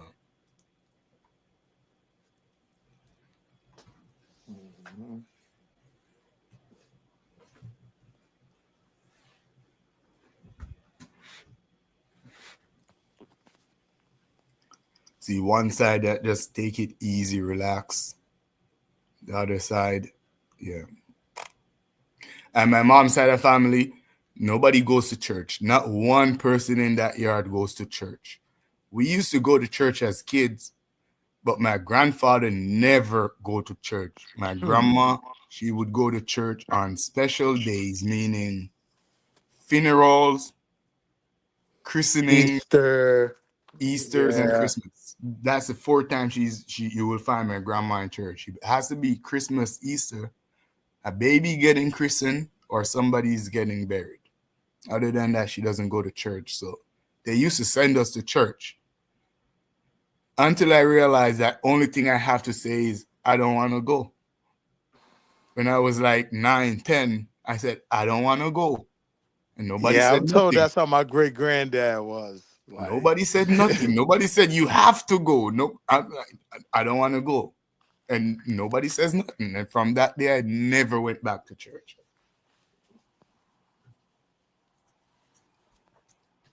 And that's why I could have been Rasta. If I was growing up with my dad's side of family, I could never even think about being a Rasta.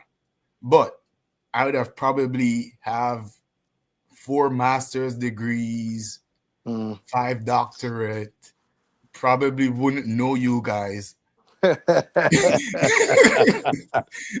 Living in somewhere in America, because they live in Delaware and all those places. Yeah. Florida. Living in somewhere in America as a bourgeoisie. Yeah, we got a complex history, you know. Yeah.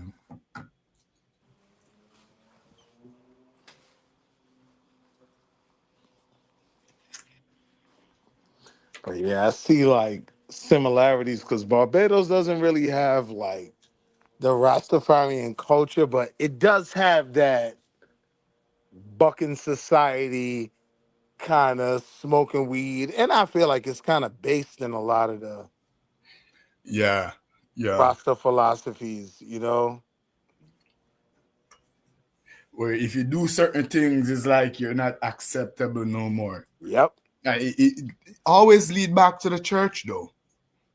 That damn church. Because I got a cousin that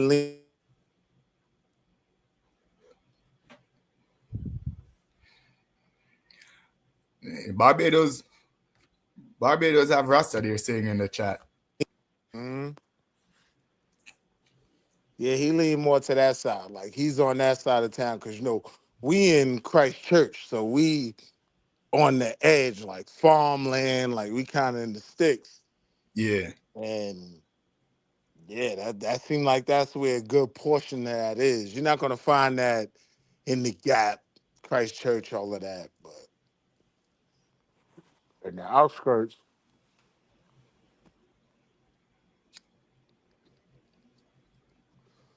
And my great grandmother, she used to never want me to hang out with, my cousin Raj. Like, she used to never want me to go nowhere with him because he was the one that was bucking all the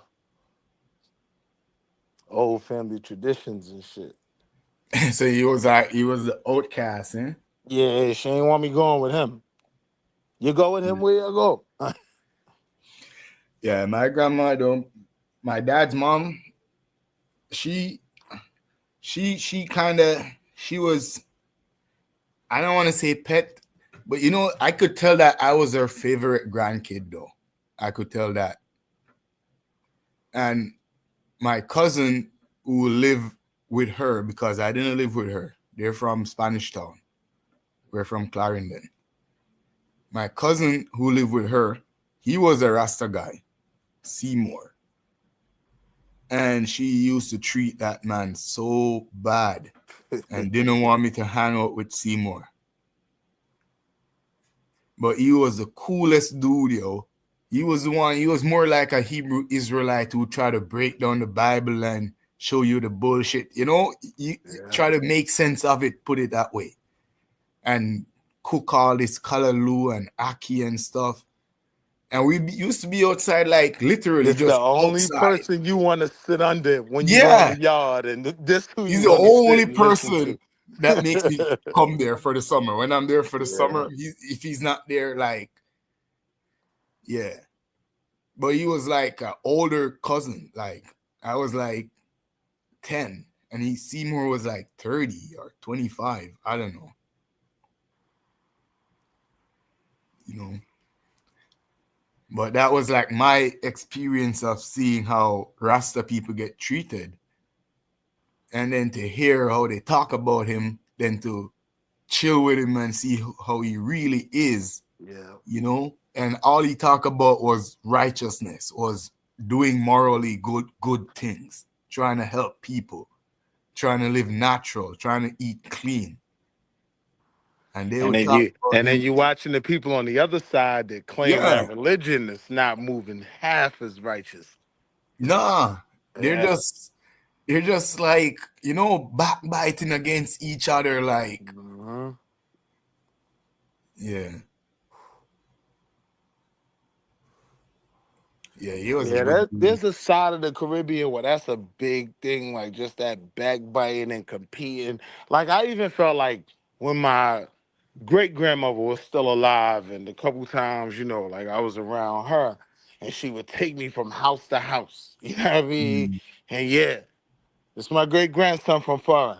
Yeah, It's everyone like just gossip about each other, and as a kid, you're hearing it, and you're like, "Shit, yo, it's making this me is feel fascinating." weird. You telling Yeah, everybody I'm not everyone y'all. Now I'm from gossips over there. about each other.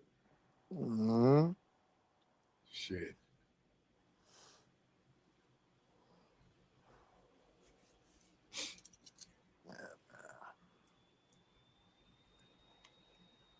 But yeah, man, the Rasta people growing up, just having a few older Rasta guys that I know, that keep me out a lot of trouble, yo, because you know, other kids were either trying to sell drugs into gangs, you know, getting their first guns, having running with police. I And they was spot learning and about they spot the ones like vegetarian you real life. quick. They Yeah, spot you like, no, you not going with them. yeah. Sit your I ass was down. learning about what herbs is good for flu, what herb is good for cold, what's good for your kidney, what's good for your liver. I was learning about, you know, where to find this tree, what time of year this mango is gonna grow, this avocado is gonna grow, how to plant sugar canes. I, I was learning about Africa. You know, what is voodoo? What is African food? Where is West Africa? Where is Ethiopia? Stuff like that. Apartheid, the apartheid system in South Africa, because Rasta was like, that was a major part of their talking point. You know, that was to them the closest they get to knowing Jim Crow or white supremacy was the segregation system of South Africa. So I was learning about all that when other kids was out there running from cops, shooting at each other. So I can't really talk bad about them still.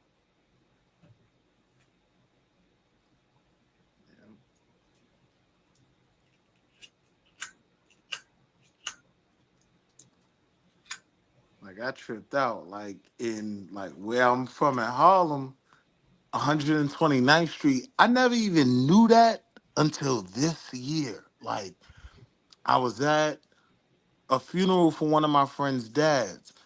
And so when I go up there, I stay at my mom's house and whatnot. So I'm leaving out. I'm literally on the panel telling them, yo, I'm about to get on the bus to get home. Everybody dragging me, we joking, right? But I'm walking down 8th Avenue and I look and it was like, yeah, this was the official site of the UNIA's first opening office. And it was just crazy to have grown up right around the corner from that all my life. And Where is that? In Harlem? 129th Street and 8th Avenue. Crazy. Never Yo, knew. that place, New York, just have history, yo. A lot of history. Still till this day, right? We still have, it's called the African American Day Parade now. I think it changed names a couple times, but that's still Garvey's parade till Yeah. this day. You get what I'm saying?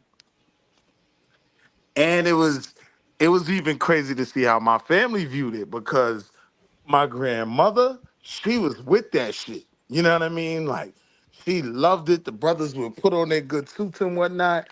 My grandfather, this on my mother's side, he was more like, yo, I'm going to the fucking garment district every day and dealing with these crackers and be whatever these niggas is starting over here, I ain't with it type of thing. You know what I mean? But my grandmother, she fucking loved it. And she was the one that raised the kids. So that's how it really got drilled in my mom. You know what I'm saying? Hell yeah, man. Yeah, it's that's why it's good when the female are connected or in tune, you know, because if my mom wasn't into the Rasta culture, Wouldn't have been drilled. Yeah. no, the rest of my family, they would have, even if I was kind of learning that off the street, yeah, they would have beat that shit out of me. But my mom, she was always okay with it. She always tell them, leave him alone. His dad is a Rasta, so if he wants to be a Rasta, he can be a Rasta. If he wants to smoke weed, let him smoke weed. If he wants to be vegetarian, let him be vegetarian. She only gave me one criteria. Don't let my grades drop. I gotta be, I gotta stay good in school. And I think it was in 10th grade. In 10th grade, I outperformed everyone in my class. I made an exception to the teacher, and I guess they told my mom and stuff. And yeah, after that, I was of legal age. When I come home, I wasn't working because I was still a kid, but I still need to buy weed and beer. It's so crazy. And my mom literally would give me enough money every evening to buy like a what do you call that now? Like at least 3 grams and a 6-pack. Every evening she would give me that. And the only thing is I can't be on the road smoking. I have to smoke in the house, on the front porch. If I got friends, they got to come over and smoke at my house. I can't go to their house and smoke, and I can't be on the road smoking. I have to do everything in the yard. That was the only criteria. Don't let nobody from the church catch you out there on Front Street. Nah.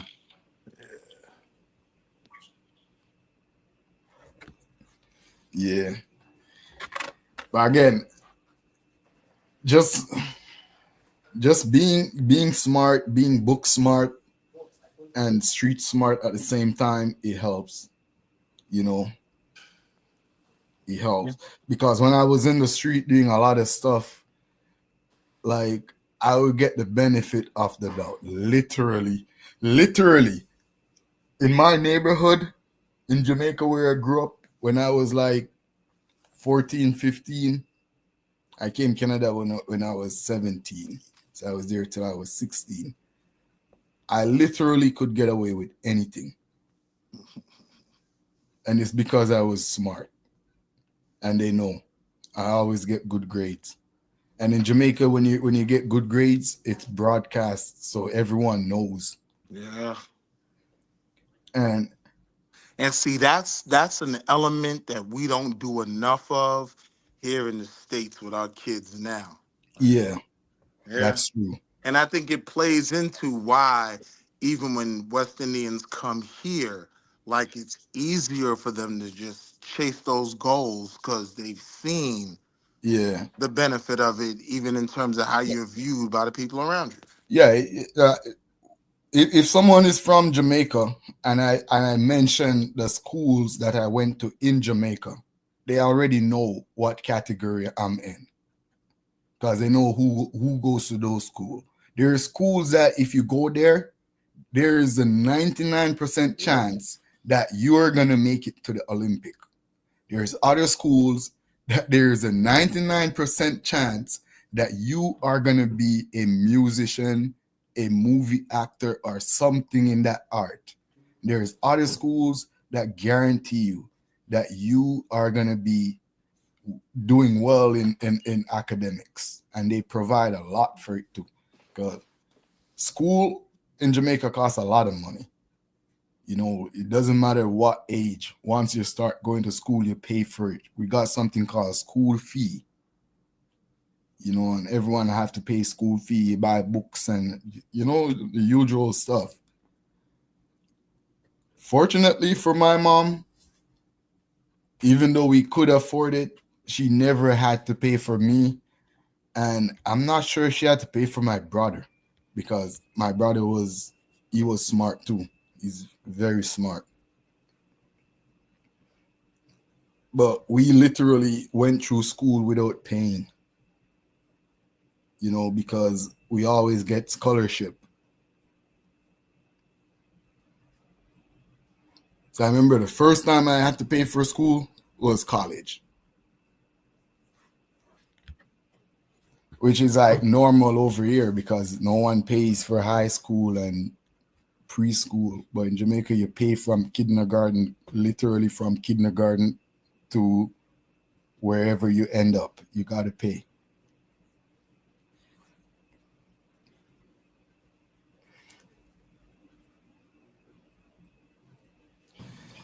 I was on mute, which plays a big part into like illiteracy rates and things like that. Like it explains why it's hard for everyone to pursue school, different Yeah, that areas. is why you got a lot of Very hard to dropouts. pay for. Yeah. You know, when you see kids stop going to school, start cleaning car windows and stuff, yeah, they literally can't afford it. Yep. You know, I remember, I think it was grade 6. Grade 6, I won my first science scholarship. And that scholarship literally brought me through to grade 12.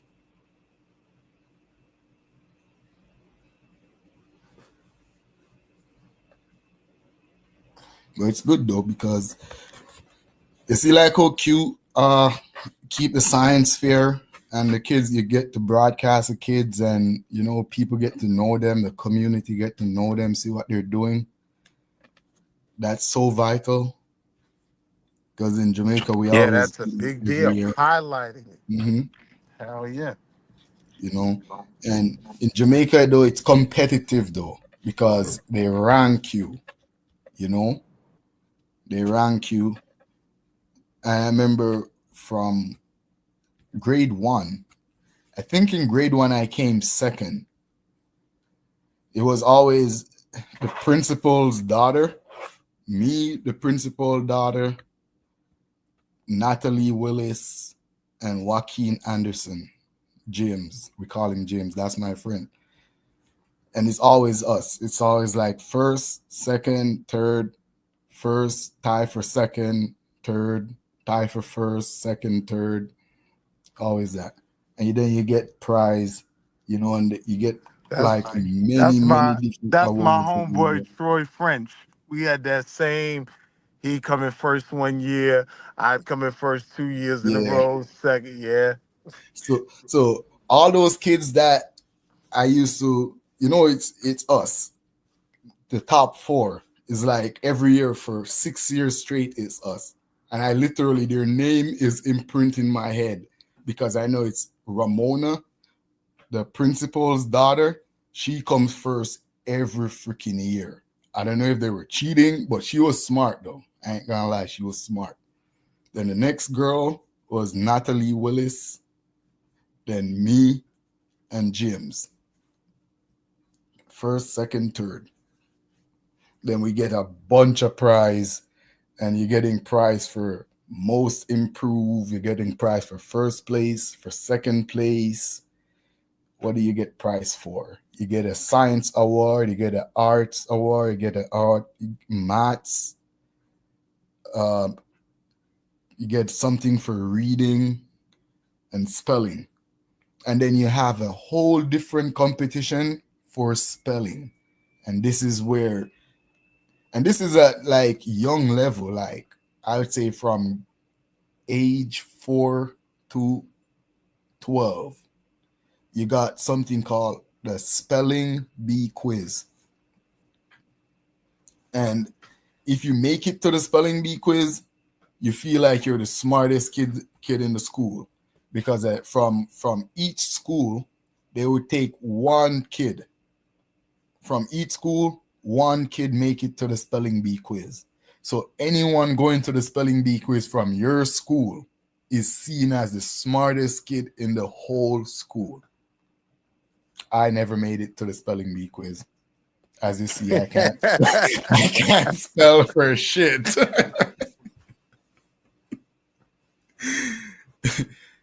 I can't spell for shit. Then at high school level now, you got You got the sports challenges like the soccer, the basketball, swimming, the running. I was good at soccer, so I played soccer at like competitive level in high school. But you also have like an academic competition in amongst Jamaican high school, all the high school across the island. It's called a school challenge quiz. And my school always win. My school was known to be the top school for school challenge quiz for Curriculum many, many wise. years. Yeah, it's all Curriculum wise in terms of yeah. When you get history. off YouTube, type in Jamaica school challenge quiz, and you will see an idea. It's literally a head-to-head debate, but in a almost like a Jeopardy fashion, where they're Right. asking you questions. And the categories are science, maths, art, geography, and social studies and politics. Yeah, we used to have Common San Diego. It was Yeah. like the same kind of joint. I know what you're talking about. Yeah, so that was wild too. But that kind of put your school in the spotlight, you know? Now And this yeah. And it does a lot for your school's budget too. Because your school get a lot of funding for winning these academic competitions. My school always win. And what it does is when they're selecting kids to go to high school, because you do not choose which high school you go to. You see, when you're leaving middle school, you do a test, and based on your test score, that's gonna put you in a high school. You know, so the high school that I go to, I only go to high school amongst the smartest kids in the Right. country. You know, Dodos that got arrested, All right. Don from Devali. I go to school with his nephews and I think it was his grandson. That's crazy. You know, That's crazy. and a next guy who owns a bunch of hotels in Jamaica, Versailles, his son James. I went to school with him. Manfred Now- Chin. Now, see, like in New York, that's only applicable to like the highest level schools. You know what I'm saying? You take the specialized high school exam. Manfred Chin, his family is Chin, Lassell Chin. Lassell Chin owns. He's a Jamaican billionaire. Manfred used to get drop off on the play field in a helicopter. Damn. Yeah, Manfred Chin, little short dude. Nobody like disrespectful to teachers, man. Damn, that's funny. I'm just thinking about that. There was really no like school bus system like that. Yeah, there's a school bus, but his parents pick him up and drop him off in a helicopter. He's that rich. I'm telling you, like my school, you got people that getting drop off in Mercedes Benz, pick up in Mercedes Benz. It was like, yeah, it was a different experience for me. All those guys right And now this is are what, high running school? the country. Yeah, high school. Glenmore High School.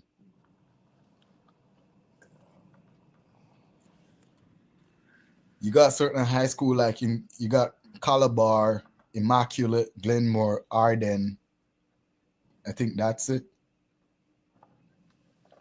Those are the known.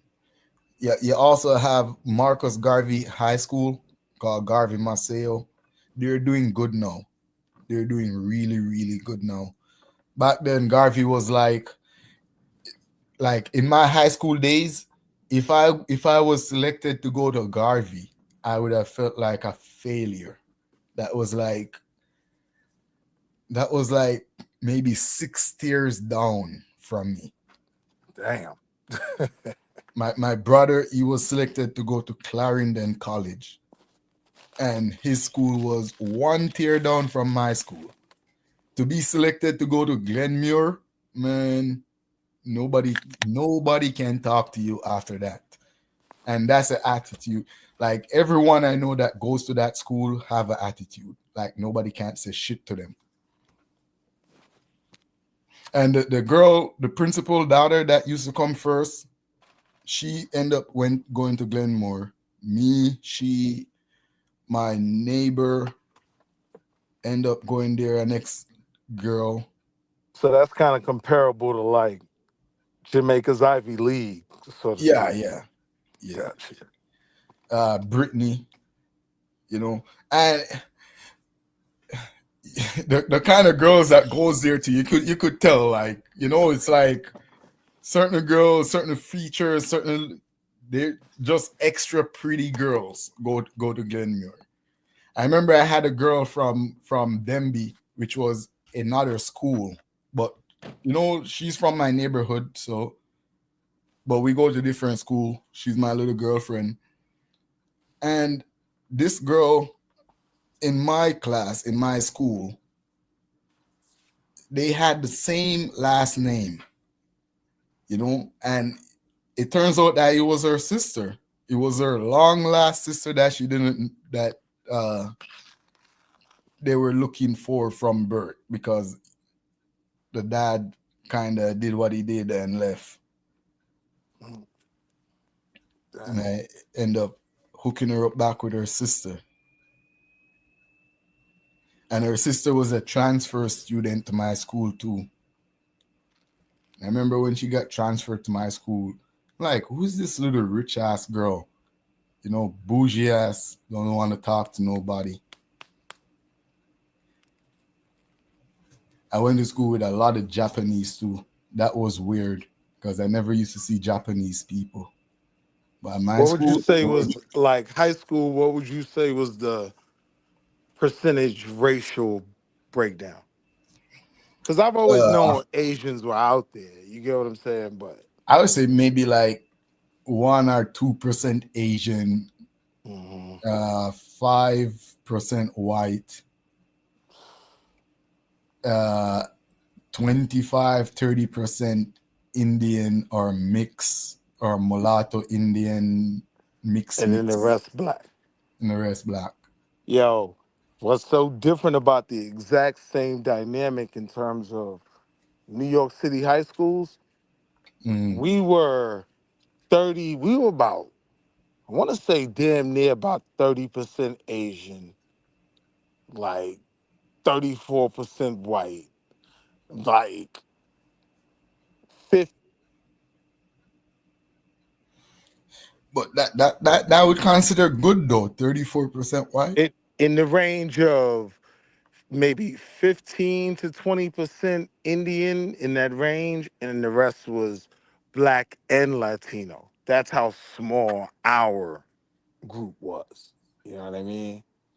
In New York. Yeah. So that shit sucks. Same type of school. Like, take the test. Yeah, but it's because it's like an Ivy League school, huh? Mm-hmm. Yeah. And I did not want to go. I fought my mother that entire summer. I'm completely off track. I was damn near ready to drop out of middle school, right? But I always test well. So you got the few people in the school, like Mr. Oyafusi, Miss Muhammad, they were like, yo, you're going to take this specialized high school test. And when I did, I was like 40 points from going to Stuyvesant, which is like the number one, like it's Stuyvesant, Bronx Science, Brooklyn Tech, and it's Ziax. Yeah, I mean, like that's the breakdown. You know what I mean? So, yeah. And that shit was a culture shock like a motherfucker. Because then it's harder when your mother is asking you to just compete with these kids like, yo, ma, I've gotta, jump on the train and go sit in the library to Yeah. figure this stuff out. And these kids got typewriters and Yo, I know computers or exactly whatever what at the you're time. saying, yo. Yeah. But yeah, you know when you settle down in high school and you got your little clique now. Yep. Yeah, I was probably the only one in my clique that never had a computer at home. Even amongst the black kids. Yeah. Oh, the Oh, so black kids that I go to school with, most of it them was were that kind of freaking the school. I got you. politicians, I got you. children. Because the Because honest truth my is, friend, the honest truth is, even in Donkey, my Dwight, school, most of the black kids were not all necessarily well off, but better off.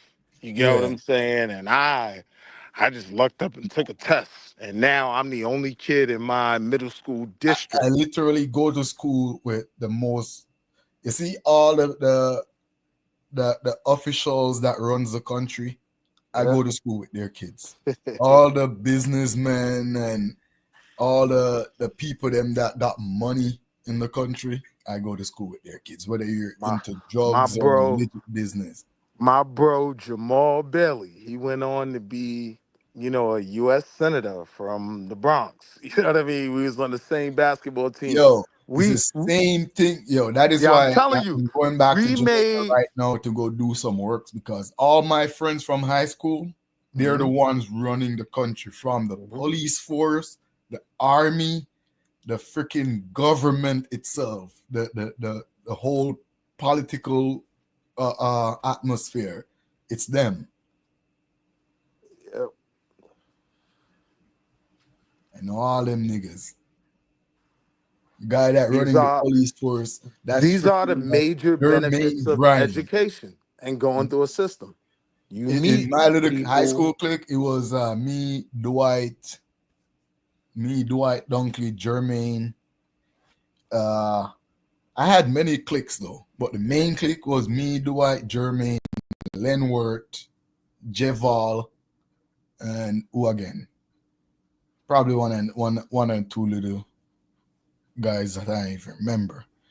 But Jermaine, he was like the little one that we used to bully, He looks like a little Kevin Hart kind of dude. Used to get pushed around a lot. He's now the big man in the police force in Jamaica. He's freaking chief or captain or some shit out there.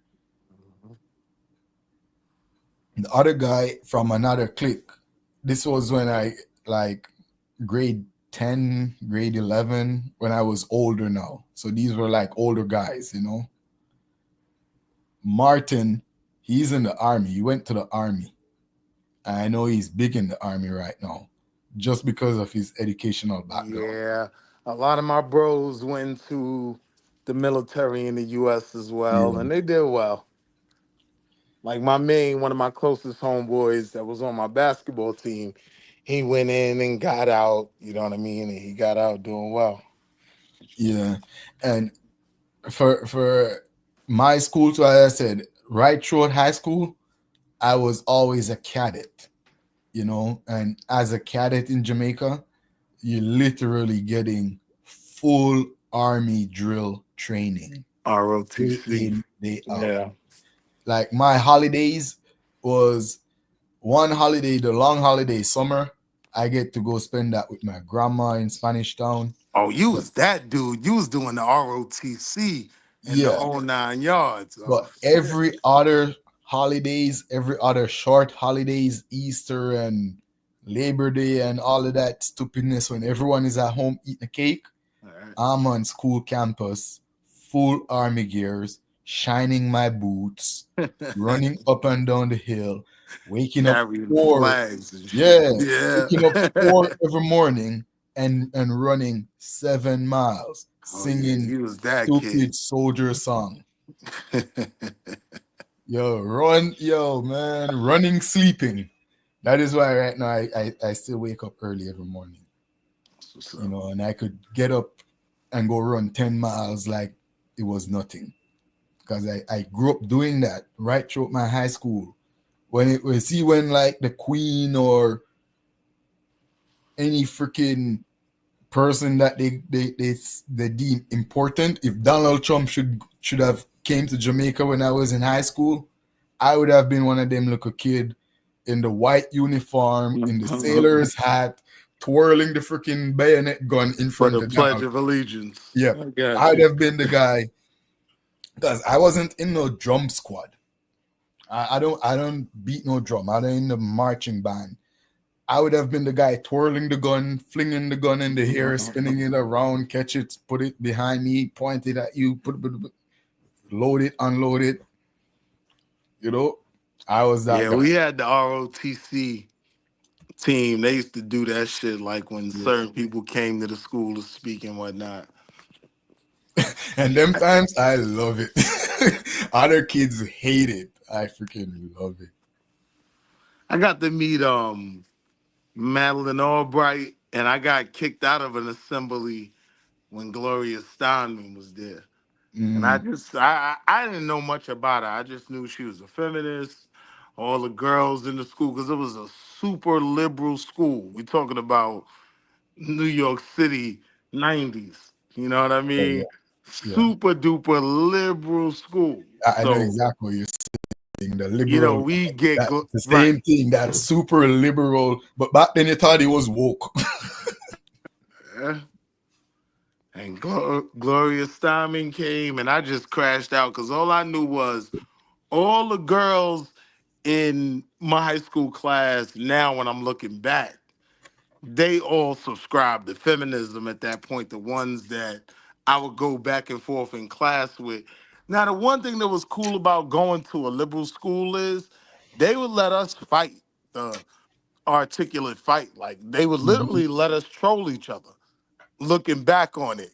You know what I mean? Yeah. But we kind of got the sharpened steel, and it was cool, man. I did enjoy my high school experience. I did not want to go to that school at all, but to be honest, I don't think my school was very liberal, you know, because I remember in the latter days, I had some teachers that was more liberal, but they got fired real quick.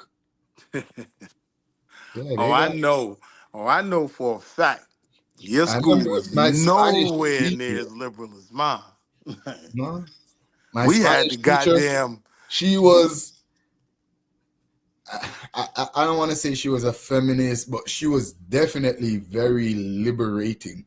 Right. You know, the Spanish teacher with the boob jobs done. Man, coming to skirt in them school with the mini skirt, high heel, red shoes. Nah, and man. You could definitely tell she get them breasts done. Think about it like this. Like New York City 1990 liberal. Like we had the 10% club. That's when I hear that number now when everybody's saying that 25% of high school students identify as weird. You get what I'm saying? Like, it's like, damn, it was a 25% that fast?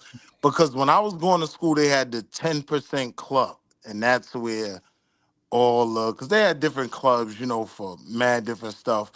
Like the black club was Boss West. Boss was Black Organization of Students something. I can't remember.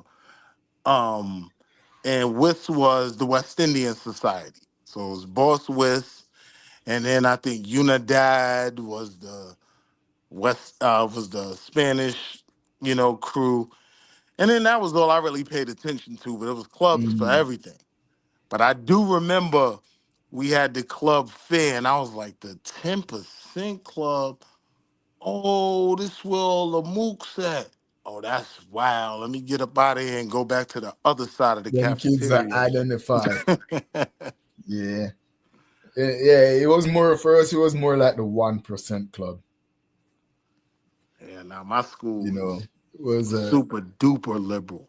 Like literally, Gloria Steinem came just to a fucking assembly. Like it wasn't even like it was a graduation or nothing. My school, it was it was more into the Catholic stuff. It was more linked to Catholic than anything. So I'm like, they were more they have more conservative views than liberal views.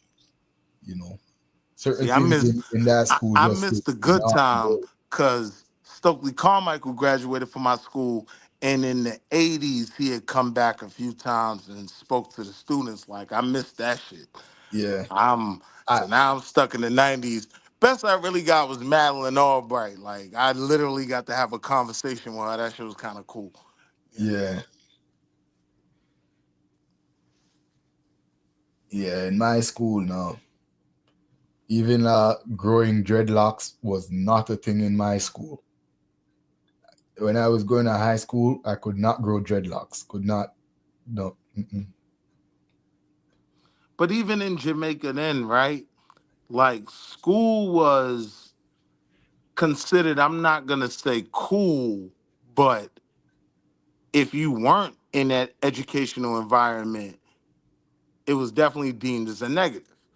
Like in America right now, like just school isn't deemed as cool in any facet. You get what I'm saying? Yeah, And that's one of the biggest problems we're pushing against with our kids a lot of the time is it's just not considered the place to be. And by nah, the time the kid wants to realize it, like it's like, yo, all your opportunity kind of passed you by. You starting late.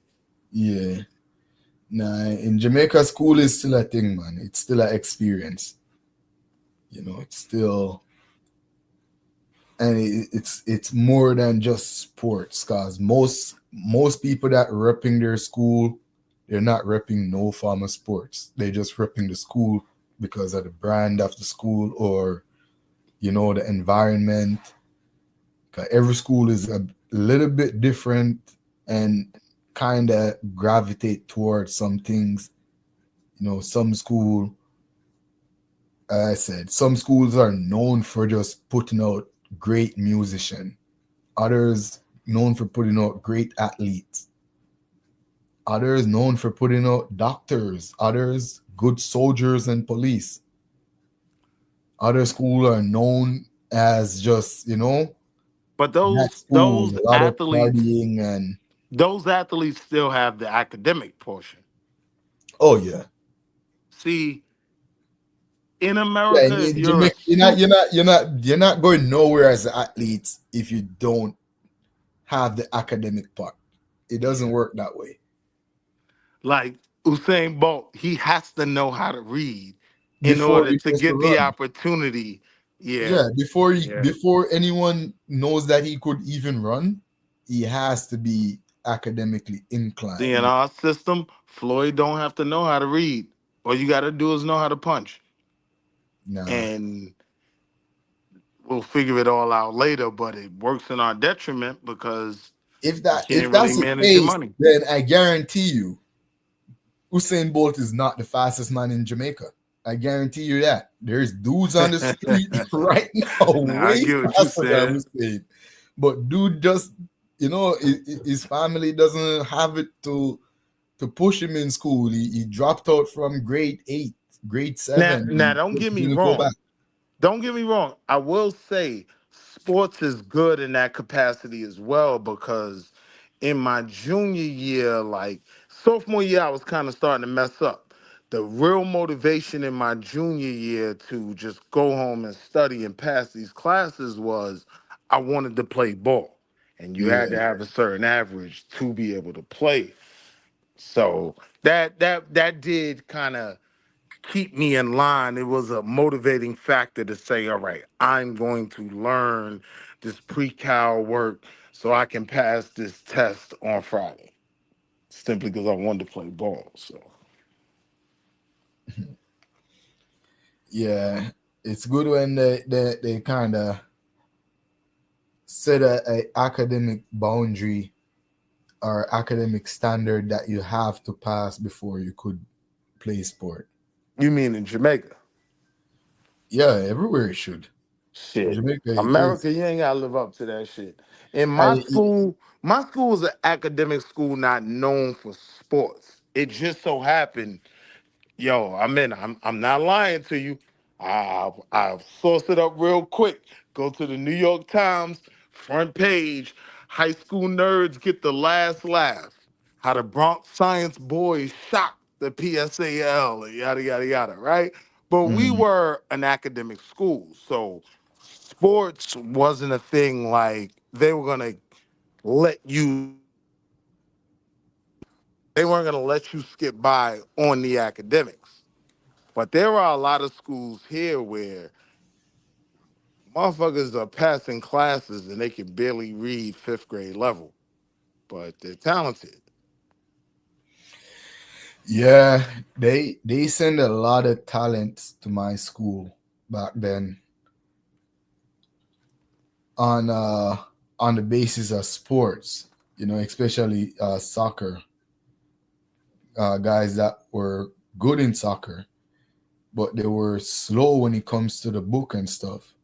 But what they did when they sent them to when they got transferred to my school, they didn't stop play ball, but now they have to get tutor and stuff. They got like special attention when it comes to reading and maths and stuff because they're not gonna send them out there. The reason why they send them to this school is for them to brush up on their academics Yeah. and still play sports. Because a lot of them make it to the Premier Leagues, which is where the money is at in England. Because, man, in America, like, if you good, they'll figure it out. They'll figure Yeah. out how to get you in the right classes you need to be in just to keep a certain grade average to be able to play to the minimal requirements that they Yeah. have. A lot of my classmates them who used to play soccer now plays for all them Arsenal and Liverpool and whatever, you know. They make it to the Premier League, sign that $1 million contract, £1,000,000, not dollars. But see, that's what's problematic here. Like, you can get to those levels and not really get the academics. Like, I don't really hear about, Caribbean players being damn near illiterate. Like, some of our wealthiest athletes, like, they could barely read. Floyd was reading at a sixth grade level. Yeah. And they say something about Kyrie too. He's kind of slow. Kyrie Irving? Hmm. No, I didn't hear that. It's Floyd. Floyd, definitely. So what happened? Floyd didn't went to school or something? What happened? He boxed from a young age, went to the Golden Gloves, and the people around him saw he was going to be that good. Why education was never pushed, I don't know if that question has ever been answered. Yeah, that's kind of weird in his case. Doesn't he have parents? His dad wasn't his dad in his life and stuff? I think his dad went to jail Oh, at one point, and he had some difficult elements, yeah. but But still, it's the level of basic education that those when that were in charge of him, responsible for him, they should have see to it that he gets something. Mhm. But again, that's what happened when you just leave them up to the public school system. Sometimes that in itself doesn't help. We're talking about a country now where, depending on the race of your teacher, he or she might not have no interest in you as a student. I'm gonna be honest with you, I do gotta kind of push back against that a little bit, because one thing I will say, a lot of the white liberal teachers that I had in my experience, like, they Mm. wanted to do the best they could for these kids they had. You get what I'm saying? Like, I don't put that boogeyman kind of stigma on education, at least in my experience. You know what I mean? Yeah. They I wanted us to learn. wouldn't doubt that some teachers want the best for their kids, but again, in a multiracial setting, and I'm not saying that it can't happen, because you got people that don't see color, but not everyone just don't see color. You got people that, and it's not that they want to see or not see color. It's just a natural interest, and it goes both ways. Maybe a white kid only seeing black teacher is not going to be interested in all these black teachers that he's seeing, and likewise a black kid only seeing white teachers, a majority white teacher, it's not going to pique his interest into whatever subject they're trying to teach. I mean, I had that, and I wasn't even the most studious kid, but I had that, and I somewhat gravitated toward it. But it was a lot of my black, schoolmates that gravitated toward it very well. So they were able to learn in that environment. In America, what I always felt like we don't really talk about when we talk about the failure of the education system, it became the size of the class. Like, you got classes of 36 kids and one teacher. It becomes difficult. Yeah, dealing. that's true. Overworked teachers, you got kids that, again, they're just gonna fall through the cracks. That's just how it happened. You got 34 kids in a class. Someone doesn't naturally don't want to pay attention. That's their natural behavior. And so when I'm talking about reparations and funding and things like that, I'm speaking to these discrepancies because we can see smaller class sizes, kids usually do a bit better. And we look at some of the in certain cities like Baltimore and shit, like, yo, those kids could barely read, man. It's scary. Yeah. Scary. But one thing I don't think enough people understand in the black conversation about America, in a lot of areas, people are pigeonholed to their area. They're going to live and die right there. You know what I'm saying? Like, the segregation now is, it's almost like requested, like, segregation. It's weird.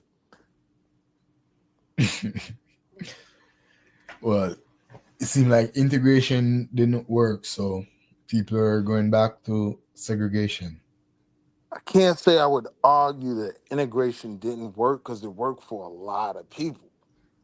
You know what I mean? Like, did it work for the masses? No. But was it negative? That's a tough argument.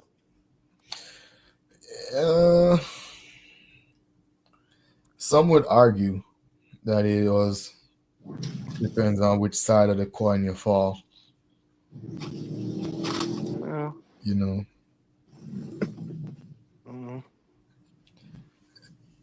So you skipped that whole segment when I was talking about how integration did not include the black teachers. Will, I let you slide with the Malin Albright is cool shit, but we talked about that.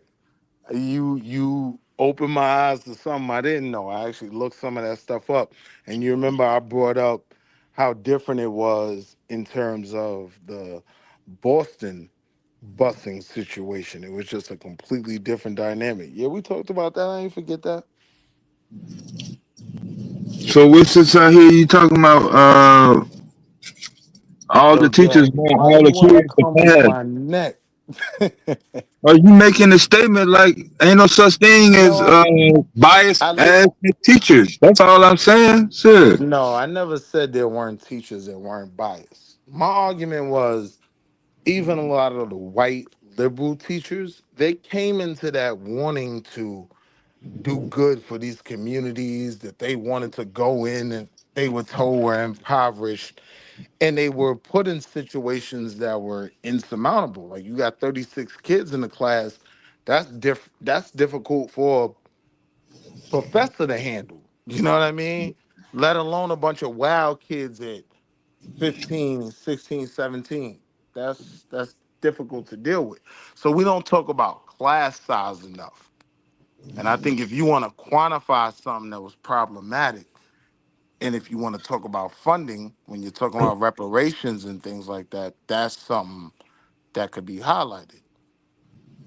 But now I ain't saying the teachers was bad, Dev. Leave me alone, man. Well, I'm saying I don't know why you talking about class size. Class size ain't got nothing to do with academics and um the the clear biasness when it comes to funding and expansion and which schools are awarded these particular development deals in terms of getting football size stadiums, uniforms, more emphasis on security versus field trips to museums and shit like that. I mean, come on, that don't have nothing My to do with the argument school would stuff. be that this is the product of all of that. The product of What all you of that mean? is schools in these communities don't get funded enough where a teacher can be in front of enough students that he or she can make a difference and have an influence. So Yeah, I ain't I saying you're don't know what wrong. you I'm saying mean there, funded enough. there is also another aspect to it though, because and I hate to just go black and white, but I have to in this case.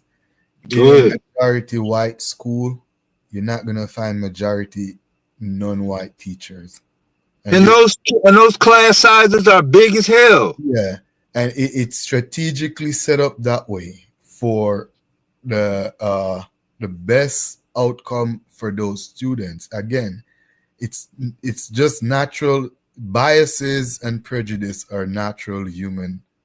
but what you gotta understand is even in the primarily black schools, No, but you had a Will, what I'm bunch of saying is, white Will, hold teachers. on, Will. I'm not saying that they're doing these things intentionally. I'm not saying that they're hiring teacher who are gonna neglect on purpose. But I'm saying Right. these are natural human traits. And again, you're pointing out a problem, oversized class, which comes from underfunding and development. So that's I even a agree. problem that goes into another problem. But I'm Right. saying the interest, if Yeah, highlight the source of the class size. No, nobody's saying, "Oh yeah, we voted to have 50 students in one school." No, you know what that is. What is that a result of? And it's not one thing that's making the class sizes large. I mean, come on, So have the entire so we conversation. agreeing. So we agreeing on everything. No, Because I'm no, just no. saying I'm saying that the size of the classroom is not the problem. So now. that's the only point we disagree. Because No, no, no, no. You only everything you having half the said, hold on, that's conversation. all I'm saying. Everything you said up until that, I agreed with. What I'm saying is Will, the Will. underfunding, It's not. the It's not things that like that. complicated. No, it's not. It's not that complicated though. You know you can. I'm pretty sure you can name one primary reason why we are looking at large class sizes, and I'll even give you the access of Google AI or I whatever. would simply But say that's not funding. nothing new. Go ahead. I would simply Go say ahead. funding. No, it's more than funding.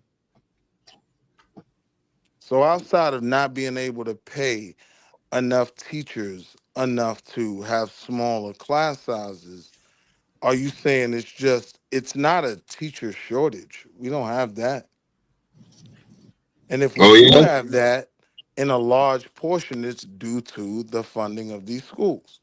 But what we really see is, but Where you hold on, can just you can just lump everything under funding then, since you're going to just break the dynamics down and say, oh, I don't think there's a shortage of teachers. You don't think so? Maybe not in Harlem, maybe There have not been where you're at studies now. on this, though. There have Oh, been go ahead. studies on this, Go right? ahead. What I'm saying is, it's pretty understood that larger class sizes are problematic. There have been a number of detailed studies on that. No, he just So, gave you an example of white schools having just as large of a classes, and their students are pumping it out. They're knocking it out the park. Large class sizes and all, from grade school through high school. yeah, see, I didn't get that example when it was presented, and If I went you to want a to take white school. the I went feeling, to a white school that had smaller class sizes, right? I went to one of the top high schools in New York City. One of the things that made us so great, in my opinion, looking back, there were smaller class sizes. There was really never a class size over 20 kids. Never.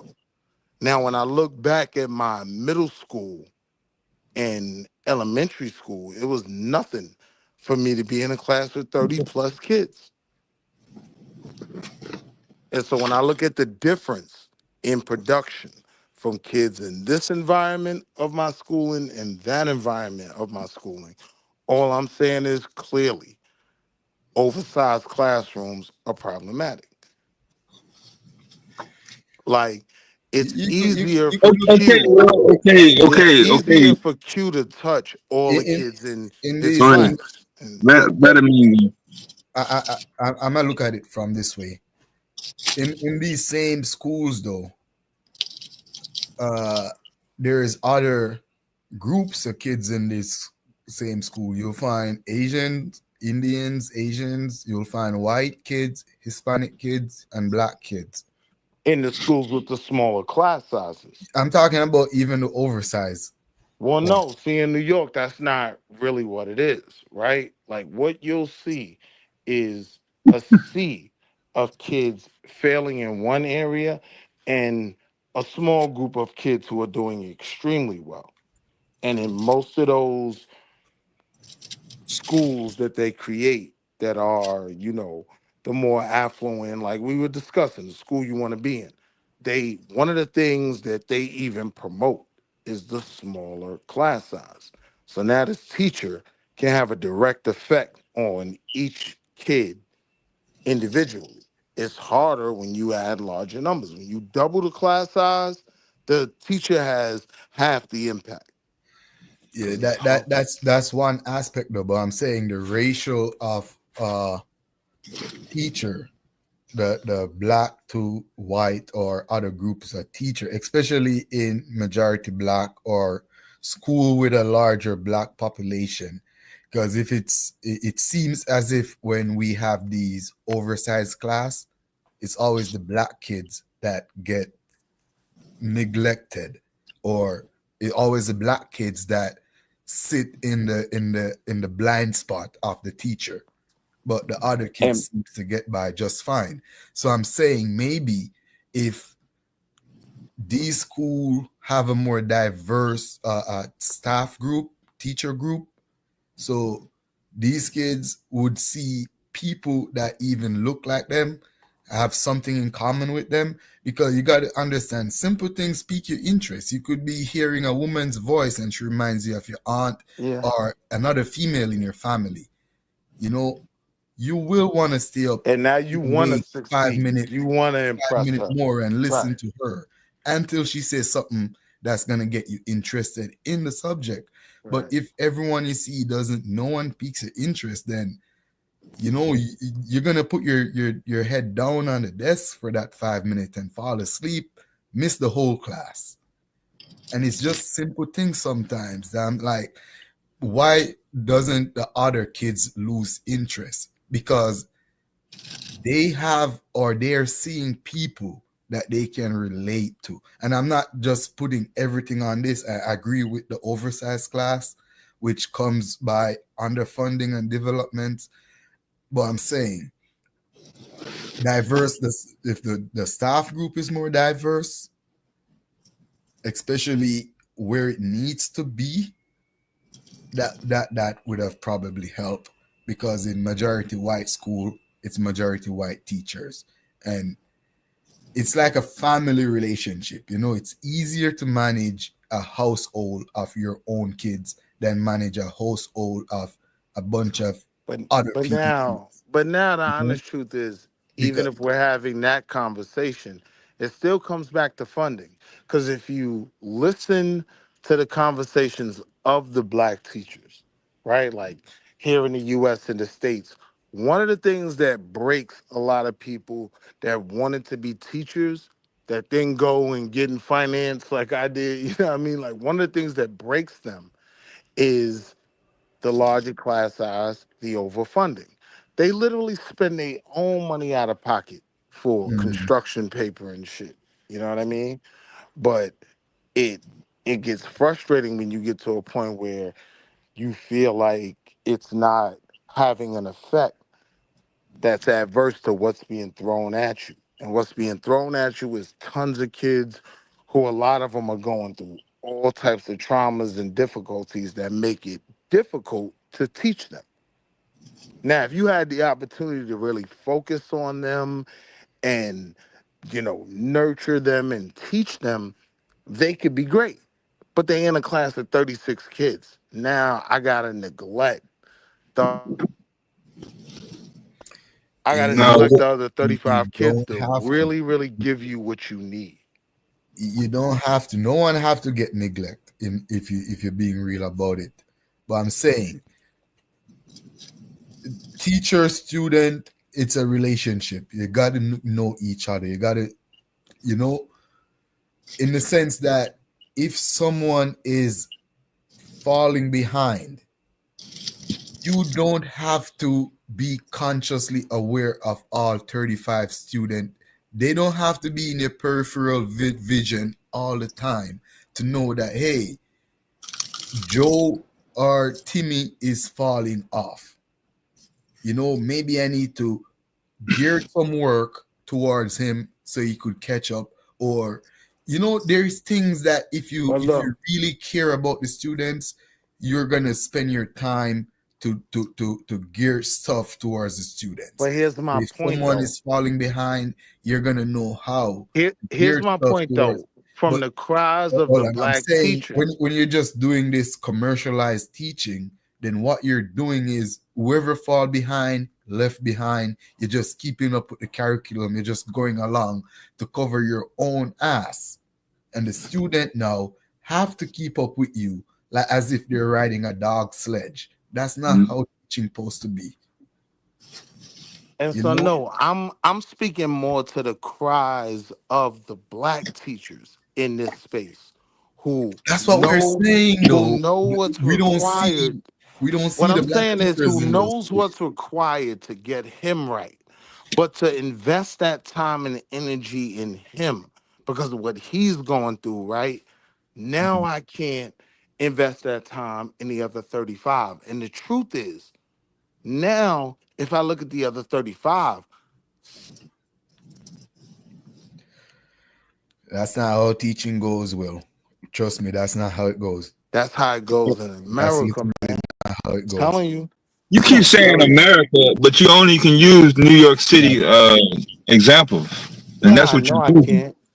My argument is definitely bigger than just the state of New York, If a right? Like teacher when cares, you if a teacher cares, he could sit in the classroom on the 15-minute recess break, take 5 minutes from his recess break, still have his coffee and his donut, and still help Bobby, or still help Jimmy, or still help Jason, or still help I'm whoever telling you he this, I'm in.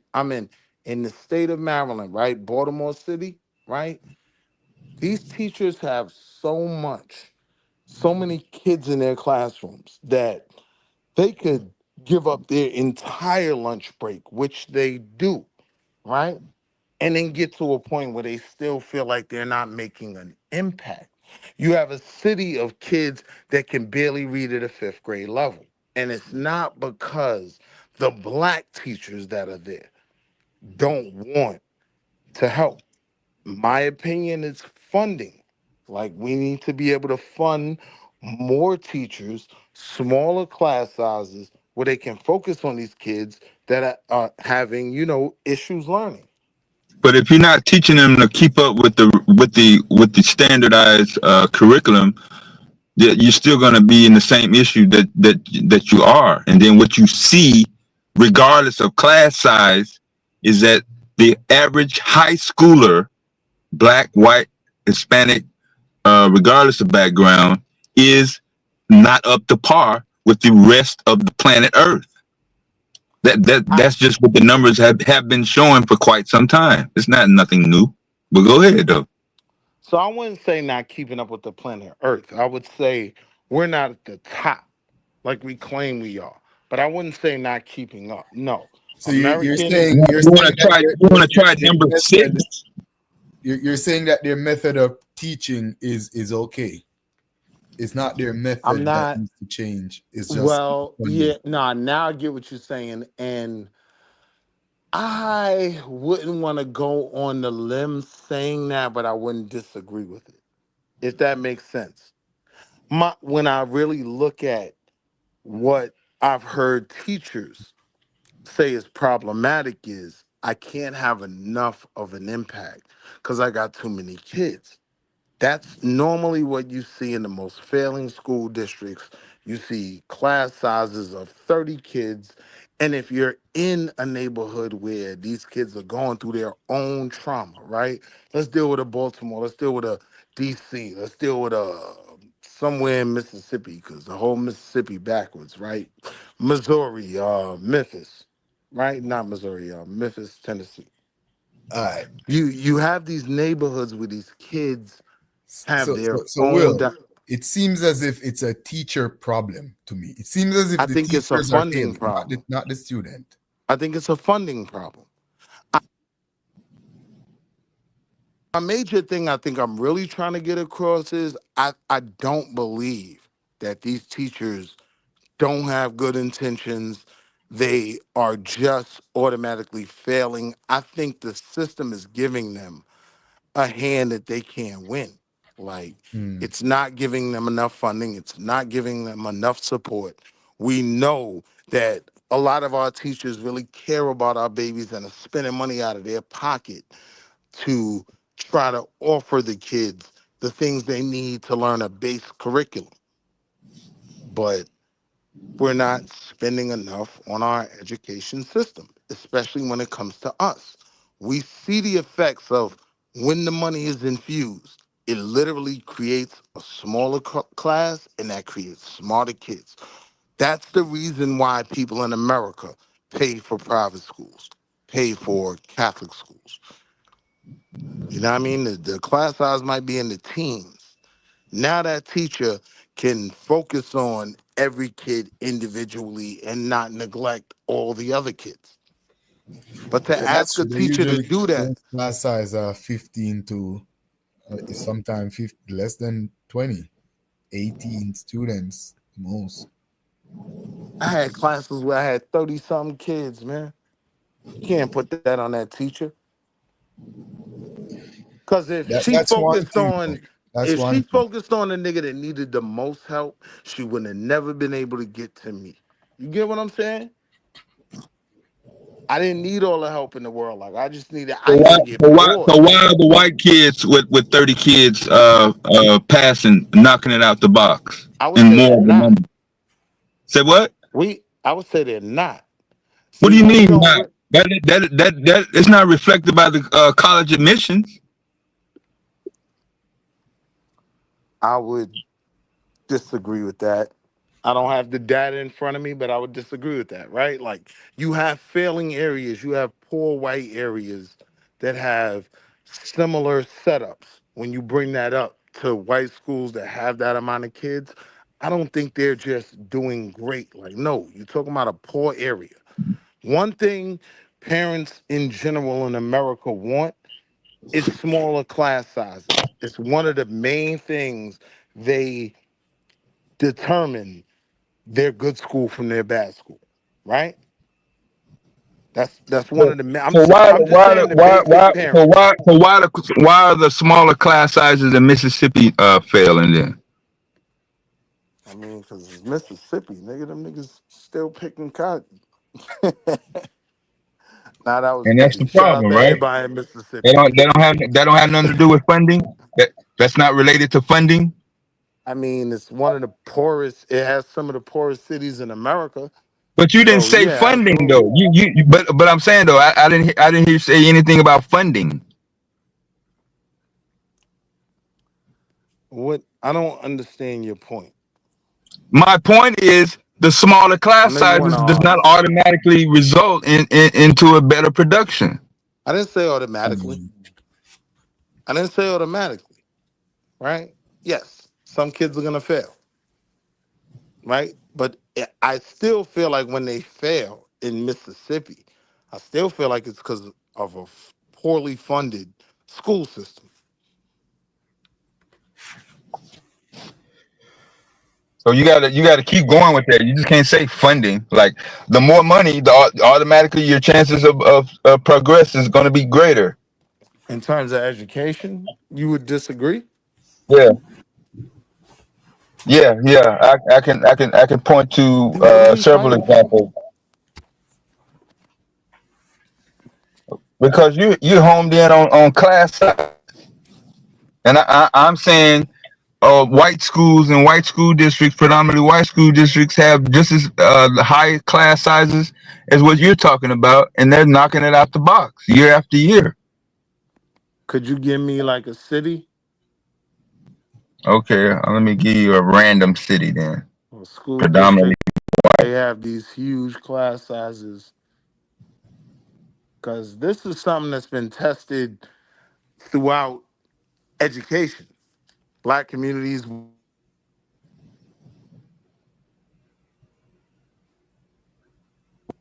the average educator would say, like, yeah, that's one of the main things you want to focus on. Smaller the class size, the more the impact the teacher can have. So no, I can't just believe that white people with 30 kids in the class are knocking it out the park. You gotta show me that.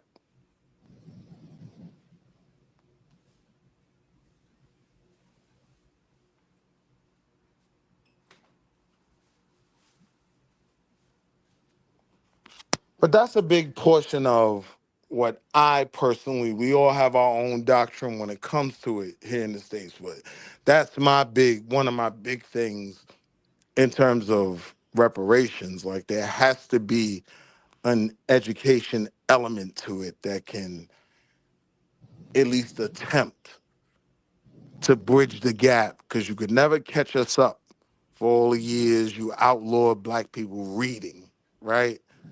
To at least bridge the gap, to help us, be more competitive.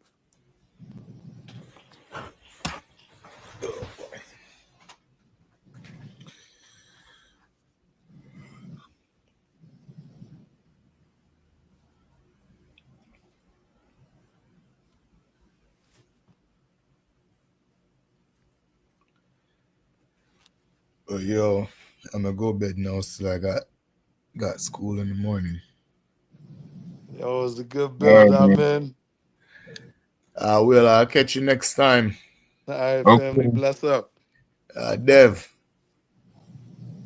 I'll see if you're up tomorrow. I'll come through tomorrow after school, Dev.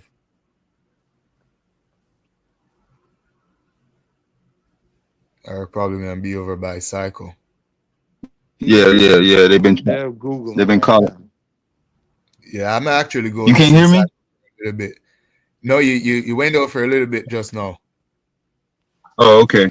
Yeah. We're gonna try to keep it positive for the week. They've been hollering about Tech Tuesdays. Yeah, I'm trying to get. Yeah. I'll come through in the evening, man. Okay, that worked, man. Appreciate it. Yeah. I'm gonna listen to Psycho for a little bit before I go to bed. All right, that's cool, man. Man, don't know. Q, if you hear me, Q, take care, bro. I'll link you.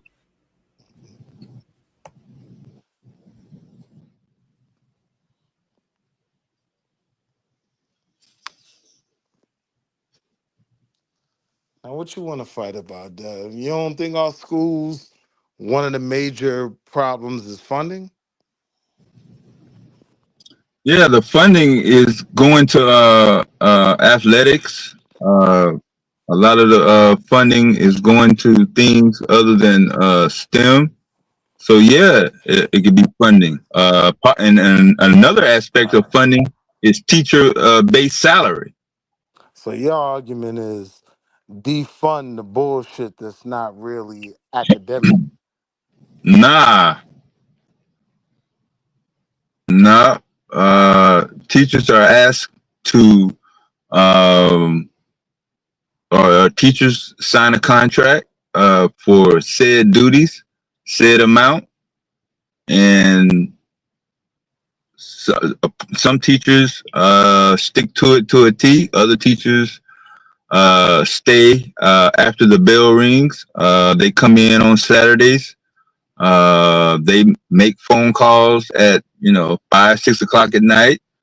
They take their uh, papers home and grade them while they're making dinner or doing things with their own family. And time and time again across the board, uh, the amount of work, the amount of hours that are put in to maintain those certifications. And I'm speaking from the son of a 33-year veteran teacher. Year after year, it was always some issue about how much time that she was going to devote. Yeah, funding to her pockets. Right. That's always been my argument. That's why I said I never disagreed with you. But I'm saying one of the solutions in this reparation conversation we like to have, like that I'd like to focus on, is bridging that gap between the failures that a system we paid into produced through education. Because when you make different arguments, you make it like, I get what you're saying. A teacher could do everything in the world, right? They could, but we can't make that the standard. Every teacher can't do that. That doesn't mean they can't be a great teacher. You know what I mean? To make it the standard that they got to go over the top.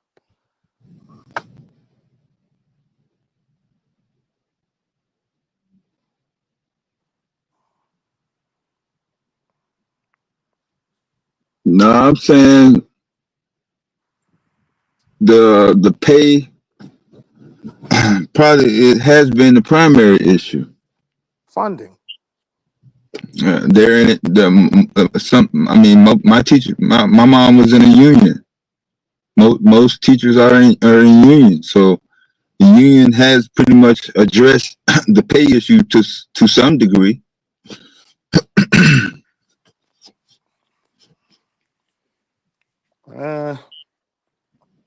Another argument with the union is it's made it convenient for teachers that have given up to not lose their job. So that don't have nothing to do with class size then, because the teacher knows that they're going to get whatever said amount on a particular date, whether they have 35 kids or 12 kids. Yeah, but that doesn't alienate class size from being a factor. I mean, if the teacher's gonna do less and they have a bigger class, how does that make sense? There are way more suburban white kids, white school districts with large class sizes, and they don't have a less than testing marking in terms of their ranking. Yeah, I would argue that when you do find applicable like testing rates, yes, they do have smaller size. No, the higher testing ranking not always tied to smaller sizes. That's not I'm true. not saying always. I'm saying that would be a very common factor. I'm saying you're going to see the lower test rates across the board from school districts that house a ton of kids under one teacher. Your Phillies, your Baltimores, your New York Cities. You're going to see problematic areas where there are a million kids in one class. Yeah, you're taking an urban metropolitan area account, and I can understand uh your perspective on that. I did not grow up. I was not raised in an urban metropolitan school district, so I The came up. large class size didn't apply. No. I grew up Right. in one of the poorest regions of the nation, rural country, Arkansas, and my class sizes were 25 to 28. One year I did have 30, but for the most part, it was no fewer than 20. We always at least had 24, 25 students in each class. And First so when period, you're second and so when period. you're saying that, are you saying Arkansas was a bastion of college acceptance? Are you saying that a ton of those kids went on to higher education to go get doctorates, masters, and whatnot? Because that should be the goal, right? So when we're looking at the kids that get in that space, where do they come from? Are you arguing that coming from these counties that had these larger class sizes, that's where you're getting a lot of doctors and engineers from?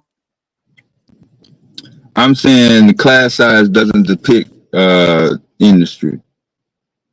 So no, everybody, a lot of people did not choose advanced education. A lot of them had we instead of trade, we never used the word trade. It was vocational. That was the term that was used. So various apprenticeships when it came to blue collar type of situations. Uh, Military was also an option. Um, we even had programs that funded uh, uh, going to school while you work study programs. Right. But yes, there was a junior college that was located in our town, like 3 miles away from the high school. So if you really want to look at my particular anecdotal numbers, yeah, way over 50% did go on to advanced education after high school with those large numbers from first grade through 12. But you're not talking 4-year institutions. You're not talking the After after engineers. after junior college, yeah, some went to 4 years. Some. Yeah. I don't know that they didn't report to me though. I don't know what the number is. We didn't, my particular class that graduated with me in '87. No, there wasn't this huge list of dropouts. There was only 400 and I think 430 total in my class. Yeah, and 400 And I'm just saying, walked. you arguing what most teachers now vote that is one of their biggest issues. It's class size. This is what the teachers are saying. No teacher wants to teach fucking 50 kids, man. I don't even know what I mean. That should be that goes without saying. So we agree. Okay. That's why they have teachers aides, especially now with AI. I mean, I don't really hear that large class size argument now. Yeah, if you had to I grade don't think AI is really being implemented in teaching just yet. Yeah, there are outside of some what school districts. There are some outside of school what districts. kids are doing when they go home and gotta write a paper. Nah, they got their shit online, so you can manage 20 to 25 kids now. That's not AI though. Like No, online classes, my son take no, online no, classes. no, no. I'm saying when your assignments in your exam and your quarterly exam papers are monitored through the school district's system. Some school districts require you to have a login. Like, I mean, that's we're in 2025, yo. Those That's not those days. AI though. We're talking about two different things. No, I agree that exists.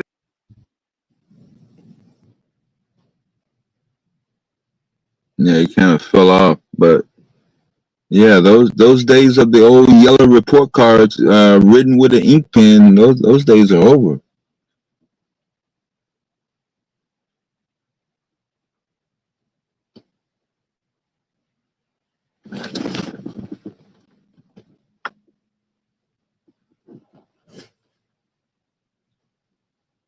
But yeah, I think Will just likes to argue. I don't have the energy right now.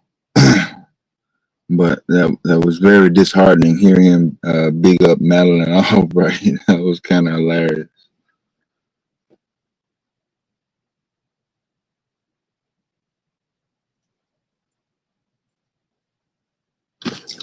Let's see.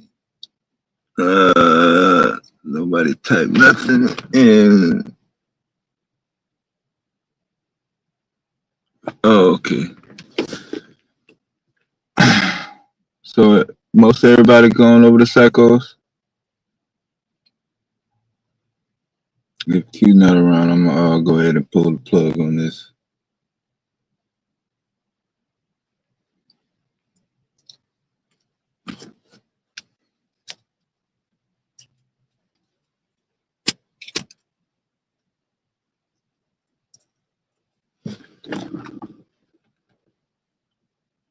Mental study groups for kids who need help, even for just an hour after school.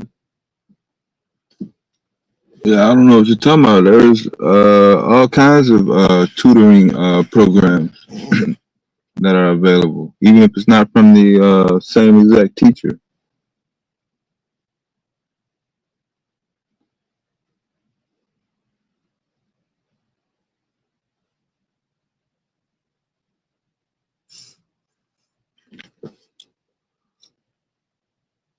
Large class sizes, that can be a result of a district consolidation.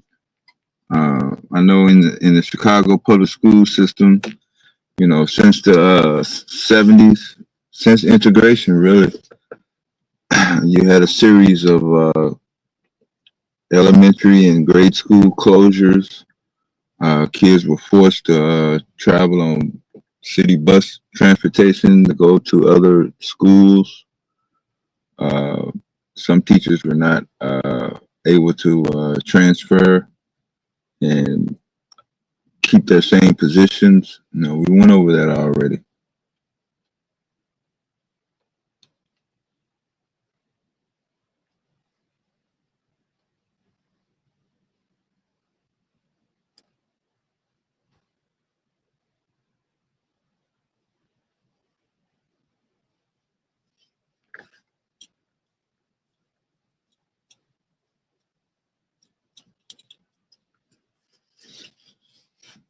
Being competitive with the current market, when it comes to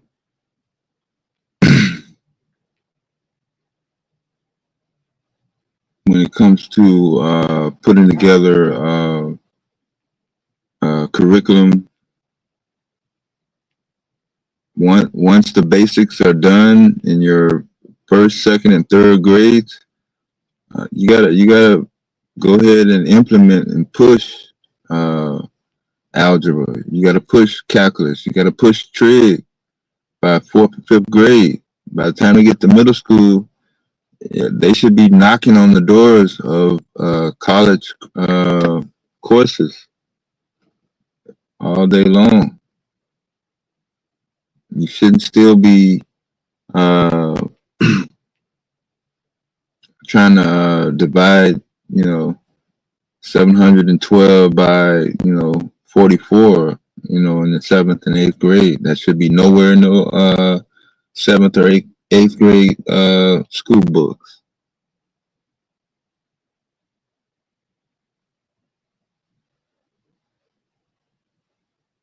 By the time you hit 10th grade, man, have some sort of idea of what you want to do for the rest of your life, or at least the prime of your life. You should be hooked up with an employer or someone who can actually connect you with uh, some sort of foundation, organization, a support group. Mm, high school graduation should be just a formality. You shouldn't be barely making it.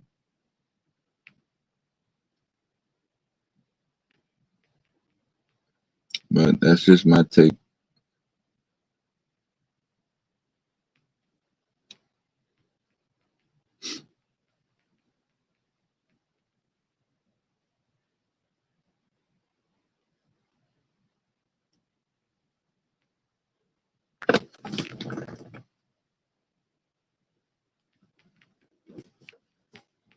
We have enough resources now for kids that don't necessarily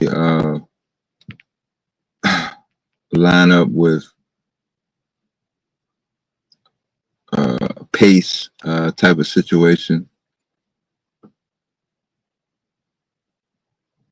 Even if the parents are full-time employed, or you have multiple kids, like in most situations, there are resources available for group study.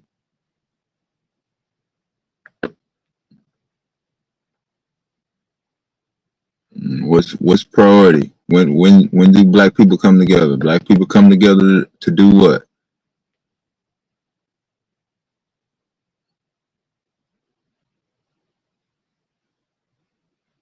Concerts,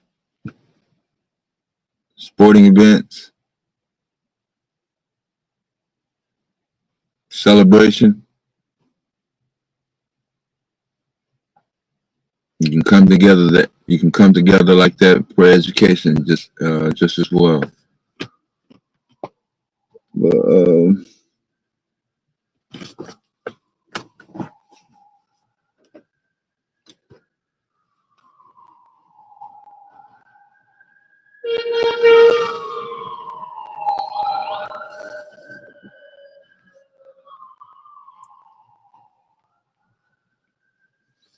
But you want somebody to just tell you what to do with your money?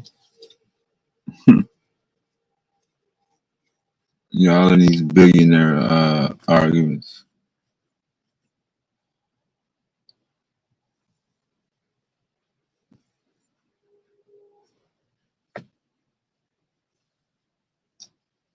Oh man. Adjustments.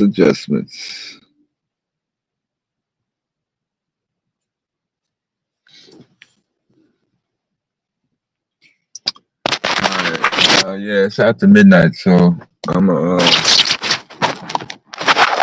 cut this off if Q's not around, so I can get situated. I don't know what we're gonna do tomorrow, but I'll be in motion whenever I get settled. I will probably put something together.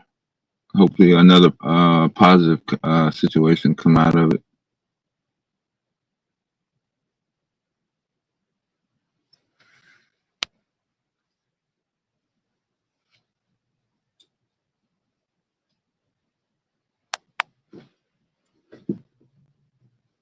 All right, yeah, we done 6 hours.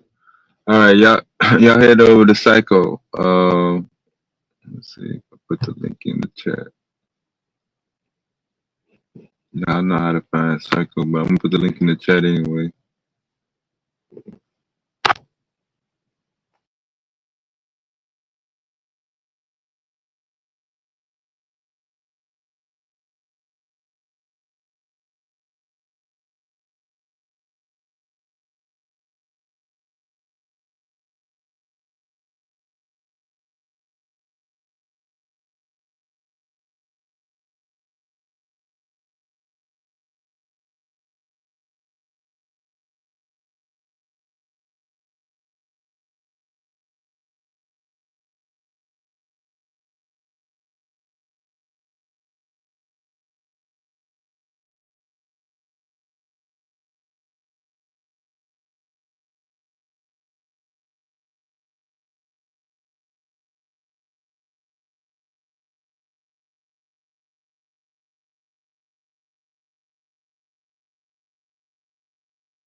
All right, y'all got the link.